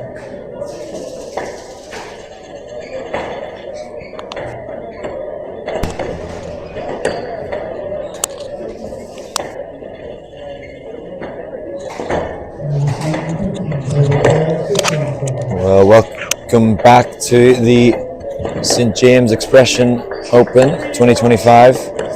Had a fantastic opening day here of play. Lots of excitement, 5-setter thrillers, and some home interest as well. And speaking of home interest, joining me in the commentary box is Nassim, who we just watched play just a couple of matches ago in his wildcard match against Omar's side. How are you doing? Thanks, Stephen, for having me here. It was a long match for me, probably not for Omar, but yeah, it was a good experience. First time playing a 30K in my career, right? Brilliant experience, a great pace to play. You know, try to hang in. The whole goal was like try to play as long as I can on the court, trying to stay as long as I can. Try to do that. Kind of hanging well in the third game, but good experience to take home. Yeah. Yeah, it was a great match to watch, and you'll obviously be very familiar with Mr. Withington's game style. He's a local here. He's based in Washington, and he's one of your training partners. Isn't that right? Yeah, that's true. Me and Finn hit a lot pretty much every day. He's local favorite. Everybody loves him here. We love to have Finn here. He just moved like about a year ago, and yeah, he's kind of settling in now here. Pretty much everybody's getting familiar with his squash here now. Really, you know, amazing hands, amazing stuff. Always fun to watch Finn on the court. Yeah, that is definitely true. He's a former British Junior Open champion and runner-up in the World Junior Squash Championships too.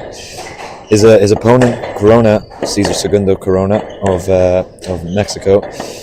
Can you give me a little bit of a background to him? Are you familiar with his game? Yeah. So Caesar, I have seen him play a couple of times on the tour, right? So very fit, very strong, very solid, moves around the court really good. You know, good court covering on the court as well.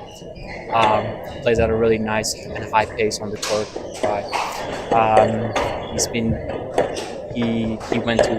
He came to US for college squash, played at the Rochester College in New York. Then moved to California, was based in California for a very long time after finishing all of his college, right? Also, he has been a DJ in California. Yeah. He's been a DJ in California, right? And now he's moved to New York again, right? And focusing more on squash. It's a good combination, squash player and DJ. So let's see if the DJ element can provide some help here. He's up against it now. He's currently ranked 183 in the world. He's been as high as 165. And Finlay Withington there in the blue, he's currently ranked 89. So there's a big gap, but we'll see how he can fare against the higher seeded player from England.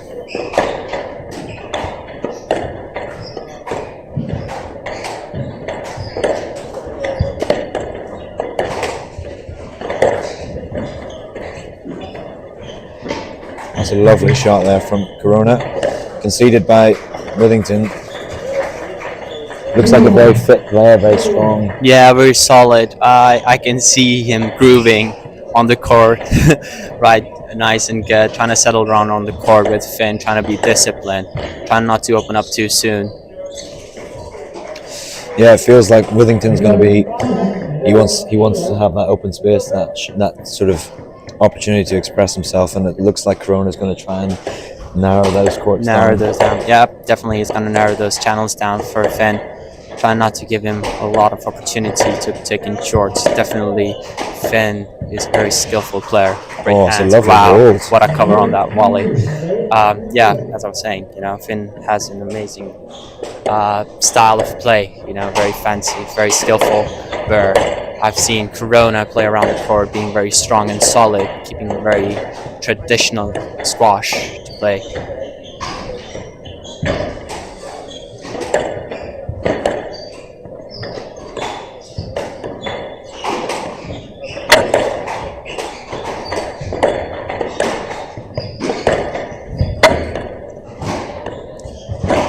Withington controlling this rally nicely at the minute.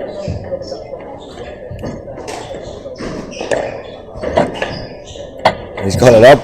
He got it. He got that. Oh, almost got that was a one as well. rally. Fantastic rally there from Corona. He's looking like he's up for this one tonight. Of course he is, but this is a particularly good rally for him. Yeah, I can see that. Right now, he's covering the court pretty decent, keeping it very nice and solid around the court.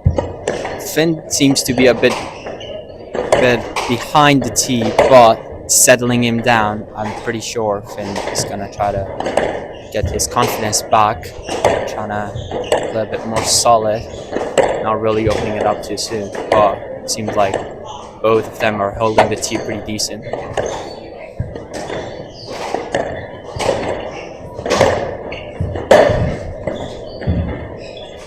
It's good pressure there from Withington, forcing that error from Corona.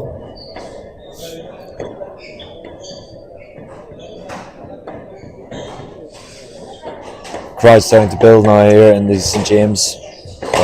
Presumably everyone's off work now, heading to the club. Everybody's been excited to watch Finn as that was a joke shot. Blocked out of the air. Yeah, everybody's here, off from work, straight to St. James. The crowd is getting bigger. It's getting busier at the club. It's a member appreciation event going on at the same time for all the members. So the club's getting busier with non-squash people. And it's really actually a good atmosphere to really promote squash around DC right now with the member appreciation event going on beside the event. Yeah, the crowd's starting to fill in now, which is good. And so far, this match has proven to be a real challenge here for Withington. Corona coming out of the blocks very strongly so far. That's good width. Good width there to get that past his opponent.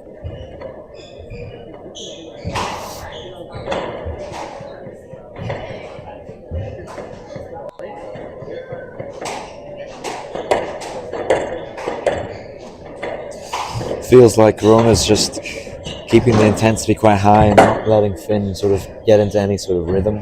Yeah, I can definitely see that. Corona is narrowing down those channels. Oh, that's a stretch. Yeah, definitely. It's good scampering. He's going to get it though. Well, this is tough work now for Corona. Oh, this is silly.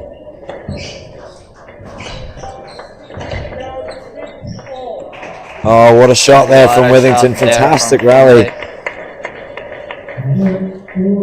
That was a great hole on that front court, trying to push Corona into all those four corners and then finishing it off in that front left backhand corner.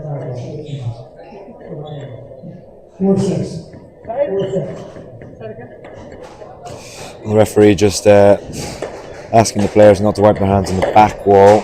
The reason for that is for our live stream, to get a clear picture. We don't want any hand marks. That's the only reason for that. That's a good touch there from Withington. You can sort of sense that rally was pretty tough for Corona. Yeah, I can definitely see that Corona started to open up the court a bit, trying to lose his a bit touch after that intense rally on the court. Oh, that's a reverse post. He's been made to do court sprints here, and this is brutal for Corona.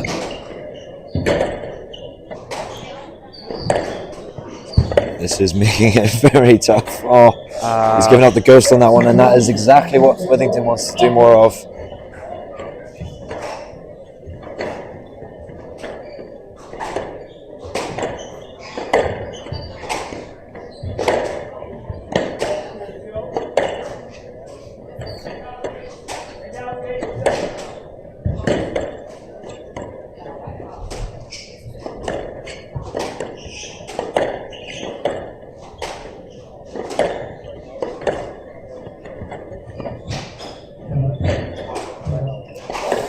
Yeah, gut-wrenching boast there, sending his opponent right into the front. Good performance here, though, so far from Corona. He's making it very difficult here for Withington. Yeah, definitely.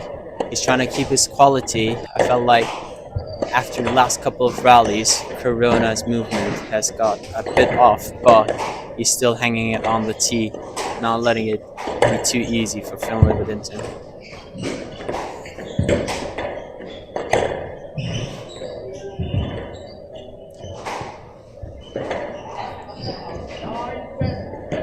Oh, it's good hands there from Corona. You just felt like Withington had plenty of time to send that into the front, but he just delayed it a little bit too much, didn't he? Yeah, definitely a very good touch, a very good cross-court drop from Corona.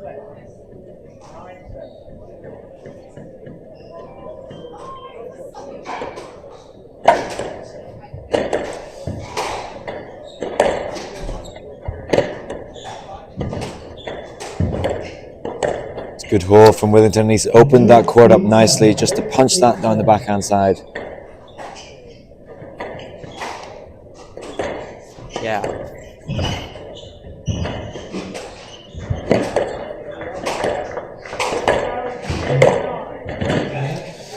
I mean, he's not afraid, is he, Corona? He's throwing everything at him. Yeah, he just wants to take it. He just wants to be a bit more aggressive with Finn, trying to keep the intensity at a high pace.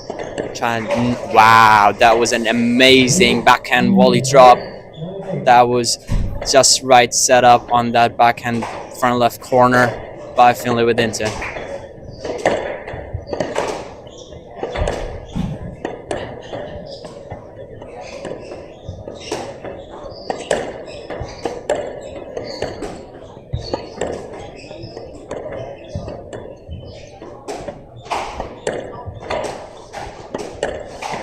Patient play down this backhand side.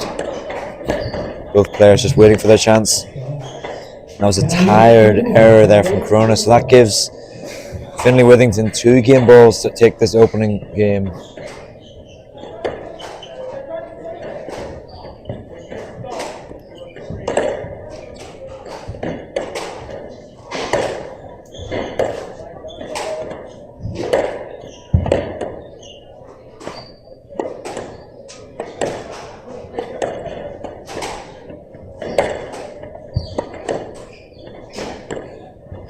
That's tight work from Withington.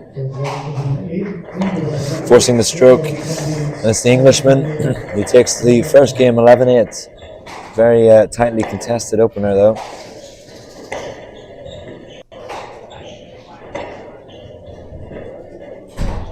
So after just 12 minutes of play, it was a very, very fast-paced start, but it's Finley Withington that takes the first game. He leads 1-0.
was a strong opening there from the Englishman. Finlay Withington taking this first game. What's Corona got to do here to find himself back into this match? Definitely, he's gonna have to stay very disciplined, try not to open up too soon, right? Just like he's trying to keep the ball in the channel, keeping the high intensity in the channel, trying to keep Finlay Withington on his toes, right? Not really letting him give an opportunity to take him short like that, otherwise it's gonna be very physical for Corona here. Yeah, agreed, and it looks like Withington's starting to open up the court nicely now, getting Corona doing some brutal lunges to the back corners. Yeah, Corona is definitely not in his space to hit that ball properly.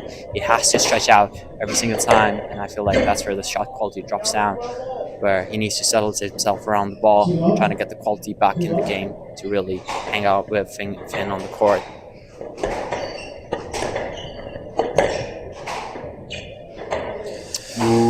Finding the neck, we've seen a few of those so far on this first day of the event.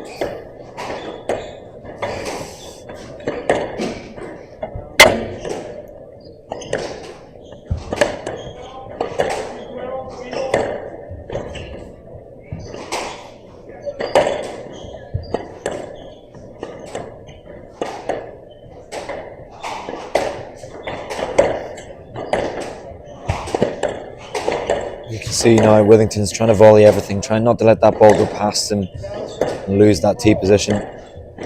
Yeah, definitely. Finlay is definitely holding that tee position really up high, trying to keep Corona behind him, trying to stretch him out on the court. I feel like Corona is definitely very physical on the court, trying to getting those retrievals. It's actually very admirable. He somehow manages to keep that quality under the pressure as well. That's a lovely finish there from Withington. He has a very sort of unique ability to take pace off the ball. He has a very short backswing when he takes it in short.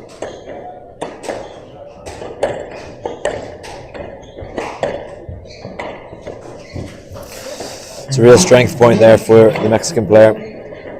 Really carves that one in with a short backswing as well, similarly to Finn, but just has that severity, doesn't it? Yeah, a little bit extra through that ball. That was good.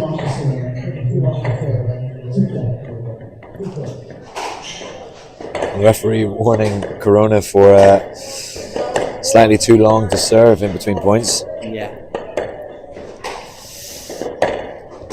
Not sure what actually is too long, but I feel like it gotta be it.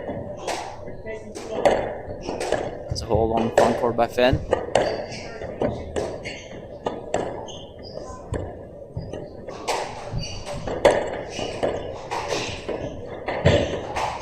It's a good get there from Corona.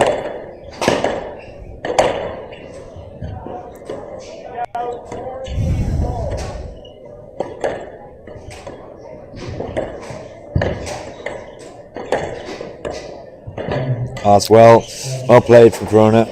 Quick hands, sticking that into the front left.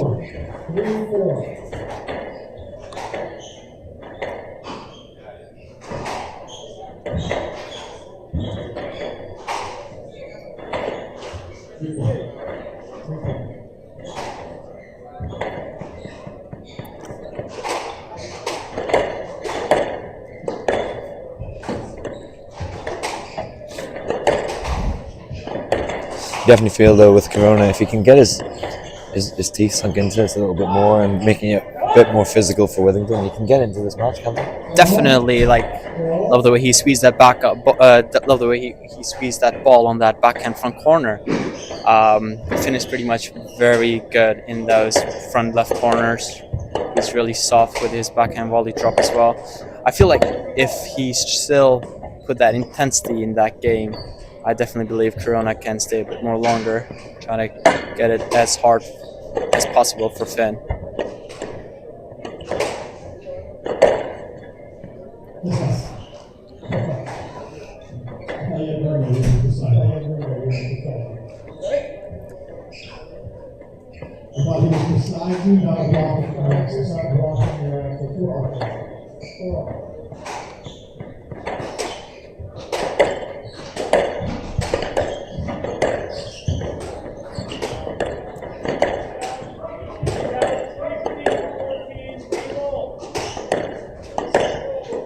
Oh, through the legs.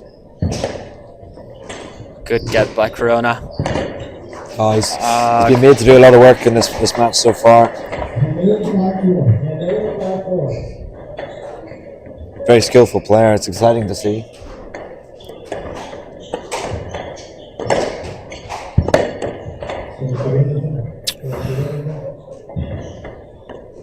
It's an opportunity now for Withington to sort of pull through on the scoreboard. 2 points clear at the moment.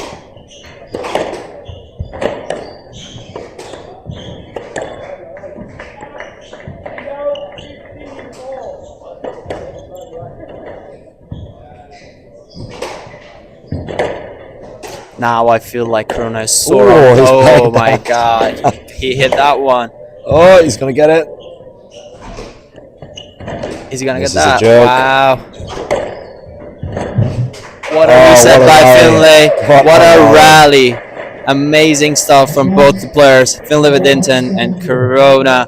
Amazing stuff on the court by both of the players. Great athleticism on the court.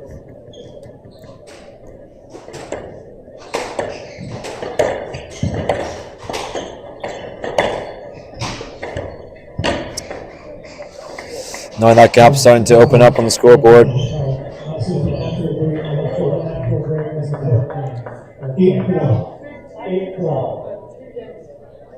4 point clear now.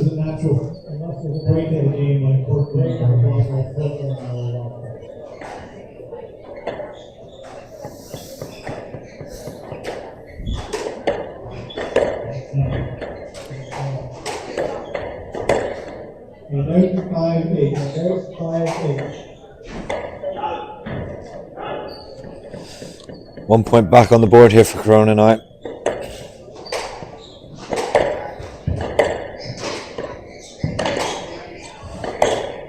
One thing I do notice is that he does go in very heavy with his movement, doesn't he, Corona? When he goes for the shot, he really collapses into that lunge. And yeah, I could realize that now Corona has started rushing into those shots, especially trying to cover that tee on the volleys, but kind of rushing and leaving that stuff in the middle, which leads Finn into being quick on the ball, trying to initiate first, then Corona, leaving Corona out of position every time.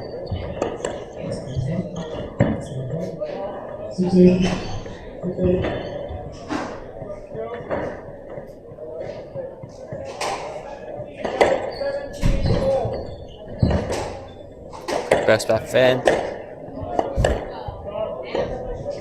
Ooh. slightly loose here from Finn Withington now.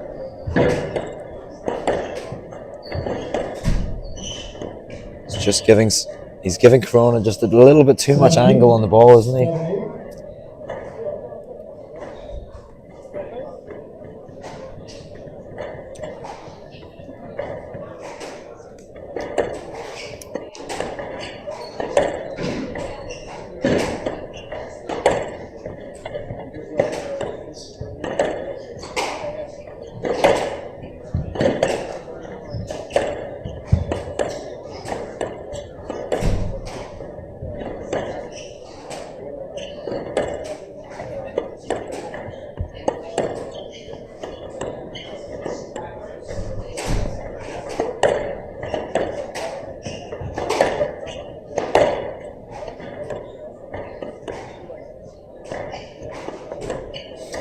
Scoreline's looking pretty good now for Corona, considering he was 8-4 down. Yeah, I feel like the rallies have started again to settle down on the court, getting longer and not just like initiated by one player.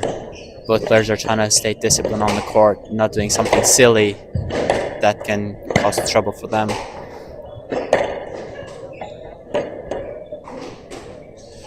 Nice use of height there from Withington, trying to create an opportunity to take it in. This is good work now. Oh my god. Oh, that's a stroke. That's a fantastic stroke. That's a fantastic touch by Finlay Withington on the backhand, front left corner. Amazing stuff. Great movement by Corona on the court. I can see Corona is feeling his legs now. He's on his knee. It was almost Miguel Rodriguez-esque off that. It's very difficult to take a volley in off the front wall.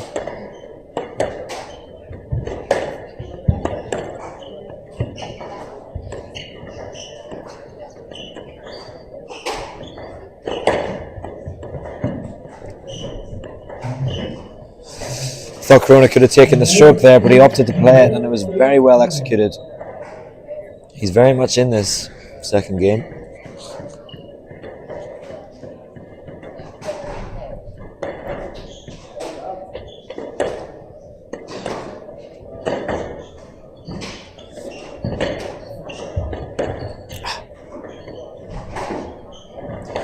Closing down the court nicely here, Corona. It's what we said, isn't it? Keeping it. Yeah, he's trying narrow to keep down it, the sidelines. narrowing down the sides, definitely keeping the quality of the shot, not letting it loose, to give opportunity to Finley Withington to initiate. It's a good kill. Shaped it up nicely, and that gives him 1 game ball here to take the second game.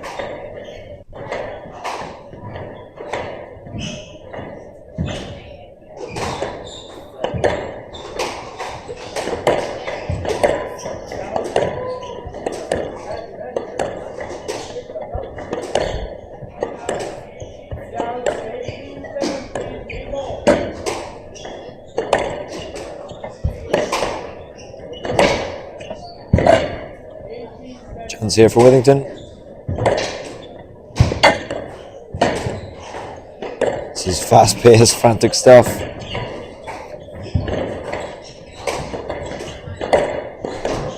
Using every inch of the court here. Oh, what a get.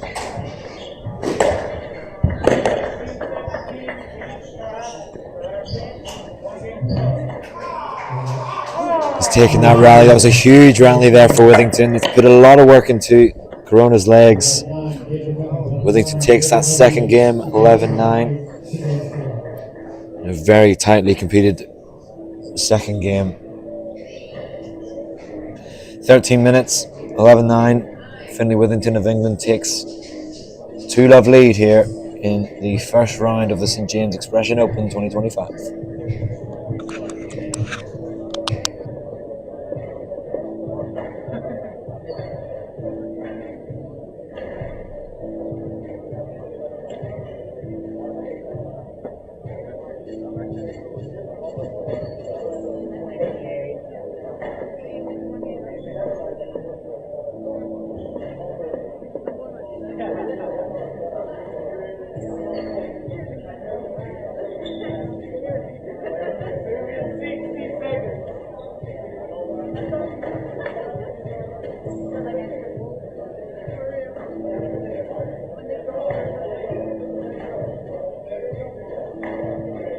We'll resume in 60 seconds.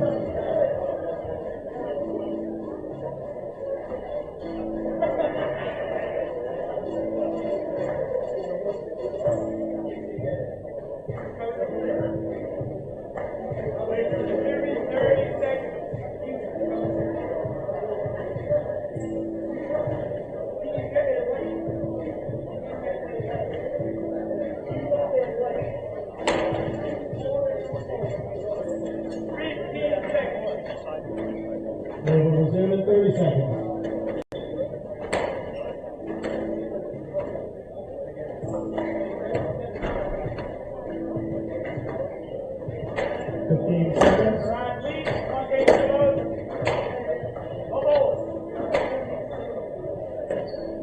Mr. Corona, please keep your racket in your hand. Thank you.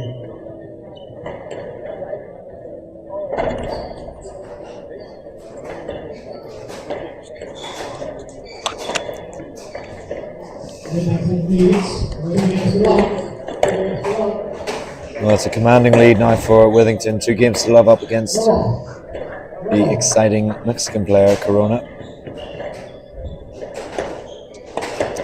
It's going to be a tough ask here for Corona to find a way back into this match. Some tough rallies were played in the last stage of that second game. Yeah, definitely a very nice and long rallies. in the last game. Finn have started off strong. Feel like he's very confident on the court, where Corona seems to be a bit more frustrated. Yeah, well, he put the work in, didn't he? He's built those rallies to really hurt his opponent, and now he's getting the rewards. I can tell now by the third game, Corona is sort of like not at the same intensity and trying to stretch Finn out now rather than being disciplined, which I think can go the other way.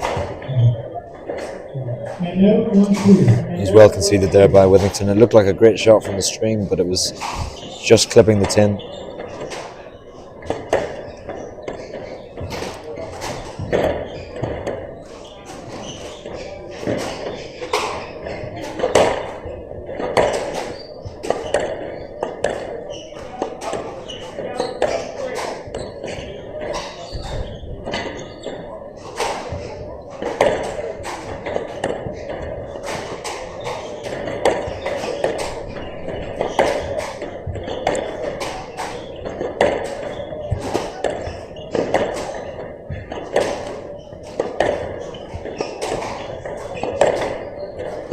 Slightly loose now from both players.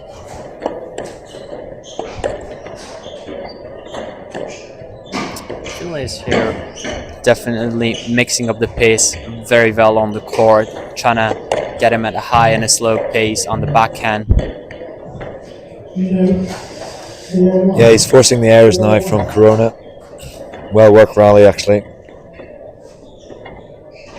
This is the effect, doesn't it? When you put so much work into your opponent's legs, Yeah. you often don't see the rewards until this stage of the match. He's 2-love up, it's the third game, but now he's starting to get these unforced errors. Yeah, definitely I can see that Corona is being very frustrated on the court, trying to get into those forced errors, where Finn is trying to play his natural ability squash. Yeah, he's all over his opponent now.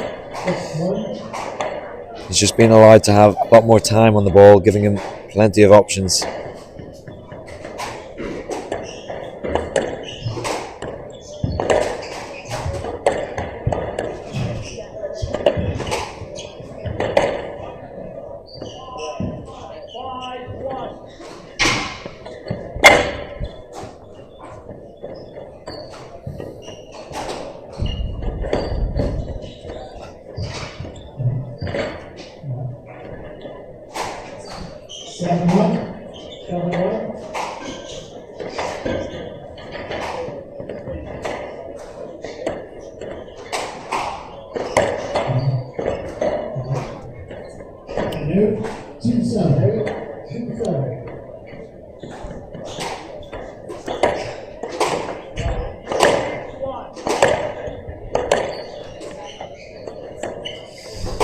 Convincing lead now here for Withington.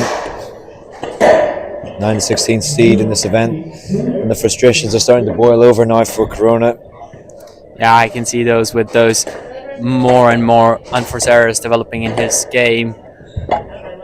Finn tries to stay calm and keep the quality of his squash, trying to use his opponent's frustration on the court really well.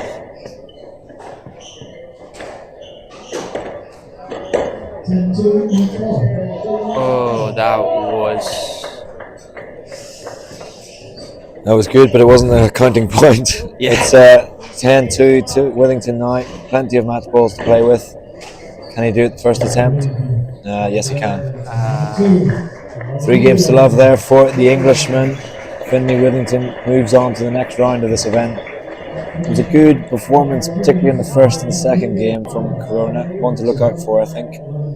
But Finlay Withington dispatching Cesar Segundo Corona. 3 games to love in 34 minutes. Let's find out what he has to say after that match.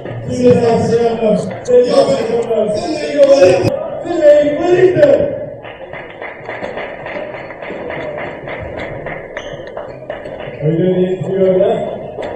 Huh?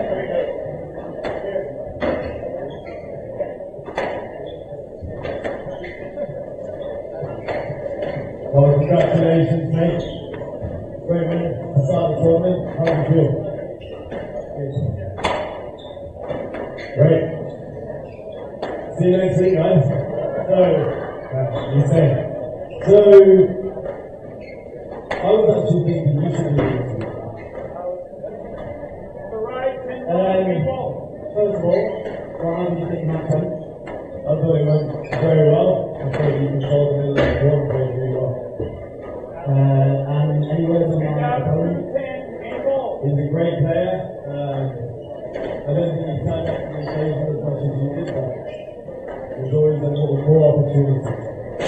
Quite good, but next round, how am I feeling? You tell me. Oh, sorry. I think you're feeling good. You look good. Yeah? Well, thank you. There we go. Never a boring moment with me. So, now, we have the bull toss.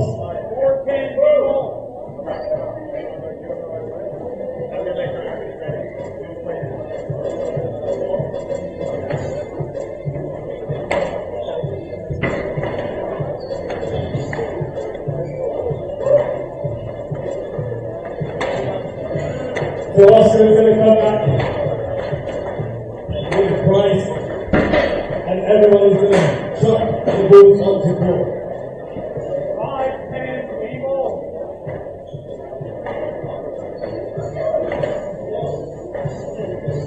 Who wants to start?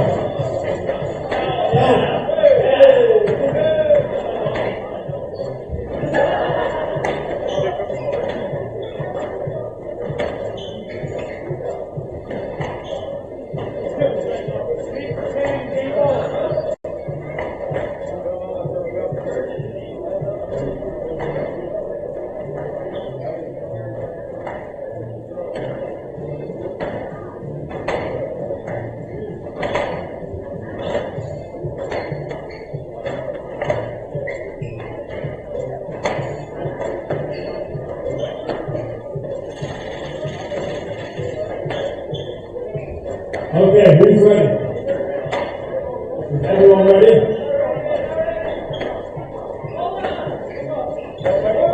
In the middle? Is anyone want it in the middle or towards the front wall? Over here? Over here? Okay. Okay, it's person closest or on the target. Okay? And the prize is $20. If you get it on the target, I'll give the person an extra $20 of my own. Okay? I'm like, yeah, that would be class. That would be another real show. I also like to point out that when you scan Venmo, pay $3, even though it says Jason Squash is raising money for the St. James Foundation. Just to point out, the promises. Is everything going well?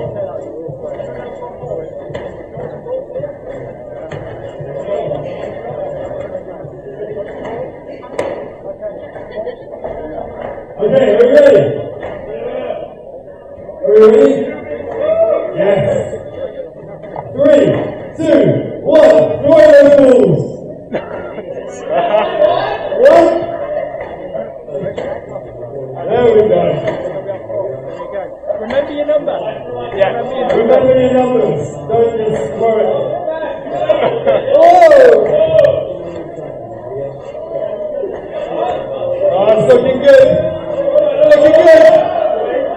Whoa! Oh!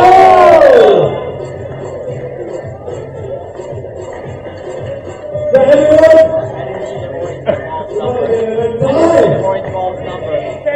Adjudicator.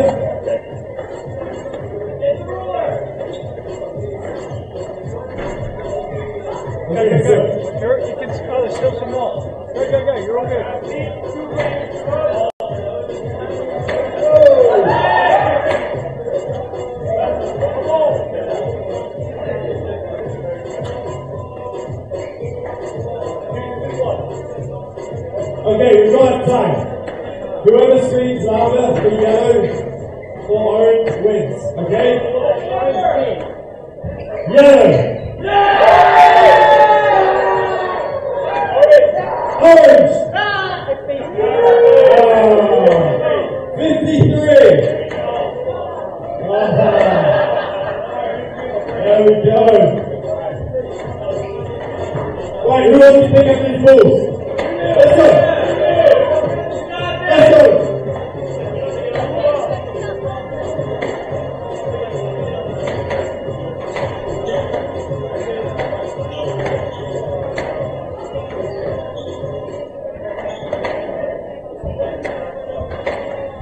Well done everyone, thanks for playing.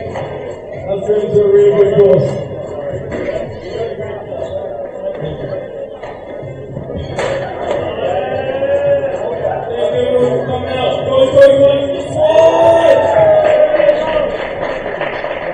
There we go. Okay.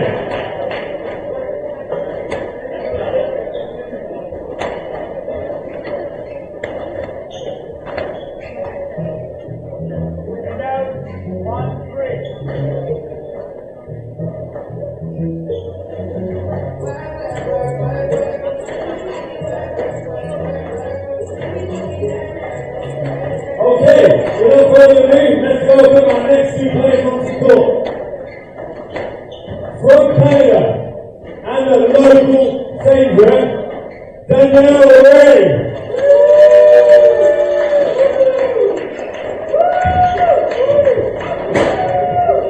And all the way from Ukraine, living in America, Alina Rosma.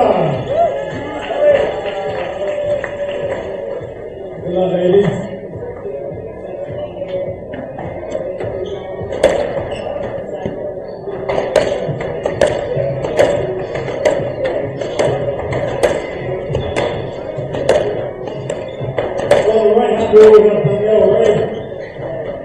Who's lived in Washington DC for years now. She went to Cornell University, and on the left wall we have Alina graduating from Drexel University, and this is going to be a really exciting match, guys, so let's hear it.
St. James Expression Open 2025 Women's Final 32 match.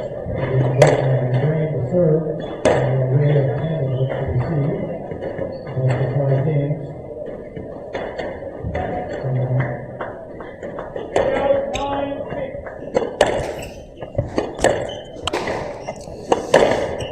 Welcome back to the St. James Expression Open 2025. We've got the final women's match of round 1 with Ukraine's Alina Bushma, number 9 to 16 seed, up against Danielle Ray. I'm Stephen Hurst, and joining me in the commentary studio is Lewis. How are we doing? Very well, mate. I think you were losing your voice at the start of the day and got it back, and now I'm losing my voice. Talking all day. I didn't realise how tough it was. I know, exactly. Well, you've been doing other things. You've been doing the chuck-a-ball challenge as well in between games, and you've been the maestro as well behind the mic. Great fun. I mean, first time doing it, but I'm really enjoying it. Yeah, smashing it so far. So on paper, this one looks very one-sided, obviously, given that Danielle Ray's current ranking is 271, but do not be fooled by the ranking. She was formerly number 18 in the world, and she's just coming back onto the Pro Tour, so she's making her way through nicely, and she's up against Alina Bushma, who is one of those players that just seems to just be chipping away at the rankings, moving up really nicely. She's currently at 64 in the world. Are you familiar with these two players, their styles? Yeah, I am actually. Danielle is a great player. Was and still is. Obviously, she had some injuries the past few years, and now has had a baby. Yep. But it's one of those games where you don't really know what you're going to get from her. You could see her struggle, or it could be an exceptional game of squash and she reaches the level she did a few years ago. And then obviously Alina, I grew up with Alina back in juniors in Europe on the European team. And she's very, very classy, very stylish to watch. Yep. And I actually wish I played a bit like her. Very strong around the middle, mixes it up well, digs in till the very last point every single match. You'll never see her give up. So yeah, looking forward to this one actually. Yeah, I'm excited to see what Ray can do here. Obviously, we know what the standard that she has reached to in the past, and that was an example of just the skill that she possesses. But I think obviously Alina Bushma is going to be looking to try and expose some of the front court areas, obviously, because injuries, etc., has made it maybe slightly a weak spot. But at the moment, Danielle is not having any issues with that. Not at all, and I think her game plan will be get in front as much as possible, so Alina doesn't have the opportunity to take her in short, and instead Danielle's dictating that middle of the court, and she's done that so far.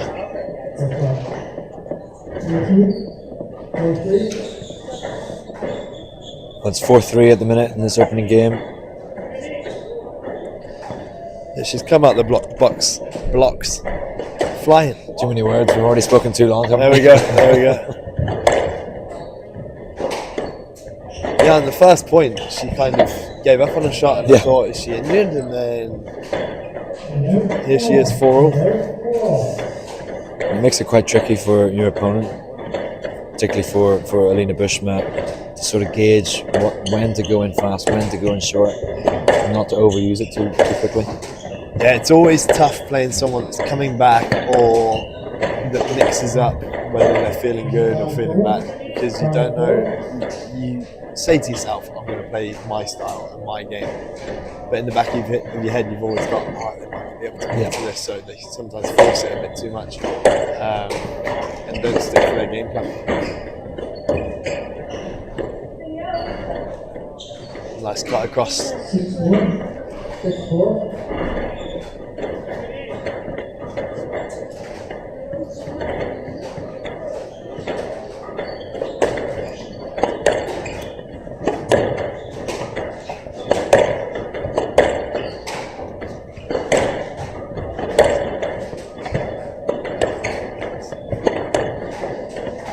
think Danielle's going to be familiar with this court and definitely use that back left-hand corner nick to her advantage as much as possible.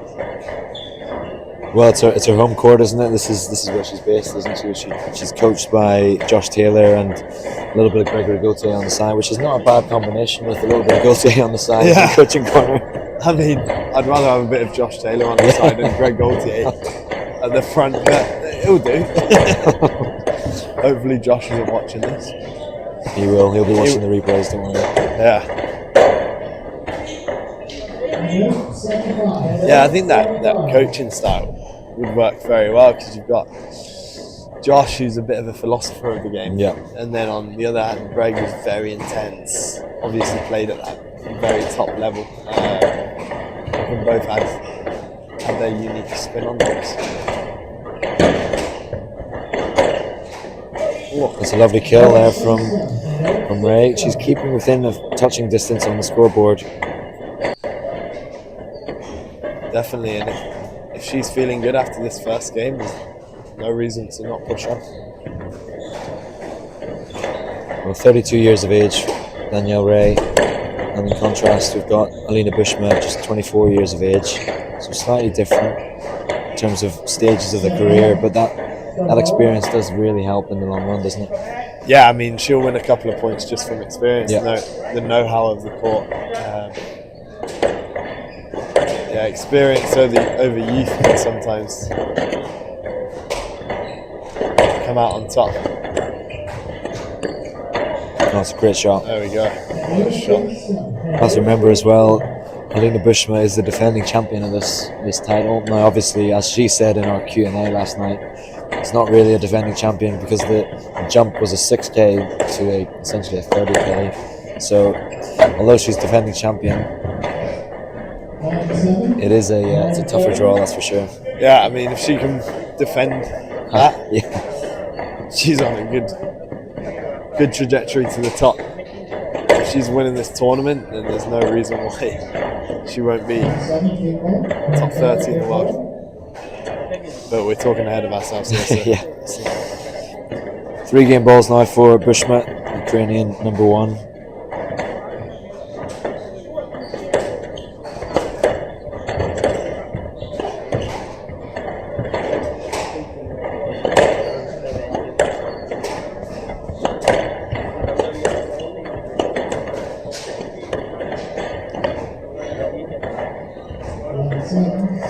She closes that one out, 11-7. Solid performance all round here from Alina Bushma, the 9-16 seed of this event. Positive signs there from Danielle Ray, but it's 11-7, 8 minutes. Alina Bushma leads 1 game to love.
Strong start there from Alina Bushma, the Ukrainian #1,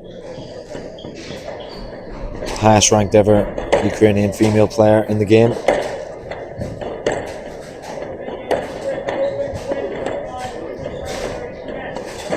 Yeah, going back to her playing style from juniors. Name dropping. Obviously, I name dropped Samsod earlier. There's a guy that she reminds me of from Newcastle, Michael Matimore. Wow. Do you remember that name? No, I do. Plays a very similar game, just tough player to watch. Great To watch. tenacity. Well, I just say it, tough player, works really hard. Yeah. Not tough player to watch. He was actually classy at one point. Yeah, there's an attritional side to Bushma that's quite, just very difficult to break down. Yeah. Oh, what a bowler. That's a lovely shot. And this second game is starting to run away from Ray straight away. It's good poetry, mate. And you can just see now when that court gets opened up for Bushma, Ray gets a little bit stuck out of position. Has to find a way of getting Bushma right behind her. Yeah. Bushman's just taking control of this middle area. There we go.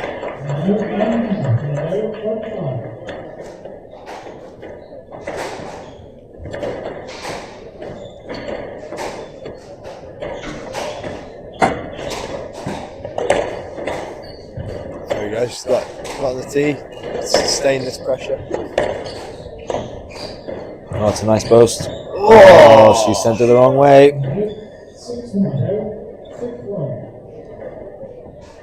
That's what I like about Lena. She's got that very good base game. Yeah. But then every so often she'll add in that Bit of flick of the wrist, yeah, or a cross court. She's executed this game plan quite well. She's just keeping the intensity high enough that Danielle Ray can't get a control or a sort of chokehold on the rallies. Always seems to be just on the back foot. Yeah, she's found the weight of shot very well. Match.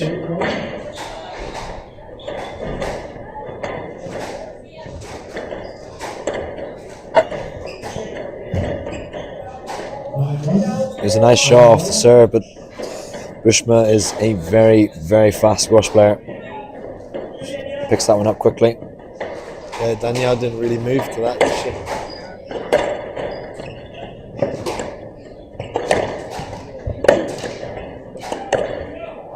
That's a nice shot there from Ray.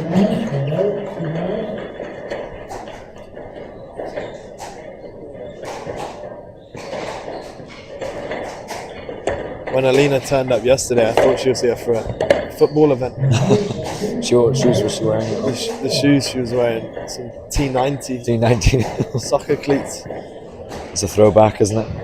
Oh, nostalgia.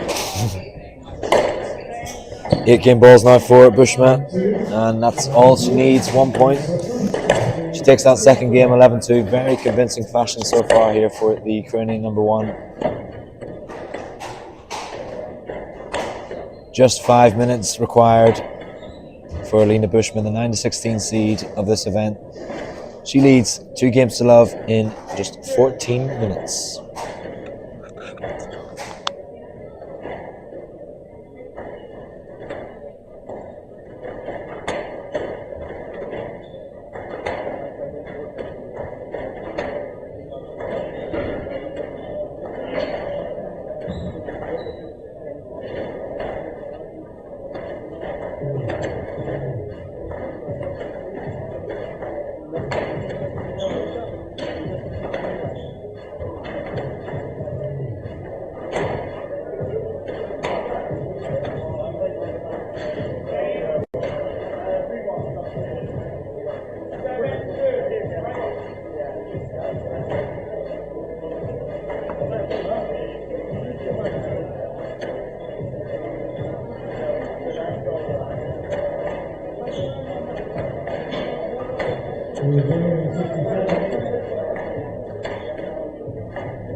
Well, Bushma not giving anything away here to Ray, nothing cheap whatsoever.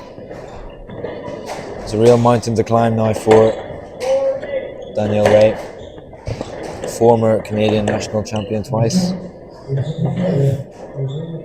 Yeah, it's not nice when you're on the receiving end of a very high pressure squash, which Alina's doing here. And even though it's been very short in duration, the pressure that Danielle's been under might just be too much for her at this point in her recovery process. Yeah, and it's just that pace, isn't it? And, you know, nothing is given away for free. Not at all. At all. And if Alina does come through this, she's looking sharp. Very sharp. It definitely cause a couple of upsets, if not here and in future tournaments.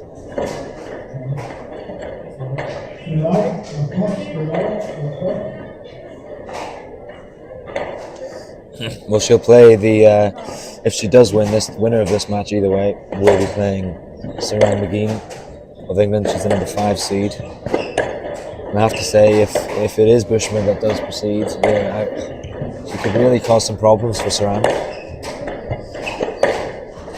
Yes, I think off the top of my memory, I think they've had some very good battles.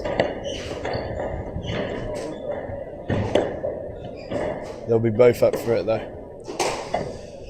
Of course, there's still always hope. The match isn't over just yet. You can hear some of the home support here for Ray. It's familiar with this. Yeah, it is good to see. There's a good crowd starting to build up. Yeah, it's got busier and busier throughout the day. And I think that's going to keep coming throughout the tournament as we get to the later rounds.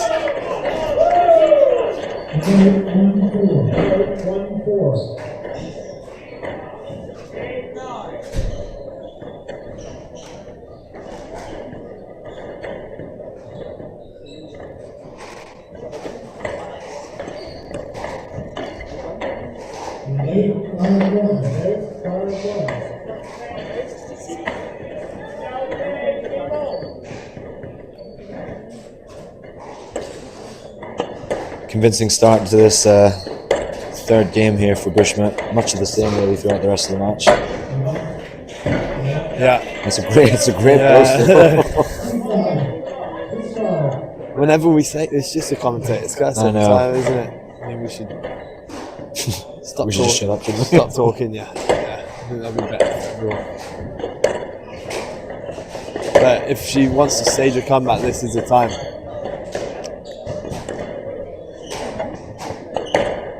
No nicks in that back left. No, none so far.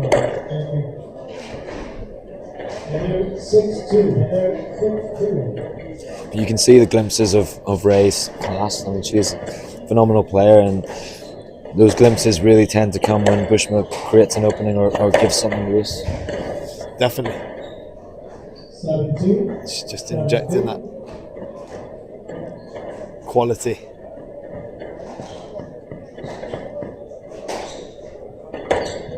You sometimes see when someone gets too love up, they start relaxing, but this, I haven't seen that from Alina.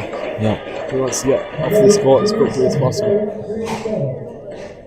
Counter drops working nicely though for Ray in this match. Keeps it very simple, just sets it onto the front wall. Serve just not quite good enough there to cause Bushma any troubles.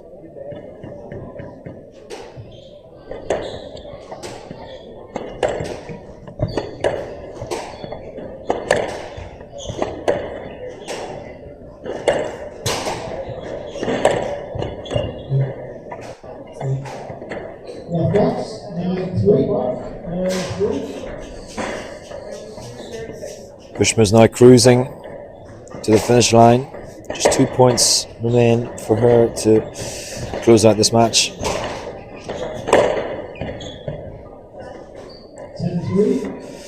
Really looking comfortable on this centre court. It's positive signs here for the Ukrainian as she finds herself now with 7 match balls.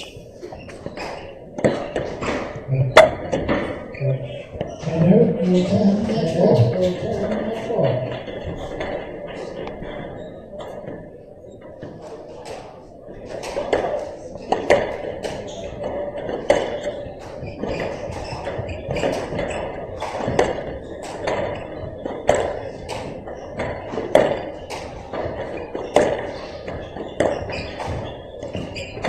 here for Bushma.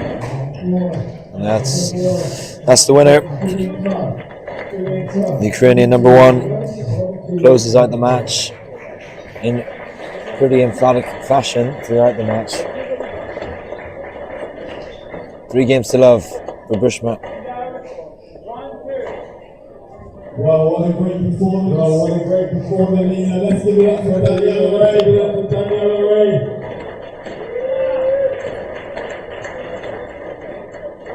If we could just hold Melina back on for a few words.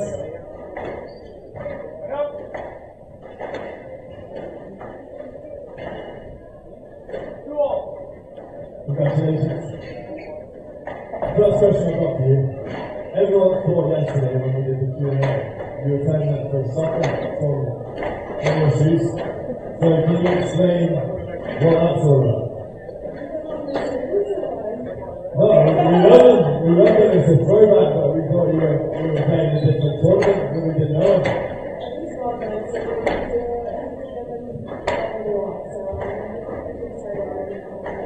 There we go. What's your favourite soccer team?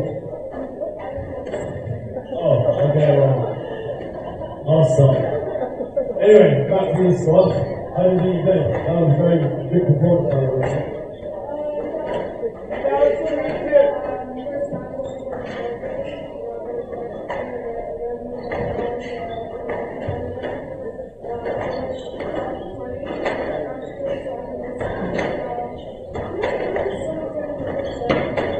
It looks really good. Obviously, if it's keep on tomorrow and the rest of the tournament, hopefully, how you feel?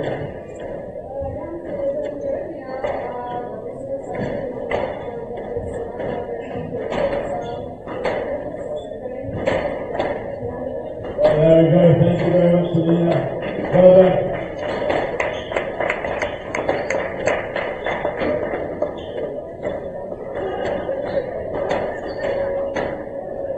Well, stick around, everyone. We have got the legend, the one and only Christian Kang coming up.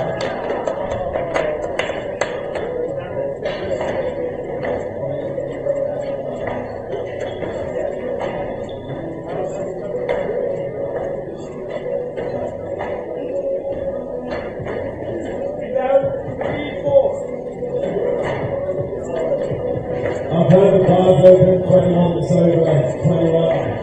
That's where I'll be right now. Getting another drink.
everyone to the last match of the evening. Please take your seats. And let's welcome the players. First up to goal. He is a St. James legend. And he is Christian Lightning Jedi Kang!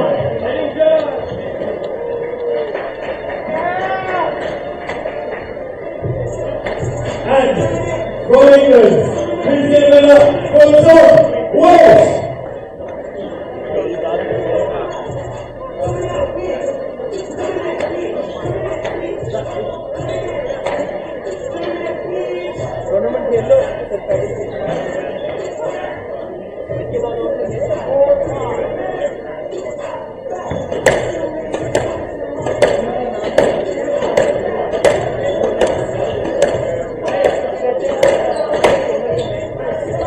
Well, Christian comes from Virginia. He is just committed to UVA. One of the best seniors in the country. Please give a warm welcome to him in his first professional tournament. And on the right wall, from England, now living in Florida, training at Kinetic with Hindi, one number 66. Top Walsh! Hey, how you doing, man?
And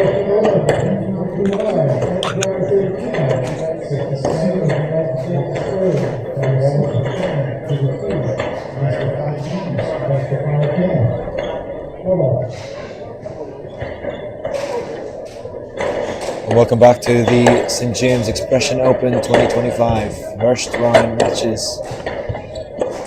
This is the last match of today's sessions and the last match of the first round of this event. Tomorrow we'll begin the second round proper, which will include the top seeds, all of which these players today have been looking to try and book a place in. Well, I'm Stephen Hurst, and joining me is Lewis Anderson. How are we? Very well, mate. Last match of the day. It's been a long shift. Yeah, it's tough, this commentary malarkey, isn't it? It's a long old day, but it's good to watch squash. Enjoying it. Good. I'm absolutely loving it. I'm really honoured to get the opportunity to do it with you. And that's good. Yeah, Josh has been very good giving me this chance. So yeah, and then in some ways left the best match till last, because on paper you've got Tom Walsh, who's a very solid player who is most likely going to come out on top here. Yep. But you've got Kang, who I've done a bit of coaching with, especially at some tournaments, and I really love his playing style. That's good. For his age, his maturity, and understanding of the game is very good. It's very good. And he's one of those that's just come up slowly, just quietly under the radar, and getting some good results in the junior circuit. And it sounds like this is an experience that he's going to relish. Oh, absolutely. I mean, he'll have one game plan and one game plan only, and see how long he can stay on there for. Yep. And Tom will be trying to get off as quickly as possible, so he's fresh for tomorrow. But Christian won't go away. No, and then in contrast, we've got Tom Walsh, he's really one of those players that is always been bubbling around the sort of top 50 mark. His highest rank is 60 in the world, but he definitely can play at a much higher level than that. Yeah, he's such a solid player, so consistent, and is slowly getting up the rankings. He's worked with Hindi, which I think has been a good move for him, in Florida. Was in Brighton, England before, growing up his whole life. But the squash there, unfortunately, took a bit of a nasty turn.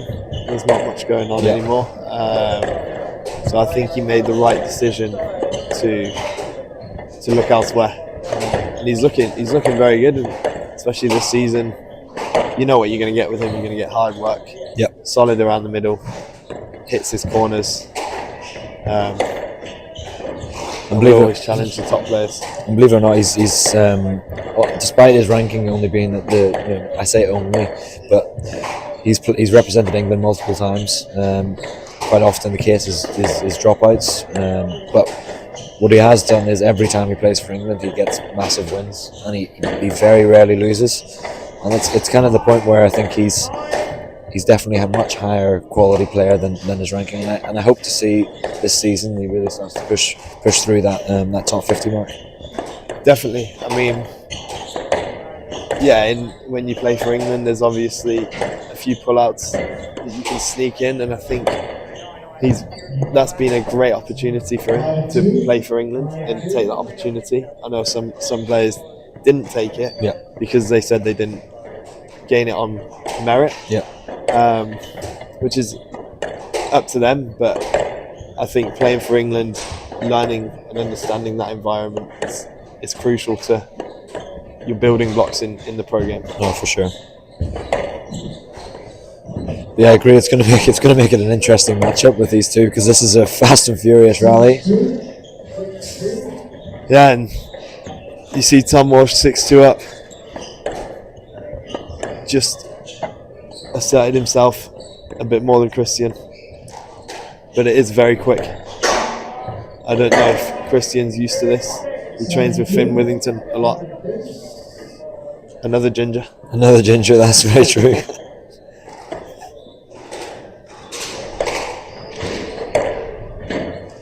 Yeah, that's where the difference comes through, isn't it? Is that pace, that pressure.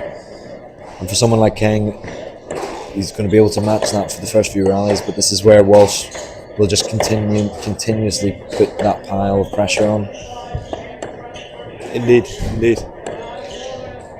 And I think we've seen that throughout the course of the day with the wildcard. It's just that pace that is crucial in the pro game at this level. Stepping up from a Challenger Tour event to a World Tour.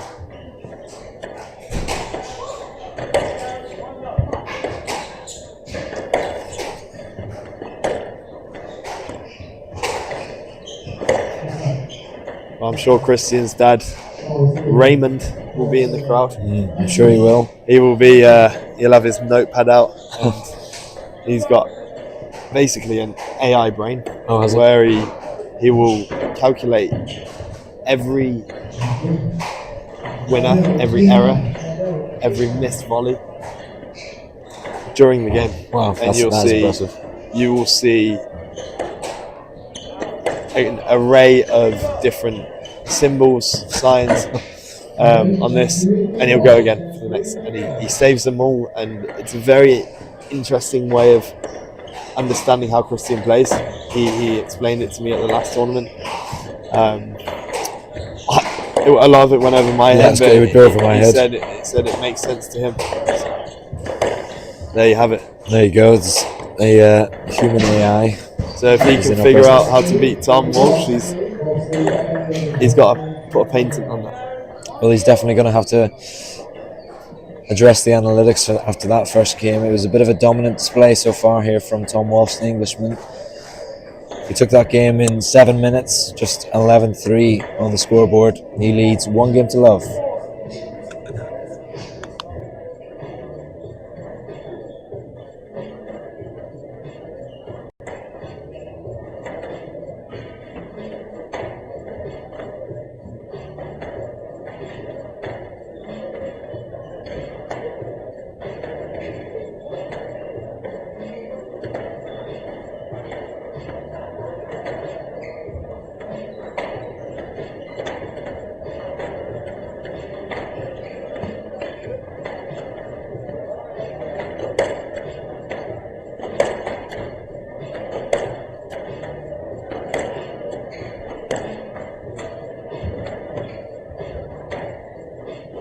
Play will resume in 60 seconds.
Dominant display so far here from the Englishman, Tom Walsh. Kang definitely didn't play badly in the first game. Wasn't playing anything, out of the question. He wasn't playing silly squash. It was just Walsh was just keeping the pressure a bit too high for him. Yeah, I know his coach Josh Taylor will be telling him to inject a bit more pace and try and be a bit more attacking. Take it to Tom. Yeah. Normally when Christian plays, it's very routine. One pace, you could say. Whereas if he mixes it up against him like that, with a bit of a hold and just quickly follow through with the racket, he can do some damage potentially. Yeah, he's very tidy technically. He doesn't make a huge amount of errors. I always say, if you look at his backhand closely, it reminds me of Yao. Yeah, I was going to say, actually, that's very similar, yeah. He has that almost sort of punch. Yes. with the hand coming. I wonder if that's maybe a player that he looks up to. I think it is. I think it's the same racket as well. Yeah, it could be Yao and maybe Finn.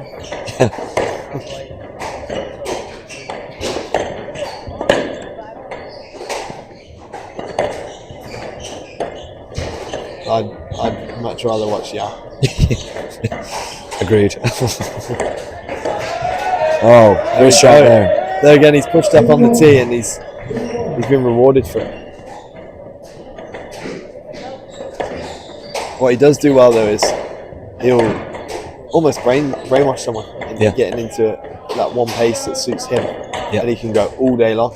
And then suddenly, if he can have that quick, short, sharp swing and play that ball in quick, it can really disrupt someone's movement. Now that you said that comparison with Yao, I can't unsee it now. Yeah, it's a very similar technique. He's got it down to a T.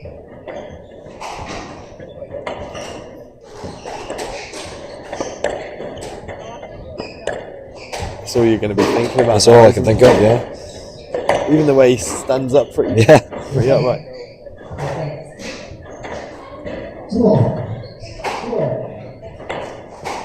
Much better start here for the youngster.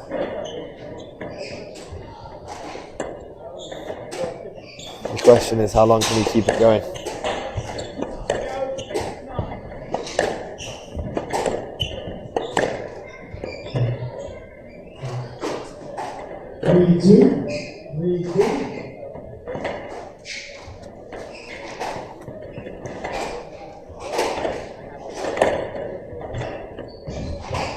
Oh, that's nicely put away. Yeah, he can't afford to put that in the middle. At this level, he will just get put away. Yeah, he's just too solid. Yeah.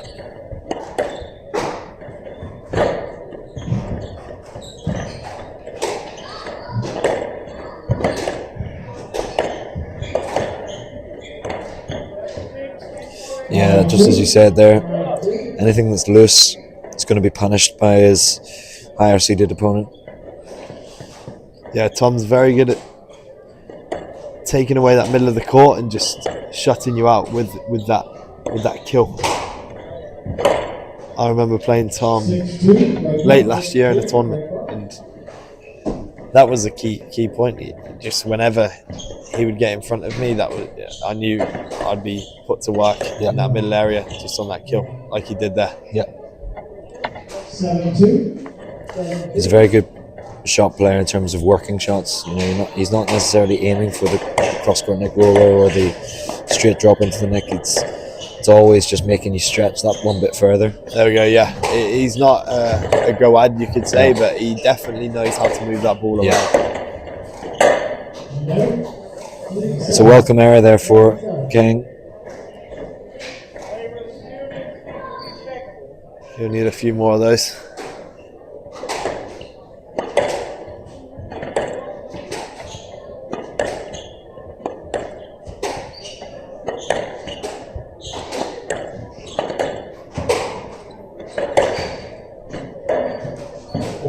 Another one. He got away with that. He really wanted to put that in the neck, and it just popped out enough. He was fortunate that Walsh put that in the tin.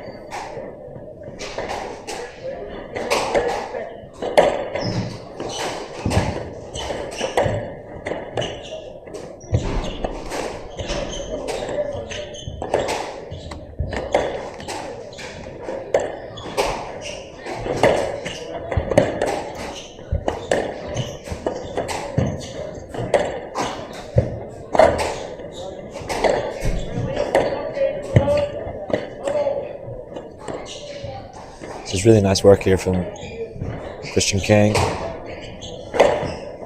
Oh, he tried to read it, but it was just wide enough from Walsh. I like him trying to mix that up. Yeah. Maybe the wrong shot, but I wouldn't mind it. Yeah. If I was his coach, I'd tell him to keep doing what he's doing. Yeah, it's positive, isn't it? Yeah. Because this game's just... He'd obviously love to win it, but again, a learning curve for someone of his age. Yeah. What I like to see as well is that he's not seeing the scoreline and thinking I need to go for cross-court next. No. He is trying to find a foothold in this game, but 6 points clear now for Tom Walsh, as it's a very professional performance so far. Just reading that one nicely. 11-4 to Tom Walsh, taking the second game for a 2-love lead here in the first round of the St James Expression Open.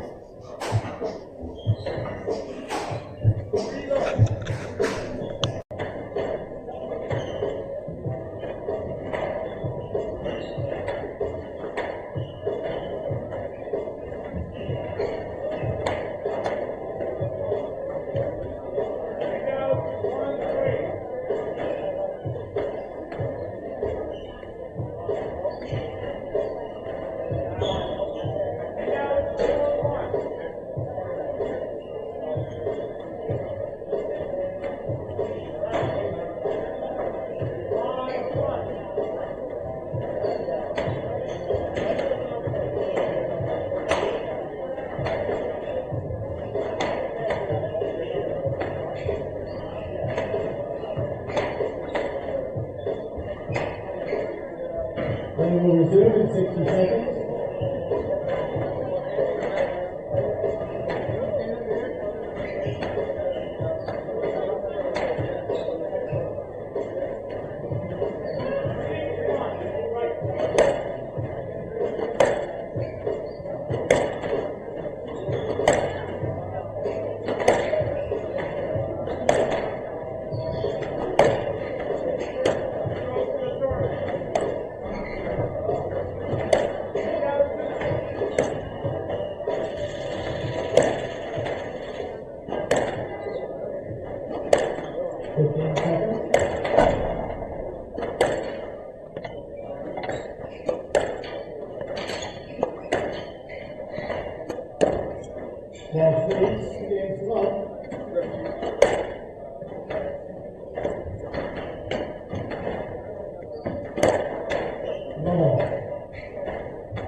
Walsh continuing the momentum from the last two games here. It's going to be a big ask, isn't it, for Kang to find his way back into this? It is. I'm rooting for both of them. Yeah. We've got the Rooting English for man squash. here. Yeah, I'm just rooting for squash. Yeah. The late night match, Tom will be thinking food, bed. Yeah, food, bed. Ready to go again tomorrow, yeah.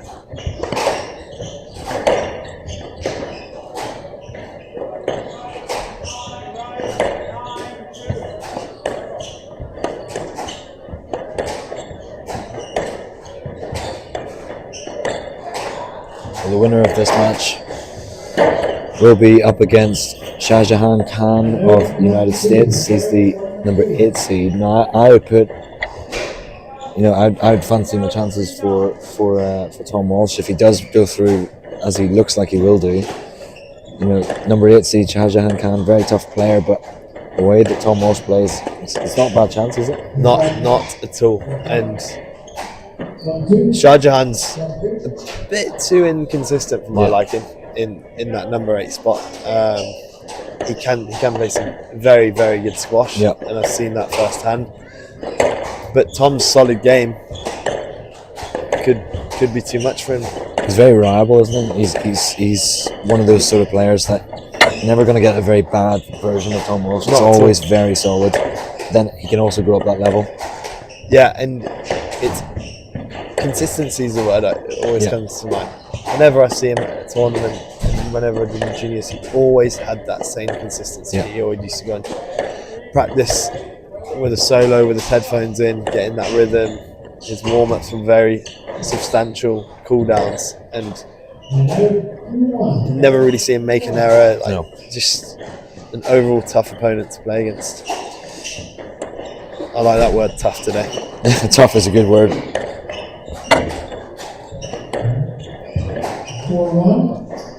That's a great cut across the court for Tom. He's established a 4-1 lead.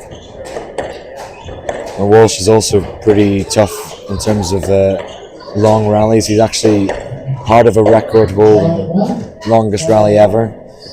He played Kareem El Torki back in February, and one rally lasted 7 minutes and 41 seconds. Wow. Yeah. So I'll give you a bit of a story. Okay. Go on. Apparently, I have the shortest match in British Junior Open, which was 11 minutes. 11 minutes for a match. That's amazing. I don't believe it. I did not win it. You didn't? No. I definitely lost it. And my friends have held it against me ever since. I don't believe it happened. I think there was an error on the referee sheet. But if there's no proof, it can't proof in the pudding. So they almost had a rally the same amount of time as my match. But the only saving grace is that guy went on to win the tournament. Okay, that's not so bad. Shami. That's not so bad. I remember Mohamed El Shami. He was very good. Very good. Very good. He used to beat a Sal in juniors. Yeah. Yeah. I don't think we're going to see too many 7-minute rallies in the rest of this match, though. Tom Walsh is looking very strong, and that unforced error from Kang just speeds things up a little bit for him. Yeah. Tom's wanting to put this to bed.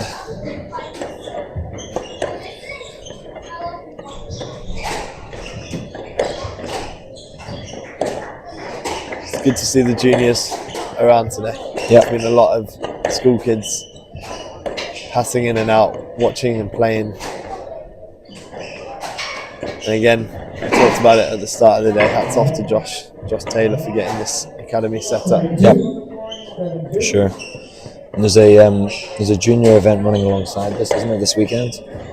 Yeah. JCT, is it? JCT, yeah. Oh, good hands. Oh, there you go. Yeah, the JCT, for viewers that aren't aware of it, especially people in England, my friends, it is a tournament which is held 5 times throughout the year in America, where the top 32 come to play and battle on the squash court, not on the squash court. No, they're pretty well behaved over here. Good. Yeah. Sometimes the parents are worse. Oh, really? This is a good rally here from Kang. He's got Tom Walsh all over the show, and that was a wonderful shot. What a finish from the young Kang.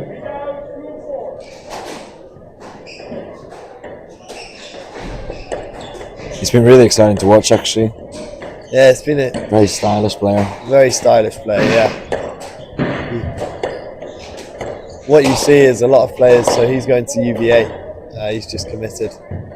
What you see is a lot of players come through the juniors, get to college in America, and then they completely give up because they've made it to college, whereas I know Christian is looking to push on. Yeah, that's good. That's really good. Yeah, and I like that from a player.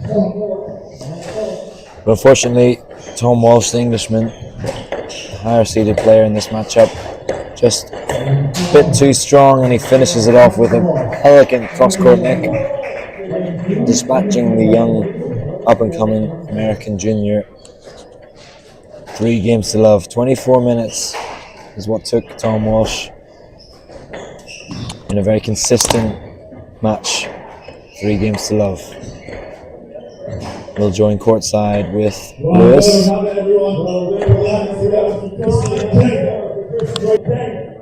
Great performance. Tom Walsh.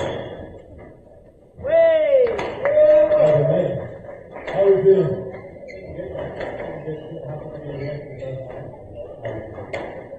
All of you guys, a long time now, of course, as well, so to see the step up on 5 is very good obligation to us. Yeah, no, he's done an excellent job of getting Washington DC on the map. And it's great to see players like you come here. Obviously, you're based in Florida, so you understand the American mindset and philosophy, and what would you give to these young up-and-coming people? Yeah, Christian's a well man. Like, it took me to get onto the world tour, it took me 23 years old, so to get into the experience, I think 16 and 17 is fantastic for him, so he's help his development. And then I was listening in the warm-up, and we finished the UK, fantastic video program, so giving back to him with your own mark there. Both marks, actually. But yeah, he's working hard. He's got good foundation to build on this part, and I'm sure he wants to after that. Yeah, well, thanks for those words, Tom. And you've got a great chance tomorrow against Strike Hylland. Are you looking forward to that? Yeah, I'm happy to play anyone I feel like I'm sort of at a level where even if I'm not seeing or I am seeing, I can challenge anyone in the world. So I'll start this tomorrow, so I'm going to go forward to the match and see what sticks. Oh, good luck to you. Play really good squash. Well done. Well done, Jim, for playing squash. Please come back tomorrow for Please some come back tomorrow for some unbelievable squash. unbelievable squash. Well, what a start to this event here in Springfield, USA, the St. James Expression Open 2025. To recap the day's proceedings, we had Sophia Mateos up against Hylland of Norway, 3 games to love in favour of Hylland. Next up, Huang versus Joseph White from Australia. Absolute battle there, over 80 minutes, 3-2 to Joseph White. Followed by Taha versus Xin Yi. That was a 3-2 battle, 2-love up for Xin Yi, but she came back and it was close fair. Omar Said of Egypt taking out Rajul Nassim, 3 games to love. Akasha Vaita versus Sinyak Chan of Hong Kong. Very, very dominant performance from the Hong Kong player, 3 games to love. Local hero Finley Withington taking out Cesar Segundo Corona of Mexico, 3 games to love. Lena Bushma up against Danielle Ray, local hero as well. 3 games to love in convincing fashion. And finally, we had Christian Kang, the young up-and-coming American junior, taking a great experience from Tom Walsh, but it was 3-love to the Englishman. And that concludes the round of 32. Tomorrow we'll be seeing the last 16 of this event, which will include the top seeds. Join us again on SquashTV and the broadcast, and we look forward to seeing you very soon.